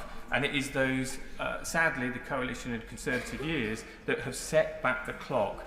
This is a report that's still available to all those who want to see it, that talked about pathways to work and dedicated employment programs being necessary, like the New Deal for disabled people, programs that were largely demolished by the coalition. It talked about the importance of the role of the NHS, GPs, occupational health and rehab. Again, a Labour government now fixing the wider NHS problems to make those aims and objectives deliverable today. A Prime Minister's Strategy Unit report that committed to changing the system so it tested functionality and ability to contribute rather than writing people off. Again, something that this government has had to come back to after a lost decade. and a report 20 years ago that talked about the necessity of a better equipment system and the need to improve access to work, something that ministers are committed to today and are beginning to transform with faster assessment processes and delivering the kit that's needed. And the report talks about the importance of engaging with employers and the positive role that Job Centre Plus could play in engaging employers early in the process. Sadly, we've seen such a long delay in delivering those improved life chances, but this is a Labour government this is a Labour Party backing government back trying to deliver disability equality and improve the life chances of disabled people, and the measures in this bill are integral to that aim. And as I said, I'm concerned about some of the amendments before us. I also have some concerns that it needs to go further around tackling barriers to work for disabled people, the benefit structure, including in a supported accommodation. It's great that we've got the right to try, but more is necessary. And we need to go a bit further with employers, including around reasonable adjustments and making sure employers do not accept resignations based on ill health immediately, but look at the package of support that might be necessary, as well as working with employers to tackle discrimination. And particularly the FSB, who've done work on this before, would be a really useful partner to have going forward. Thank you. Before I call the next speaker, could I perhaps remind all members that this is the committee stage and we could have some focus on the amendments that we're debating this afternoon, not wide-ranging third reading speeches, because at this rate there will be very little time for a third reading. Iqbal Mohammed. Thank you, Madam Chair. I rise today to speak in support of amendments 2A, 37, 39 and new clauses 8, 10 and 11. Without going into a third reading speech, I think it's important to just highlight that we are debating a bill that will have a profound and in many cases devastating impact on the thousands of families across our country. As the Resolution Foundation puts it, this bill represents an income shock for millions of low-income households that should give every member in this chamber pause. What's particularly troubling is that the areas hardest hit are the very communities this government claims to support. Places in the north of England, in Wales, including my own region of Yorkshire. These are proud working class areas being failed by a government tightening the purse strings on the most vulnerable. In Dewsbury and Batley, 7.9% of people claim personal independence payment, and I've had over 150 constituents contact me terrified about what these cuts mean. These aren't just numbers, they're real people with real needs. And the universal credit health element is an absolute essential lifeline for millions of people in our country. One of my constituents, Andrew Waring, ran a business before 2020. Then COVID left him with a long-term organ damage. He could barely walk 10 metres. His PIP payments became a lifeline, cutting support Cutting support like this isn't about trimming fat, it's cutting into people's dignity and survival. Over 20 civil society organisations have urged MPs to reject these cuts. And even with the government's amendments and the change that was introduced in the previous debate last week to defer any cuts to PIP until their TIMS review was concluded, still leaves people concerned and in severe distress. So clause 2, as it stands in the bill today, would leave, as we've heard, 750,000 people, according to government's impact assessment published last night, up to £3,000 worse off by 2013. 1 in 5 people on universal credit and disability benefits have already used a food bank in the last month, and this will just increase that number. That is why I support Amendment 2A, tabled by my honourable friend, the MP for Leeds East, to maintain the current universal credit health element. This cut would especially hurt people with mental health conditions who are already struggling to access support. Many members across the House have spoken in support of the other amendments that I also support, and I won't repeat the eloquent and informed speeches and points made. So to conclude, Madam Chair, what's been disappointing at the end of my first year in Parliament is to see a process for an absolutely critical bill that will impact millions and millions of people in our country to be rushed through the legislative process in a way that didn't allow the relevant time to understand, to amend and to improve the bill so that it was fit for purpose. And this process, I'm sorry to say, has been a legislative mess. I will give way. Thank you, Chair. Thank you. I just want to make a general point. He points out that the process feels rushed. But sitting here, I do observe there's not a lot of demand for people to speak on any of the opposition benches. Just now we've got 2 Conservative MPs. 2 Conservative MPs, no SNP MPs, no Reform MPs. Does she share my disappointment? I thank my honourable friend for his intervention. I'm not able to comment on the people who he refers to as absent. I am here representing my Independence Alliance colleagues who all strongly oppose this bill. The way it is presented here today, it will adversely impact millions of people in our country, the people at the bottom of the food chain, the people who are struggling to feed their children, heat their homes, get to work and get to appointments that are critical for the treatment to manage their conditions. I will give way. I thank the Honourable Member for giving way. And he talks about the difficulties that people with disabilities face. But of course, many millions of them are supported by family members, unpaid carers. And does he agree with me that although the government has said they will work with disability groups and people who have disabilities, they also need to co-produce whatever comes forward in conjunction with carers organisations too?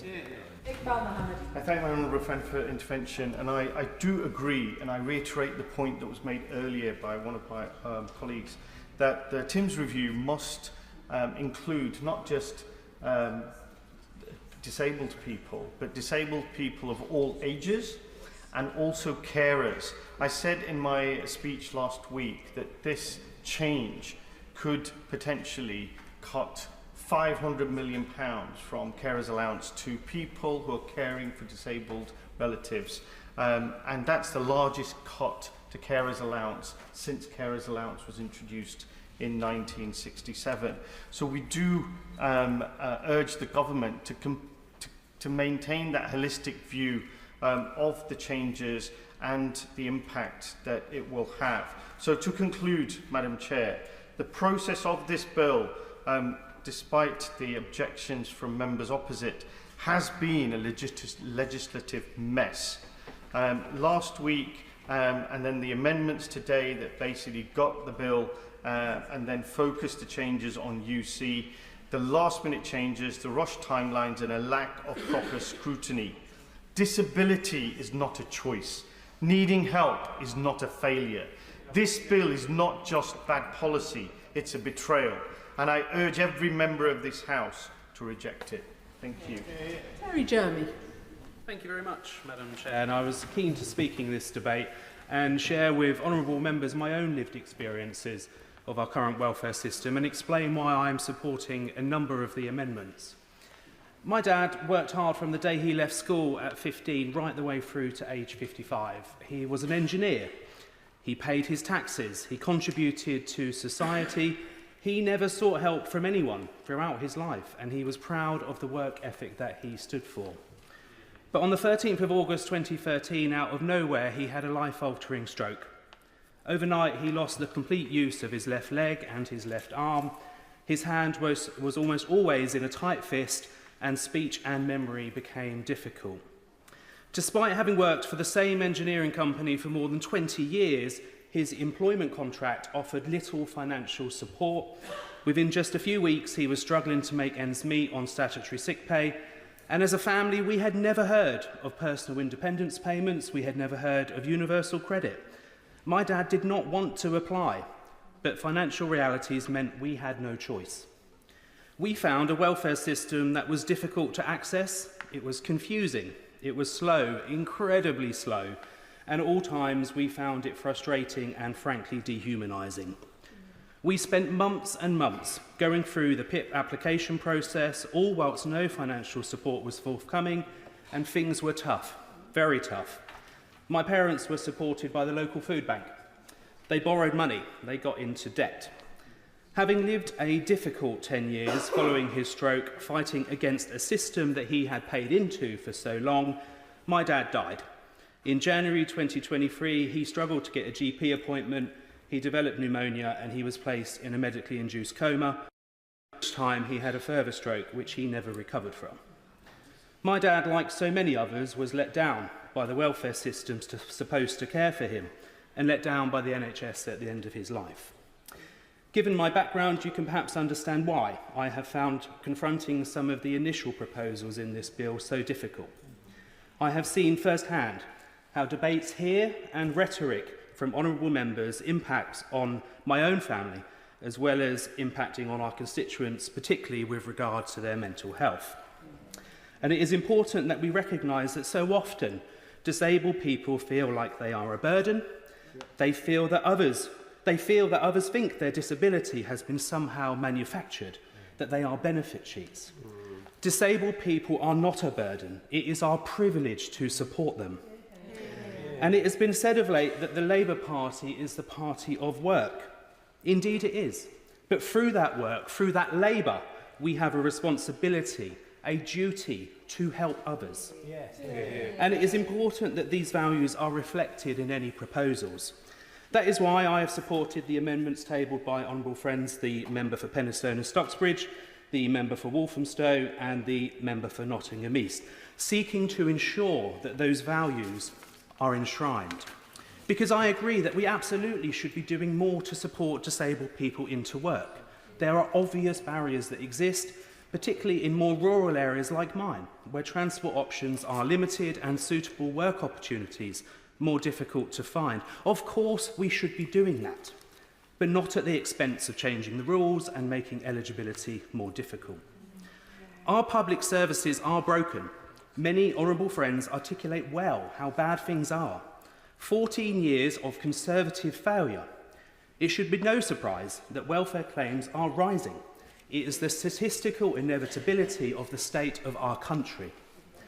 For all the hours and hours that I spent advocating on behalf of my dad, at DWP appointments, at medical assessments, at work capability assessments, all that time I would sit there and think, what about the people who do not have someone fighting on their behalf? What hope do they have? Navigating the system was bad enough for our family. What must it be like for others? Now here in this role, we all have a responsibility to be those advocates for the people who do not have a voice. If we want to reduce the welfare bill, and I'm sure we would all want to do this, we do so by fixing our broken systems. Millions of people are on NHS waiting lists. Many people are wanting to work but are not receiving the treatment they need to enable them to do so. This government is making tremendous progress on improving our NHS and healthcare systems. We need to give this time to bring about the change that we seek. The welfare system is slow, it is expensive, it is inefficient, it is riddled with private profit taking advantage. Reform that, tackle that, reduce those costs. Disabled people in this country have suffered disproportionately for years. Austerity and the last Conservative government ruined lives, and people longed for a change narrative under Labour, and they voted for that change last July. If we are to move forward as a country, we move forward together, and that includes disabled people.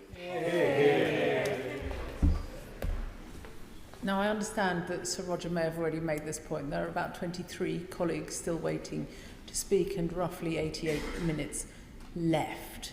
At 4 minutes each, most of you would get in. If you choose to take 8 minutes each, half of you will. So I allow colleagues to make the decision as to whether they wish to help each other. Steph Ackroyd.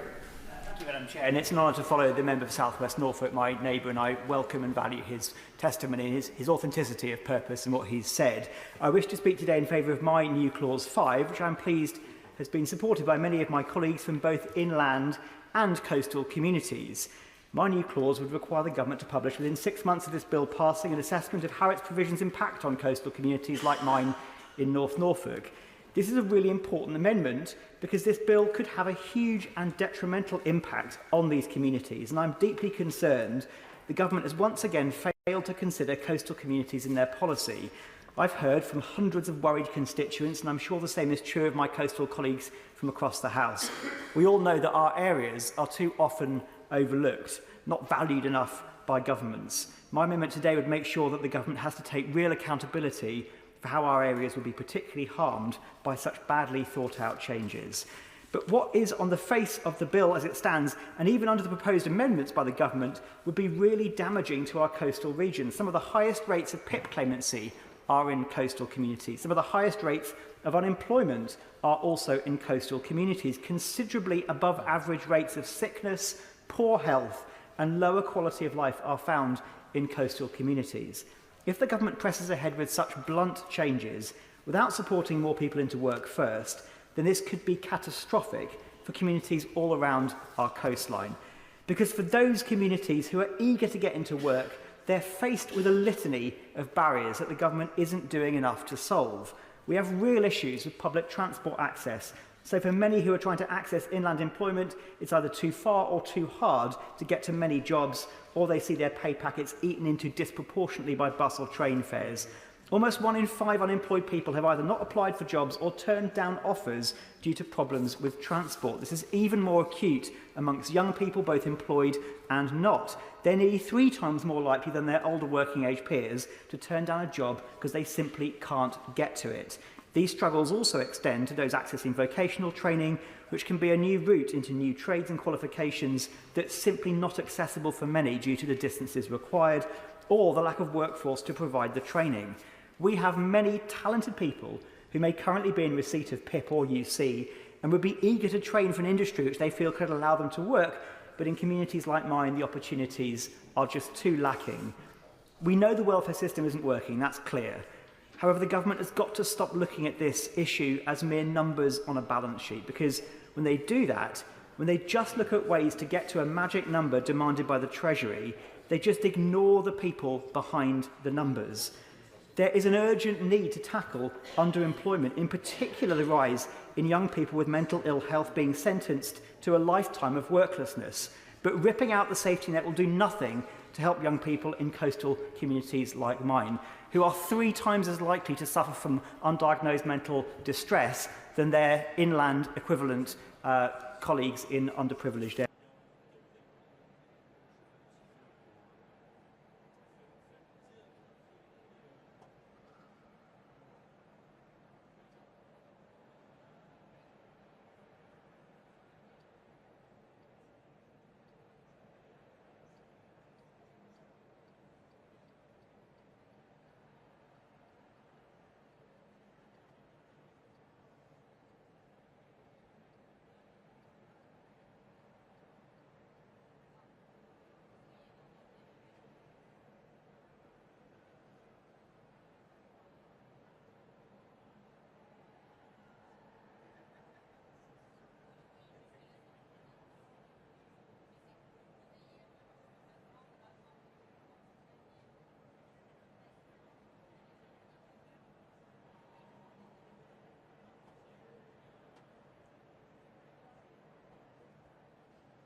policy, it's economically reckless. Because when you take away essential support, you don't reduce costs, you shift those costs onto the NHS, onto local authorities and onto unpaid carers and onto working class communities. But despite hard-won concessions, this bill remains an assault on disabled people.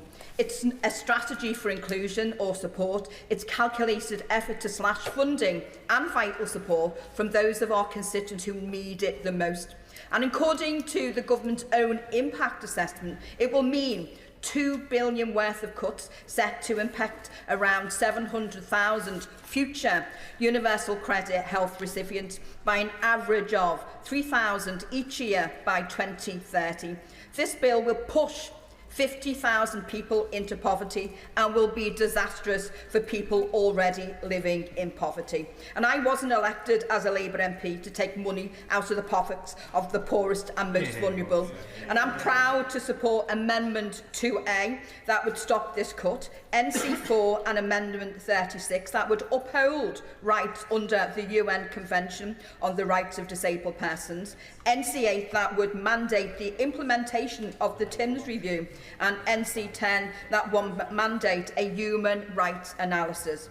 These amendments would mitigate the worst elements of this deeply misguided bill, but I stand with every major disability rights organisation and say that this bill must be scrapped altogether.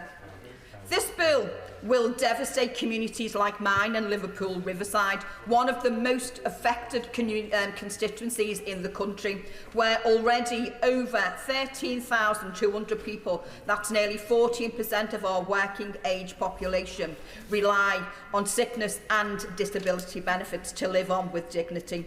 And I have constituents contacting me daily, expressing fear, anger and despair.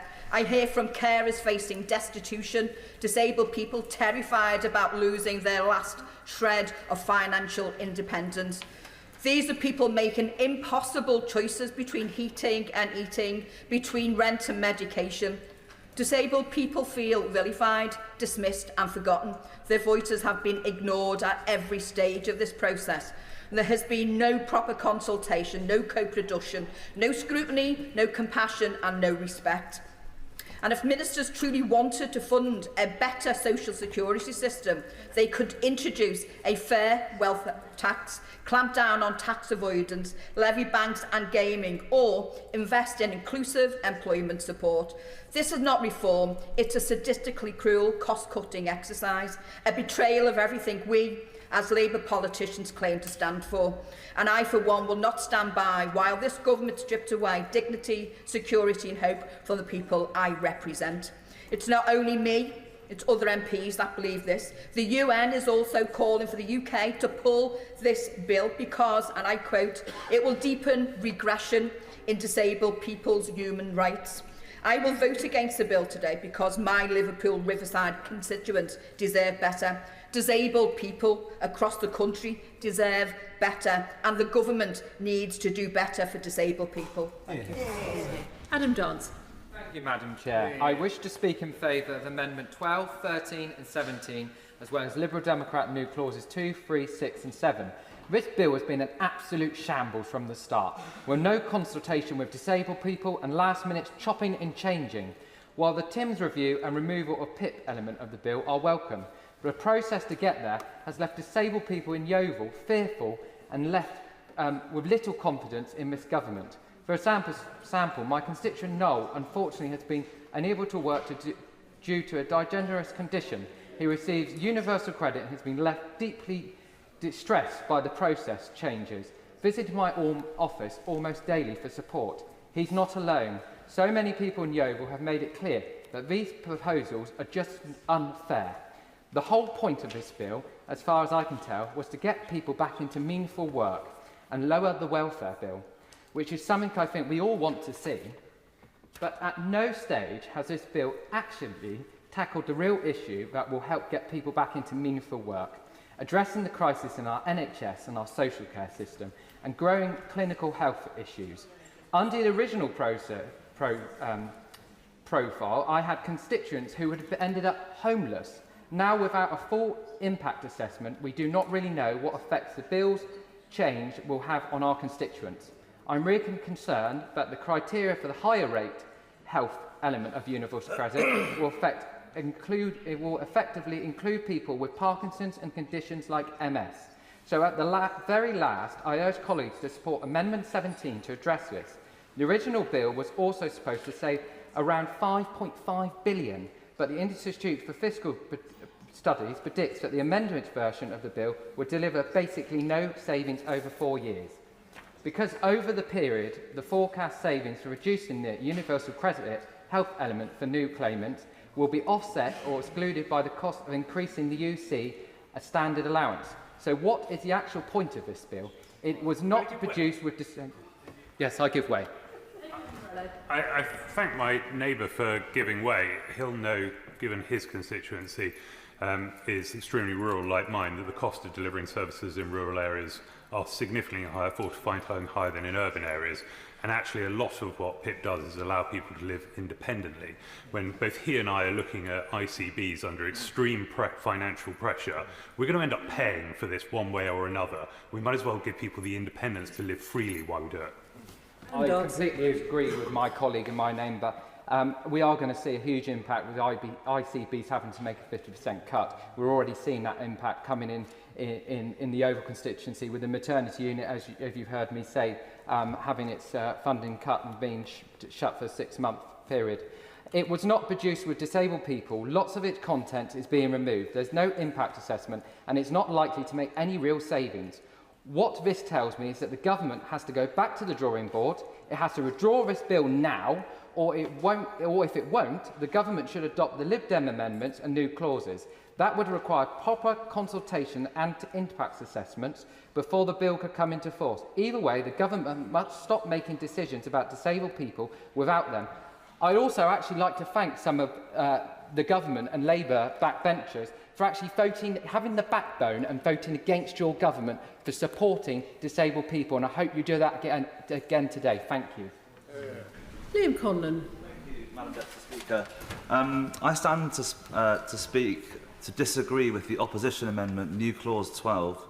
This amendment would block indefinitely the provisions in this bill.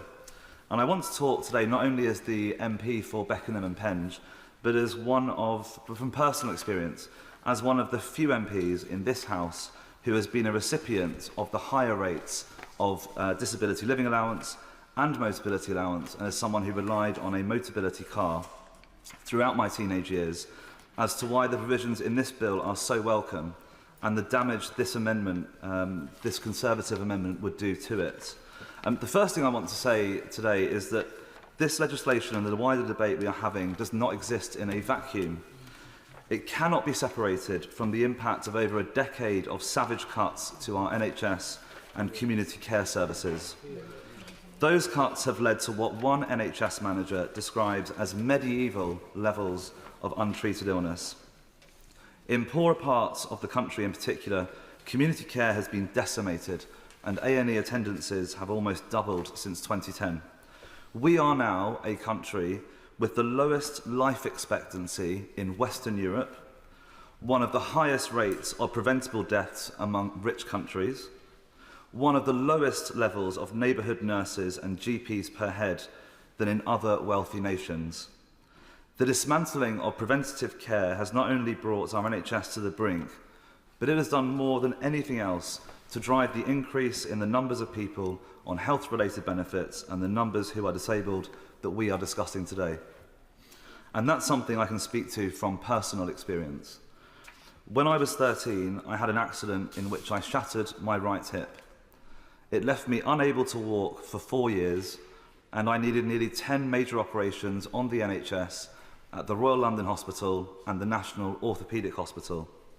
And as a sixth former, I became one of the youngest people in the country to have a hip replacement. When I had my first hip replacement in the 2000s under a Labour government, the average waiting time for a hip replacement in Britain was under 9 weeks.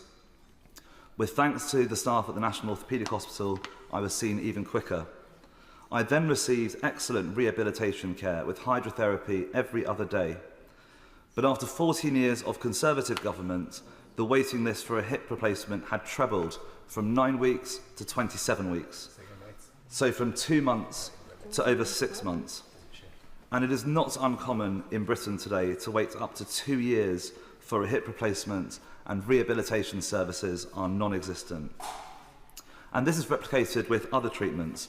For example, the Nuffield Trust notes that respiratory medicine services saw an increase in waiting times of nearly 300% under the last government. The ballooning of NHS waiting lists and the lists of people on health-related benefits go hand in hand. So we cannot divorce progress on the issues we are discussing today from progress on the NHS. And we are already seeing great strides forward with record investment from this government in our NHS, which has led to being on track for 92% of patients to wait no longer than 18 weeks from referral to treatment, and investment in rehabilitation services like hydrotherapy, which are absolutely essential.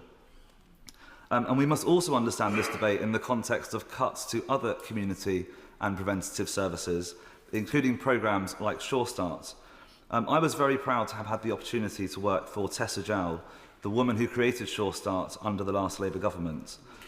Tessa understood the importance of a child's first 1,000 days and designed Sure Start as an early intervention programme which had a significant positive impact on the long-term outcomes for hundreds of thousands of families and children in this country.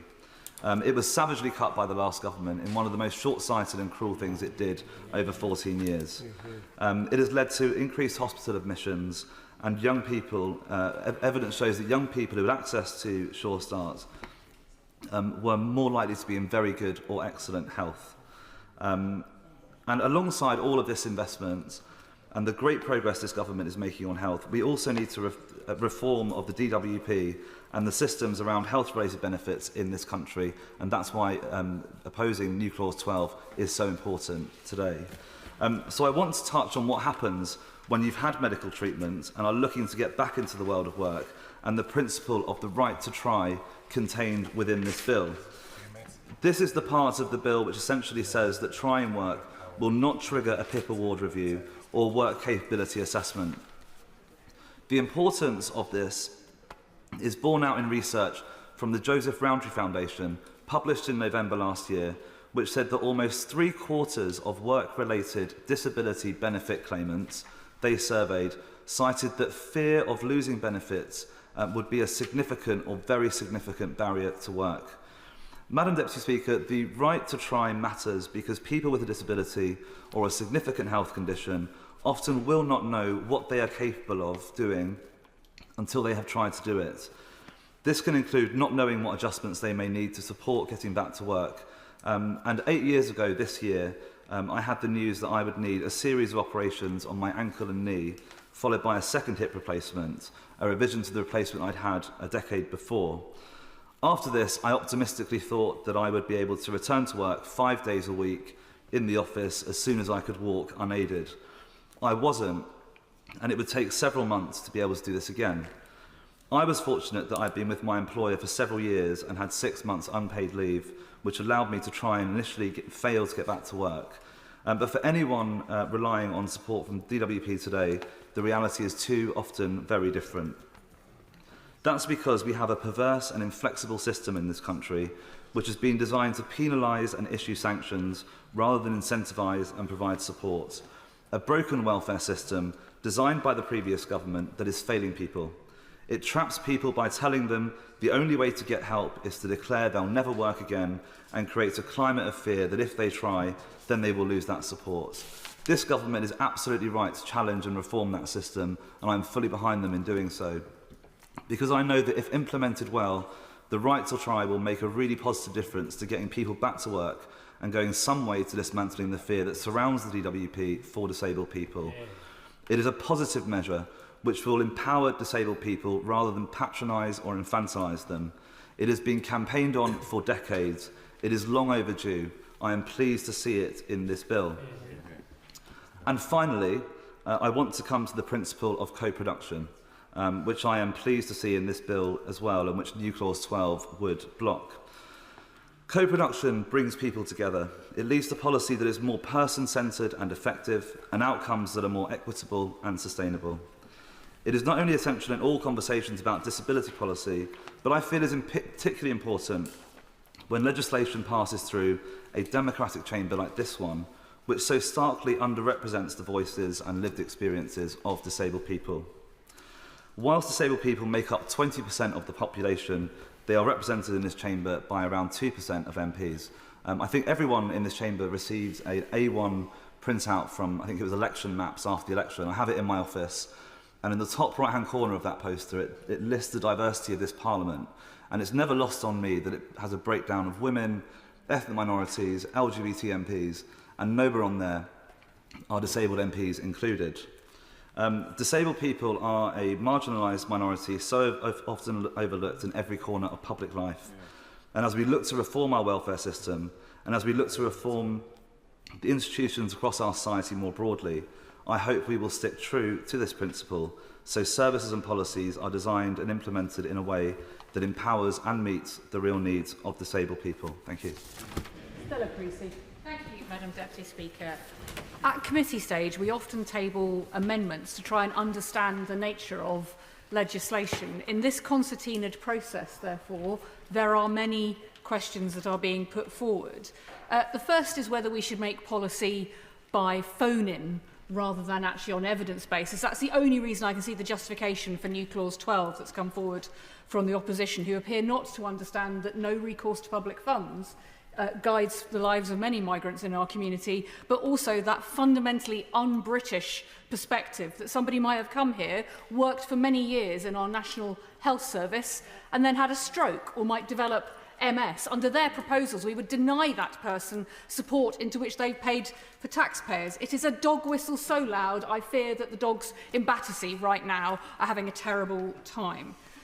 Madam Deputy Speaker, we should not make policy by phone-in, we should make policy by evidence, and I pay tribute to the incredible words from my colleague from South West Norfolk and my colleague from Penge, bringing their own experiences to that. That is why I have tabled new clause 4, and I would like to speak briefly to new clause 4 and also some of the other clauses accordingly.